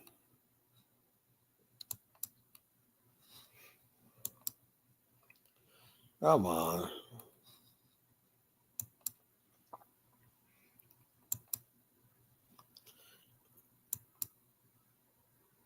I can't get this thing to work, man. Come on. What the hell? What is this? Showing that the Mexicans didn't want to go to work. Downtown Los Angeles today, February 3rd. This is LA. Remember after all the this is all the people who stopped working. Remember that the day of working, they didn't work. Okay. Downtown Los Angeles today, February 3rd. I didn't know Los Angeles looked that rough, man. Okay, man, I was like fucking old, man. You know, that's what Los Angeles looked like. Yeah, I did. I watched a lot of movies. You know, Downtown Los Angeles today, February 3rd. You ever see the movie 8mm? And that's the first time I seen like the seedy parts of Los Angeles. It was in Los Angeles, right? Look just like this right here. Downtown Los Angeles today, February 3rd. And all that pop away. I thought it was, you know. Well, I guess all the Mexicans moved into these low class neighborhoods down there. Okay. As a guy commenting on about El Salvador, you know, they're about bringing prisoners down to El Salvador, you know. The niggas about watching. Yeah, hey, young niggas, they talking about sending niggas to El Salvador, boy. You felon, hey. Shit, I ain't gonna lie. Like, I don't know what to tell you. I don't got no American advice for you, gang. Like, good luck, no bullshit. You better be smooth out here, sure. Hey, young niggas, they talking about sending niggas to El Salvador, boy. You. Yeah. What the hell?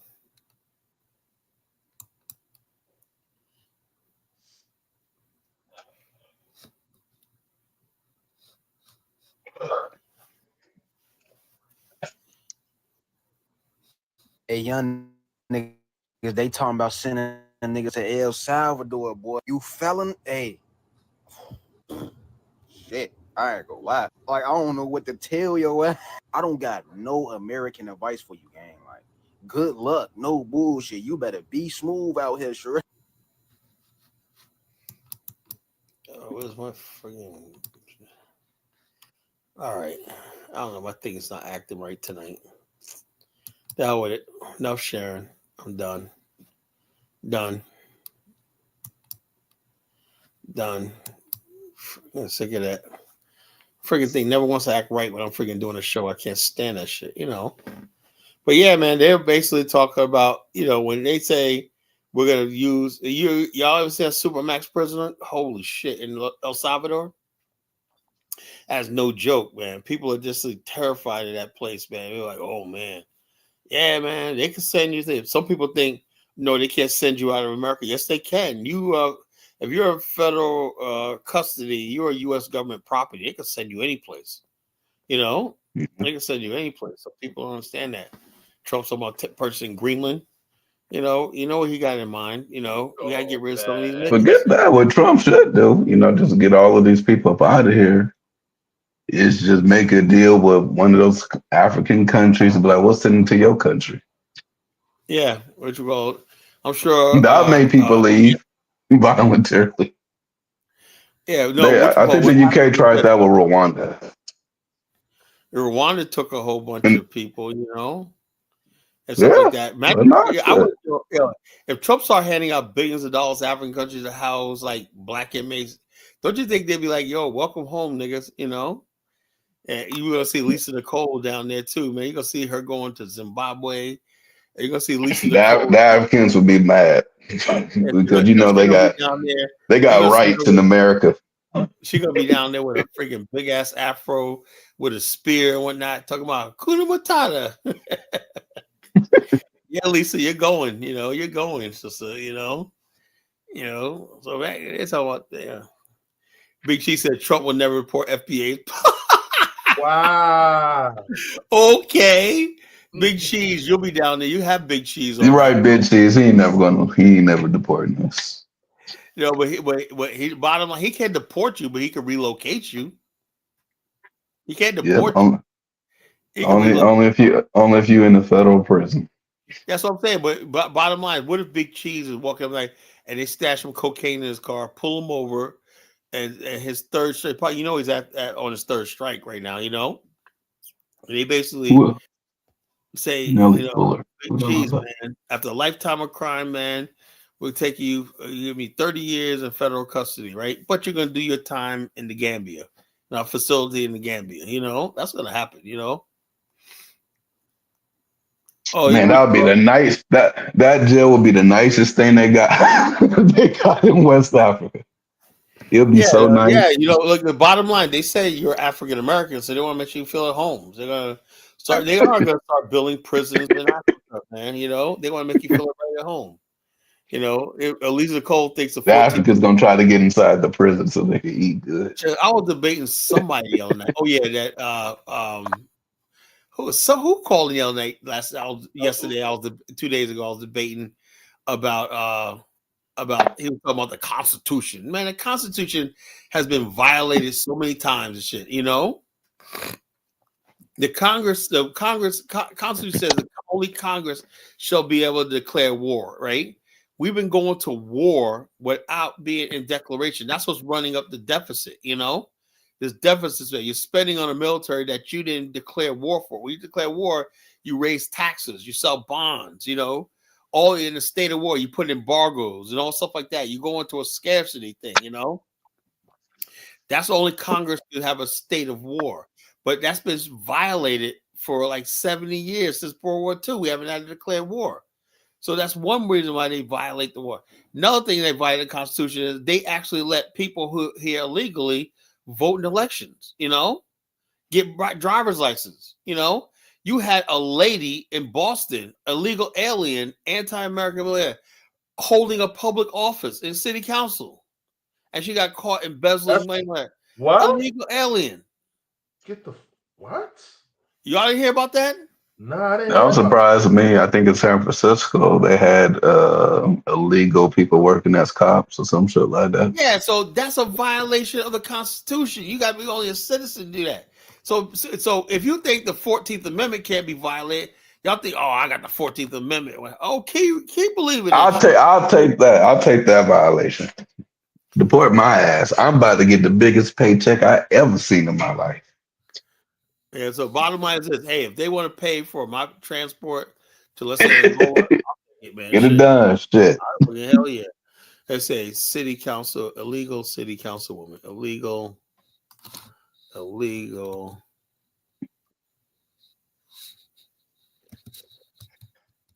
city council.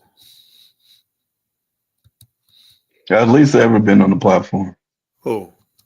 Lisa. No. Come up, Lisa. Okay, let me see. I hope this is it.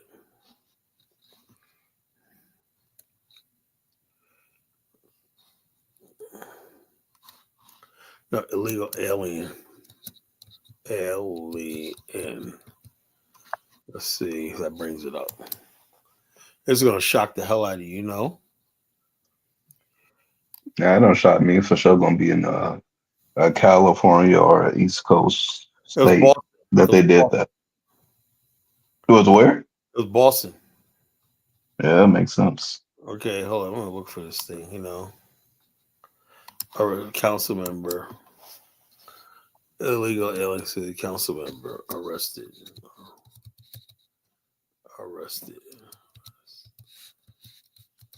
She's holding public office and she's here illegally. You know? What the hell is this? I hate don't look up something. Remember this thing, arrest you. All right, attention immigrants. Okay. Formerly undocumented. Oh, yeah. They don't call it illegal. They call it undocumented. This is insane, man. You know? Undocumented, you know? Yeah. It's like, fuck the Constitution. You just don't have documentation. Not you're a citizen. Just you just don't have a little thing called documents. So what? A piece. They think it's just your documentation is a piece of paper, you know? Not citizenship. So people think, man, citizenship is all that important. We were already living in a post-citizen global world, you know? On the Boston. Yeah, just us. She is the first Muslim, the first African immigrant, and the first formerly undocumented immigrant to serve. Your votes here sometimes are racist. You move sometimes in a way that hurts my people. And then when I get up to stand up and talk, all she talks about is black stuff. As you should. I am here to represent every single black woman and man that suffers in the community. God has my back. What do I have to do in this council in order to get respect as a black woman? A few moments later. Boston City Councilor Tanya Fernandez Anderson has just been taken into custody. Now, why they take the non-tether one? Outside a Dorchester home. We told you earlier this week the city councilor is under federal investigation, but neither she nor the city would tell us why.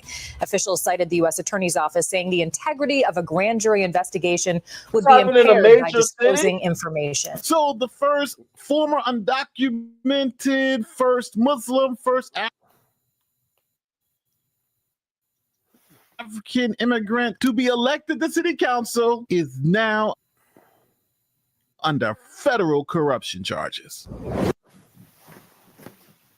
We started sending 10,000 cold emails per day for our software company ListKit, and we hit 108K MRR in 90 days. No, big cheese, she's not a tether. She's not a tether. She don't qualify. She was pushing reparations. This is Tanya Matter of fact, keep Fernandez her Anderson, a trailblazer in Boston politics. She's the first Muslim, the first African immigrant, and the My first point I'm trying to make is the Constitution means absolutely nothing nowadays, you know? You have people voting in the 2020 undocumented immigrant to serve no citizenship, no nothing. in Boston. clearly states only citizens can vote, but that's been violated so much, city's council. Now, she also has the title of being the first Boston councilwoman to face a federal to the Boston City Council in 2021, and she was hailed as a voice from marginalized communities. Now, after being elected, she decided, hey, you know what? Let me at City Council.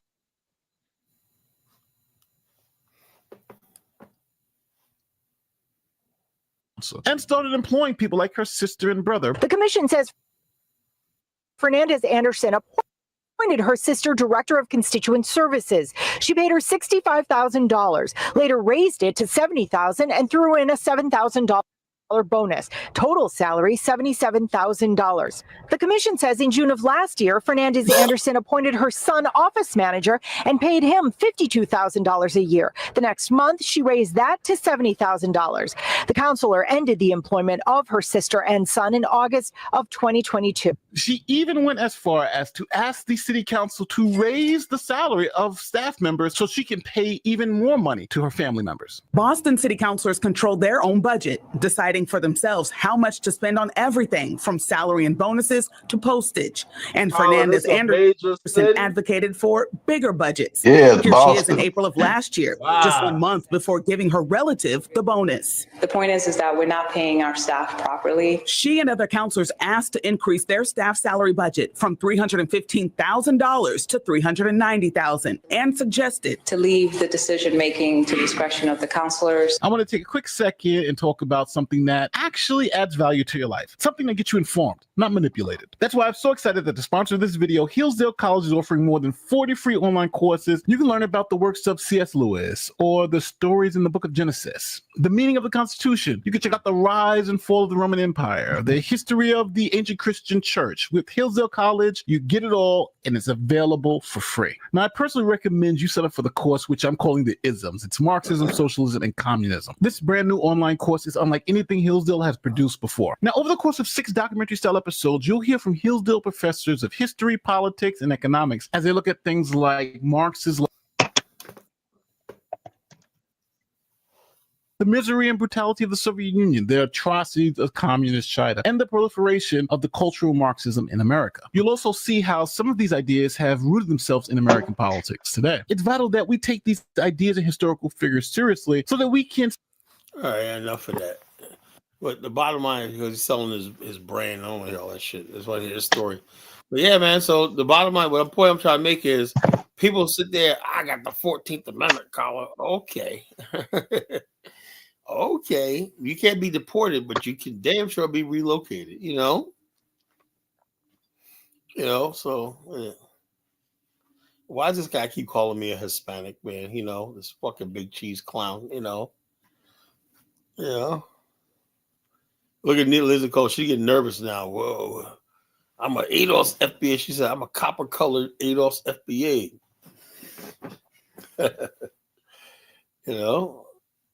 Now I'm an anchor baby, Why is it every time I don't agree with them, I get be called a freaking foreigner, anchor baby, I'm just worried about people like you, Lisa, don't get arrested federal crimes or whatnot, Or I think the federal government can basically take custody of you in state. They can say, something? We'll make him a charge, man. It's all like this motherfucker. He hasn't voted no federal law, but it will change that, So it is what it is, But the show tonight, Hukuna Matata, no worries all the rest of your days, Yeah, man, it's my philosophy. Ideology, Hukuna Matata. Yeah, that's what black people are doing when they go to Africa. They're not building no Afghanistan. They're not building no nothing. It's Hukuna Matata. No worries, Give me my mud hut. I'm going to make a song. Hukuna Matata. I can live with my open hut, drill a hole for my poo-poo. All the rest of my days. Hukuna Matata. It's my problem-free philosophy, Hukuna Matata. You know, Negroes is Hukuna Matata it up, man. That's the Bag family.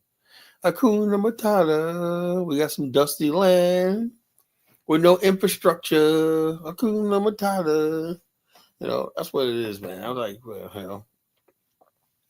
Yeah, she's gonna be a copper colored FBA, well, when they ship her to Greenland, you know, not deport, but relocate to Greenland, you know. Oh man, that's why I say I love black people, man. Who else provides you with the endless comedy relief, man? You know, which is Negroes, man. You guys give me too much material, man. Y'all make it just way too easy for me, you know? You know? Kyle looks half black, half Bangladeshi. Okay, you know, okay. It's my problem-free philosophy. Hukuna Matata.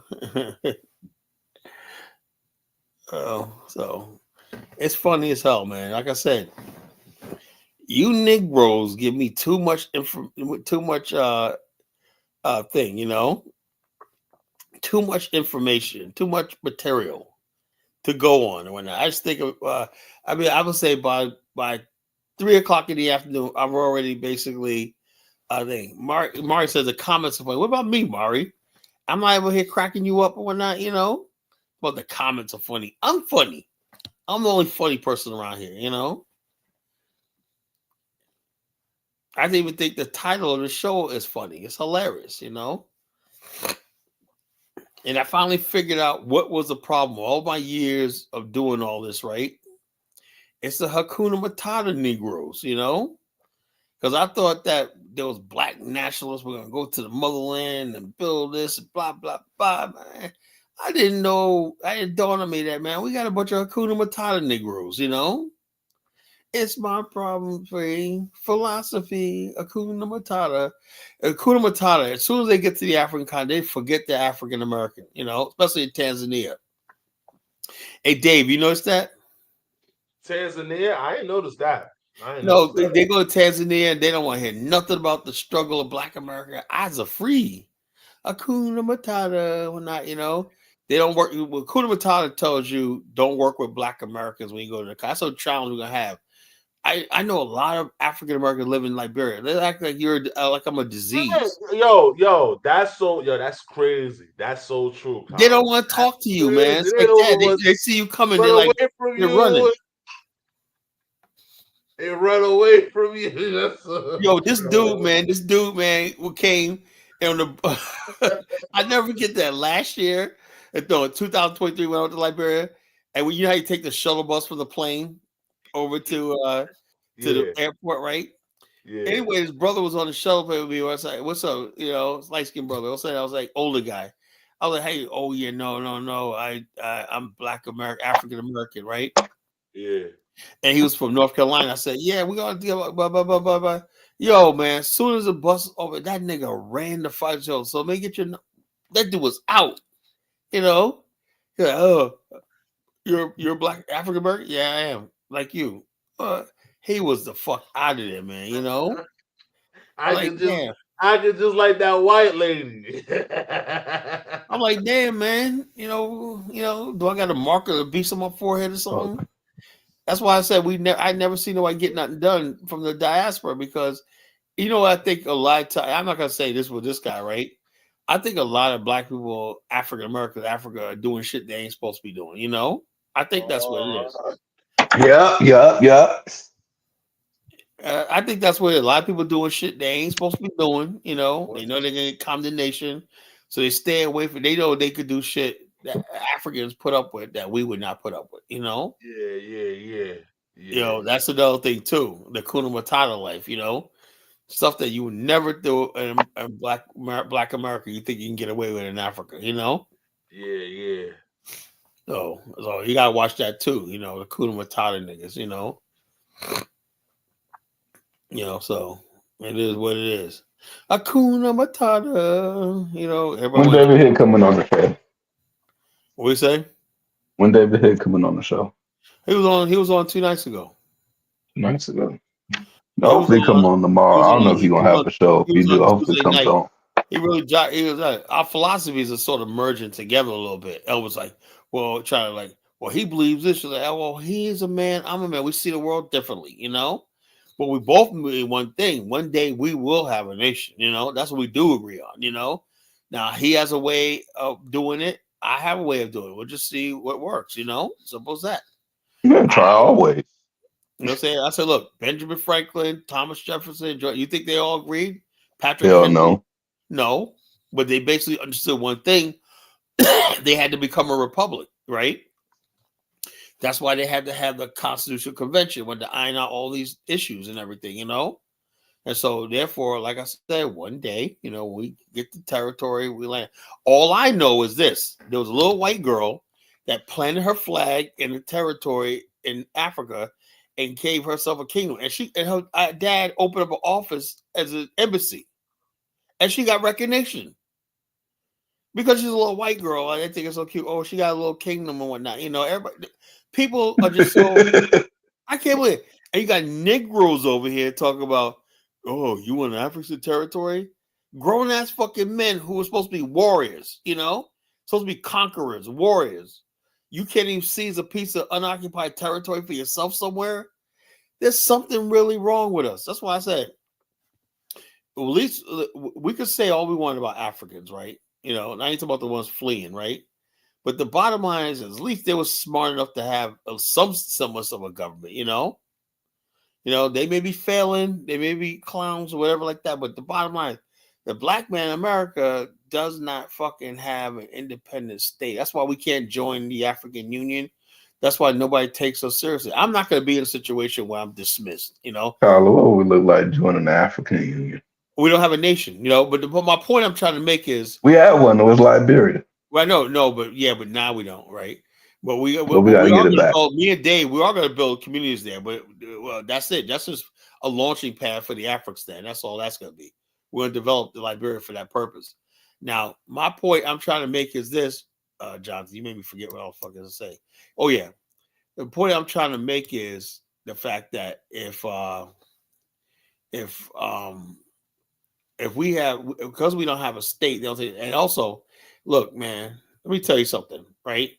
When I'm listening to African governments talk and whatnot and speak, I'm tired. I'm sick and tired listening to people who got power that I'm 1,000 times smarter than. You know, that bothers me. You know, I gotta listen to these fucking clowns.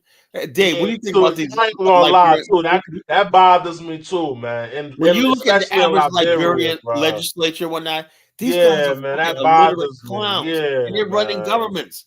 There's something not right about all this. You know? Yo, Collar, some of these guys can't even read and write, man. They can't barely read and write, but they're running. They're fucking elected officials and whatnot. Man. And I'm supposed to sit down and tell you, Carla, just go over there, kiss the ring, and I ain't kissing these dusty ass Africans. You know, Carla, they want so much respect. I'm like, no, I can't do that, man. Some of these guys, they can't even dress. They have no etiquette. They have no class. I'm like, and these guys, because they basically have a corrupt system, they're able to get a fucking elected. You know, I'm like, what the hell, man? You know, they get elected based on everything but merit. Yeah, so how can you basically say, let's go, like this guy Adama said, Colin, we should go? No, we can't just go to Liberia like that. We need a fucking, only way we can be in Liberia, we build our municipalities, you know? That'd be an idea, though. I mean, Liberia got, what's the population there? We could just get like another million of us over there. No, we 2 million. We need a municipality, you know? A municipality. We need a municipality connected with our own port. Eventually, our own airport would be good. You know, that'd be a definitely game changer. You know, that's the only way. With a municipality, you have your own police. Do that. Hold a referendum in the future. Declare independence. Oh, not in Liberia. I would go someplace else to declare independence. You know, because it's too many. Not in Liberia because it'll be a war. I don't want. Yeah, well. So I want unoccupied territory. However, a good place would be the hinterland, that area between Ivory Coast, Liberia, where that's completely unoccupied, all the way up there. That was supposed to be a state for black people to go to, you know, to be a buffer state in connecting Liberia with the Ivory Coast and the whole hinterland area, right down to the side of Liberia where St. Pedro, where the St. Pedro River is, the port is. You know where I'm talking about, right, Dave? You know, and Ivory Coast, whatnot. All that was supposed to be. It was empty, unoccupied territory that black people were supposed to build a new state at. You know, the whole hinterland. Liberia used to be twice the size of it is right now. It lost most of its territory, you know, to the French. But what country did they go to?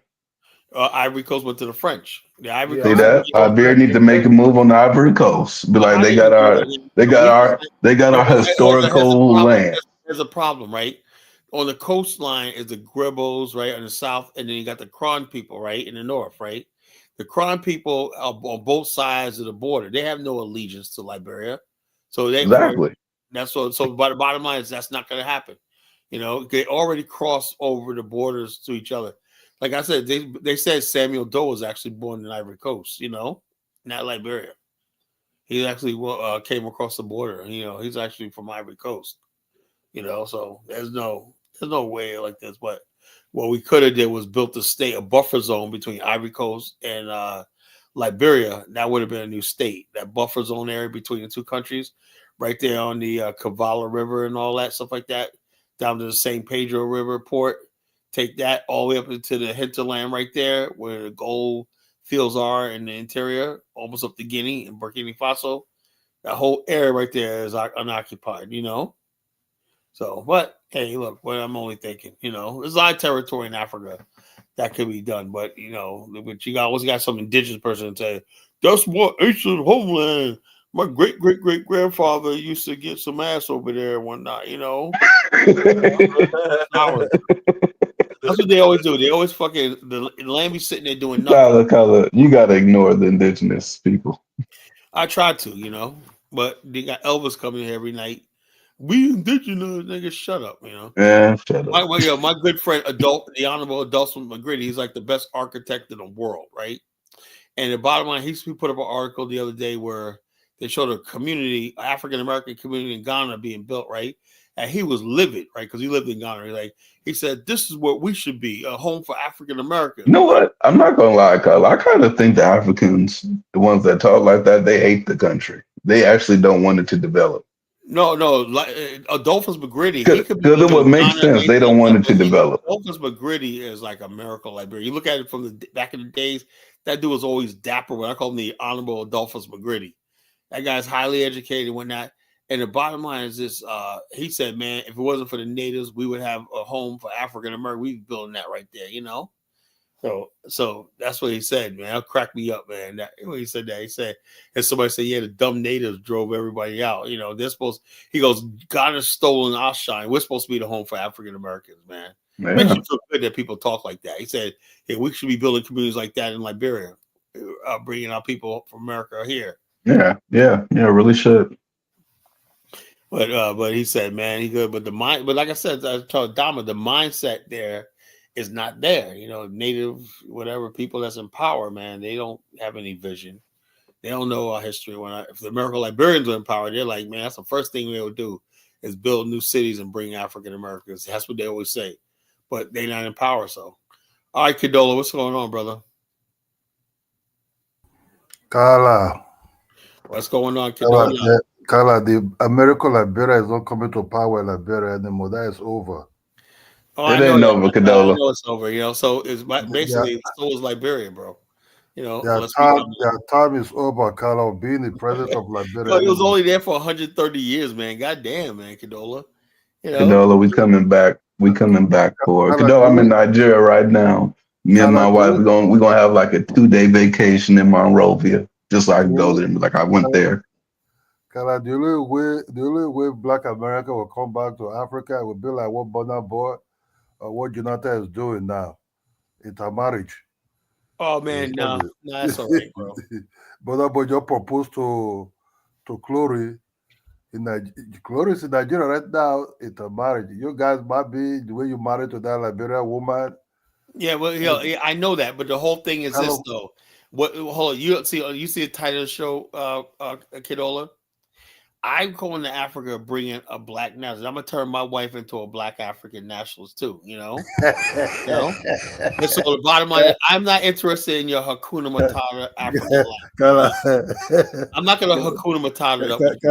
Kala, Don't give a the only blank way, bullshit. Kala, the only you can infuse it is this type of intermarriages, having children together. Yeah, but look, I have no problem with black people marrying Africa, but we're gonna bring our mind there. You know, that's the black nationalist mind that was born out of racial injustice and slavery in America. That's what we're trying to bring to Africa. You know, I'm not gonna be a Hakuna Matata. You know, it's just like if people go back yeah, definitely it will happen, but I don't think it's a state. Definitely they will have far more larger connection, far more larger that the children will be heavily intermixed, like what happened between America and Liberia with the native in Liberia. Yeah, let me tell you, Kidola. A lot of the history, like people say, Native Liberia, that wasn't really as bad as people say it was. Right? It's revisionist history. You know. Oh, we will say because just like they're doing Paul Kagame, right? Oh, Paul Kagame is oppressing. He's doing because the bottom line is in Africa. Let me tell you something. Everybody has to be miserable. You know, as soon as somebody steps up. A couple of years ago, Botswana was shining a little bit. Right away, all these accusations coming. They're killing the Bushmen. Blah blah blah blah. It's always got to be something. You could never have a country and they say, "Oh, that country is good." There's always got to be people throwing, you know what, right? Because he's in bed with the CIA, he's in bed with this, and blah blah. They always did. Because why? Because they got us convinced that we're nothing but an inferior race. Kala. You know I'm telling the truth, Kidola. You know? Yeah. Look. The truth of the matter is, sure, with the African Americans, some of them kind of like it a marriage. Oh yes, it's going to get far more bigger now because of the. I mean, I have no problem in the marriage, but I'm saying, but say they have to create their own state inside state. I think that would be very difficult. Would they come and be merging? I don't think so. No, let me tell you, Kala. They might be part of a government in some of these countries in the long run. Maybe they are children, or some of these people who are. We don't have Kidola, right? Let me tell you something, Kidola. Let me see if you could figure this out. I know you're a smart guy, right? Do you know when we talk about settling a place, you know we're first world people, right? Black America. We're not third world people, right? In other words, basically, we're not going to sit here and be relying on USAID, right? We're going to basically do everything we can to build our own tax base, floating our own municipal bonds and stuff like that, and build our own hospitals, our own railways, our own industries, all stuff like that. And we're going to attract foreign direct investment, and we're going to have a high standard of living for our people. That's mandatory, right? Now, based on the fact that what I see happening in Africa, like Senegal, the government can't even protect the fishermen, modernize the fishing industry, or protect the fishermen from Chinese trawlers. So in other words, I have no confidence that Africans are going to protect our way of life, you know? So we have to build our own state, our own municipality, so we could do that. That's the only way, bro. You know, so. No, the Trump, about the Kala, look. Other than that, we just basically say, you know something, we'll stay in America, just visit Africa and the continent, whatever, because Africa don't understand. This is what I said with these idiots, these low IQ Africans. They don't understand that friggin' us building those municipalities and everything like that would benefit them, you know, through tax revenue, investments we'll be able to attract to the continent. The African mind doesn't think like that. You got to do something, Kidola, man, because Africa. Kala, the truth of the matter is what Jonathan is doing now, and what other ones are doing now. We sure would the future ever become far more larger? Oh yeah, become far more larger. You know, because of easy transport, easy communication. We can't get the large because black people in America are not going to go live in nowhere. I understand. We can attract black people from America to the continent. But you see, Kala, right? It's easy now. I was watching an Instagram of a dude, right? who find his love in with a Black American woman, right? When they met was Instagram. I don't that guy ever think they will ever she will ever met an African guy, or maybe Nigerian guy. Maybe she would might see them in US. Maybe they will never really talk, never really be approached. But a guy in Nigeria approached her. She checked the guy picture. She liked the guy. They met in Kenya for first meeting. But the guy, but this guy don't know that the father of this Igbo guy is very, very rich. Very, very rich. The guy wanted to visit the guy in US, right? Because this way the whole thing get crazy. American embassy denied the guy. But the guy said his father did put a backup on him because his father maybe would have maybe provided his company and everything, would have got it, right? What happened? The Black American guy said, don't worry. I'll come to Africa. Up to today, that guy's in Nigeria now, right? On for on. But it seems like that guy, since December, that guy been in Nigeria for a very long time. They love each other. For the Igbo man, right? Let me just tell you the truth. That man freaked out. One, his first son, who's supposed to be taking over the business in a short time, is now with a foreign woman. That has the man will see it. That wow, this son. The guy says father side compared with his other friends a lot. Look at Chukwuzi. Son is controlling that business. It's controlling so. But what I'm trying to say is, sure, in the long run, the larger infusion will be there, but not creating the nation state side nation state. Will they emerge? Yes. Will they? You have to start. Let me tell you this, Carla. Black Americans have what we call the other type of feeling. Maybe some of these African guys might really appreciate a lot. The patientness of showing deep affection to these their men. African women don't have that thing too much.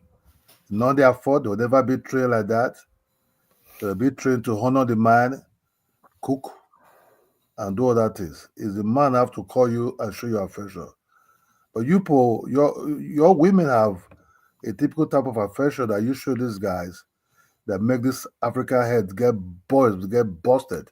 Like, wow. No, here's the thing, we live in the first world, right? Women in our culture, right? Unfortunately, we're victimized by living in a first world culture. In other words, basically, women don't actually need men to survive. Here they got careers. It's not like we're not in survival modes, right? So therefore, it takes a little bit more to get a woman to marry, especially if she's attractive. Women so men get married later here. It's like if you're a young man in 20s, you find the perfect woman you're attracted to, you're considered lucky. But the bottom line is this: women, black women particularly, don't really start getting serious about marriage till they're in their 30s. So what is a black man gonna do all that time from the 20s, teens to 20s when I sit back and wait for a woman? Because men want to settle down, but Carla, in Africa, if I watch some of these black Americans in Africa with these African dudes, right?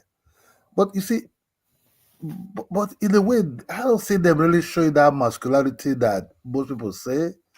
But they're very feminine with these boys. You know what I mean? I'm not gonna lie. With Nigerian boys, really, heavily love this African American girls. Oh yeah, would they bow down a little bit? Maybe adjust the culture for them. Oh yeah, you understand? Definitely yes. That's what I said. If you have to check the big picture, who is Burna Boy dating now? This guy called Chloe. Chloe is Nigeria now. You understand me? Or to talk Burna Boy is already infused into this African American. I think we're basically missing a point. Like I said, people can marry who the hell they want to marry, But we're talking about what I'm saying. I don't care about about marriage. I don't care about culture. But that's how we happen, Carla. That's how we happen. Some of these Smokey Robinson people, look, Carla, you see the problem with I see this internet of a thing, right? Is people that look like Smokey Robinson, people that look like Lizzo Nico. What is his name again? Nico, right? This one that is here, Lizzo Nico Jackson. this half Latino. You still, let me call it Latino that is pretending to be black. You understand me? Kind of the magic will always be there, but I don't think nation state. I don't think except somebody that have power, firepower, money, large money. Yeah, we can get it. We can. Yo, bro, Kidola, we can make that happen, bro. Trust me. We can make Oh that no, Marisha said I don't like African American women marrying African men. Marisha, you no. I can't stop that. Marisha, they're already there. You can't stop it. Can you stop people that like each other? It's not gonna, they will love each other. My point I'm trying to make, Kidola, is like that's one thing. Marriage, what like that. Marry who the hell you want to marry. As long as it's a male and female, I could care less, right? But it's the spirit of what we're trying to do, and I don't see any other way as we as black Kala, people. to build a nation state, you need billions of dollars. We know that. We got billions of dollars, bro. You understand that? Kala, you need billions of dollars. Black America's worth trillions, man. We talk about. We got that. The only thing I'm saying now, I think before I've really very old, I think the large population of diaspora. Well, I mean the more with the firepower, which is the Black Americans have more the firepower. No, I think you're misjudging us, bro. No, is that Black America pumps $1.6 trillion into the U.S. I understand. All you need is 10% of that money to be invested in bonds for whatever like that. Black people know they can make it. More and more black people starting to invest. Yeah, we can raise that capital. We can raise like Kala, what I'm trying to say is this: Black America will start having choice, both the men and the women. If you want to date in America, you can. If you don't want to date in America, also you can go to Africa and go to whatever you want there. Yeah, well, Kidola, it's like this. What we want is a place, right? You understand something, right? We want something different than what you guys have. You basically, like I was telling Lewis the other night, Lewis basically tells me about his big house, whatnot, but he didn't tell me about what if you want to talk to me about a house you got. I don't want to hear about your house. Show me the street that house is on. Does it got running water through it? Does it have drainage? I'm dead serious. I'm dead serious. Kala, you have to understand. Lewis is trying to build his own. Yeah, but the whole thing. I love Lewis, but I love Lewis, man. But I'm black. We come from different. I'm from the first world, right? The only thing I want to hear, because I'm very suspicious about Africans, right? I'm like this. The first thing black people want to know is, where's the infrastructure? Kala, your wife is Liberian. How can you be suspicious about Africans when your wife? Even though she's Liberian, right? Even though she's Liberian, she comes from American-Liberian background. Kala, she be there since 18 something. That is almost about how many years is that? Maybe our sisters. That but hold up, but her whole family is in the United States and whatnot, and they're just as African American as I am. Kala, they are not. They're Africans who eat fufu with Kidola. You tell her that, she'll smack you in the head, man. Trust me. Kala, let me just tell you the truth. It's just the way Black Americans live in the United States for so long. You understand me? Hold on. The thing is, though, you got to understand something, right? Even though we live in the United States, that means absolutely nothing, right? When you go to the continent, right, you understand. We're not trying to be you. We're trying to preserve ourselves, I don't want my kids to be running around. I don't want little kidolas running around, No. Kala, no, you get it wrong, Kala. Kala, they already eating fufu, cassava leaves. They already rolling this style. But the bottom line is this: we have a certain way. Like I said, you got the African kids; they got their own way of life and whatnot. Hey, that's more power to them. And so, but we gonna say African American culture is essentially an African culture, just different. We're just modern. That's all. Kala. No, that's the one thing you guys never understand is African American culture. Really, the way we dance and stuff like that. You go to freaking any African American family. Can I see the way you put dance? I see the line dance. You put dance. These are like cowboy dance. All right, okay. I guess I guess I gotta show you. No, Kala,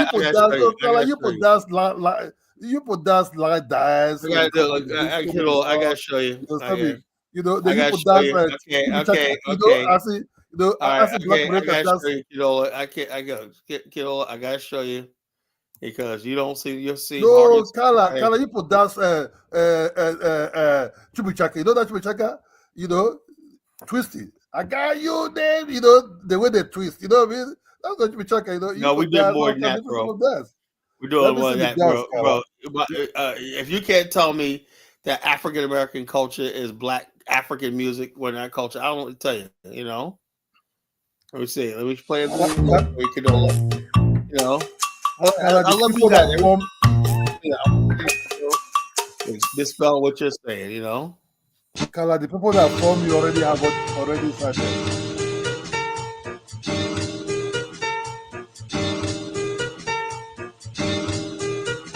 You see, this is for Chimichanga.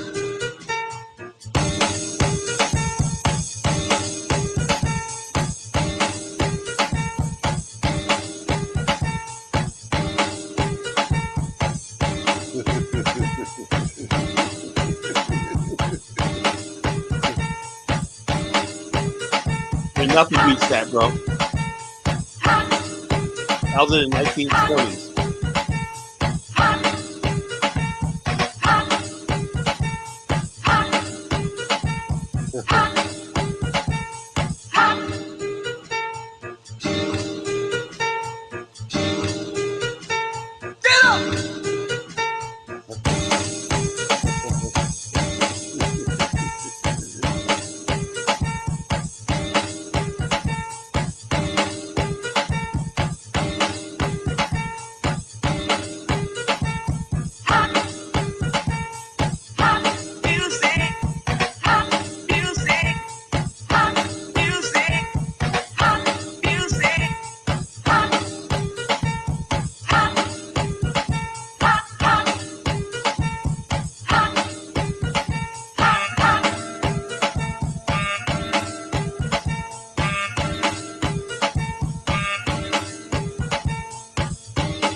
You know, ain't Africans that moves like that. He shows the Africans that moves like that, bro. Can Nigerians even dance? Seriously, can Nigerians even dance? You know what? This is mixture of white we took African culture and made it famous worldwide. You guys never did shit with it's a all group of type of dancing, Kala. You can't talk all different type of dancing. We add together, this is Kala. our culture right here. This is Kala, our this is culture, different right? type of dance. We add This is together. our culture. You can talk all you want. You can mumble all you want, Kanola. The bottom Kala, line, this is you a guys white never man. did anything Kala, like this is this. a white man dance mixed with some Kanola, black dance. you think we're supposed to give this up to adopt your Kala. dusty ass culture? Are you crazy? Kala.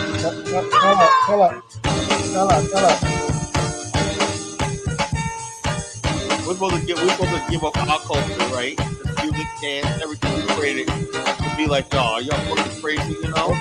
Okay, Kala. Yeah, but check it out, Terry. Look, he called what we're doing buck dancing, you know? The bottom line is this, you know? How is it embarrassing? I'm proud of this, you know? Okay, Kala, can I say you? Kala, can you please Google a traditional dance? Can you Google a traditional dance in Nigeria? Let me show you how it is. Hold on. Can you Google this traditional dance in Nigeria called the Esa dance? Put the Esa. No, hold on. Why don't you hold? Hold on. Why don't you put the video up? Put the video up, man. Put the video up. Let me. No, I can't do it, Kala. Can you? I will ask you to Google. You will show it here. This what you see here that look a little bit acrobatic. You understand me? With some type of classical music, type of dance. You know, from the white man. I said you have to Google that right there. See, that's why I said how ignorant you are. That no, right there. Kala, hold on. Kala, please. Kala, wait. This was back in the 1920s. That no, was only Kala, a couple hold on. Kala, forget about the suit. That's why, Kala, can you Google the Asian people dance? The Asian traditional dance. You see a masquerade, right? Dancing similar what you see, even from acrobatic what you see now. You understand me?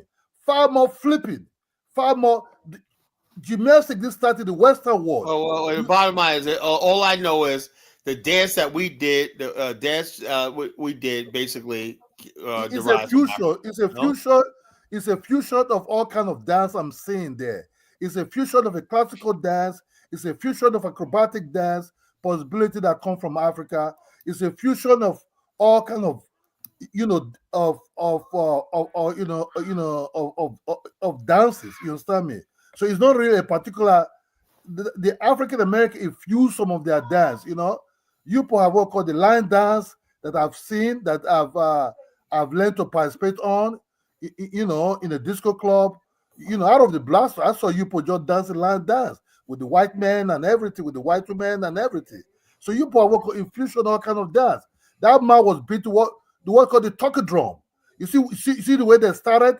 They started first with the African style by beating the talkie drum by standing.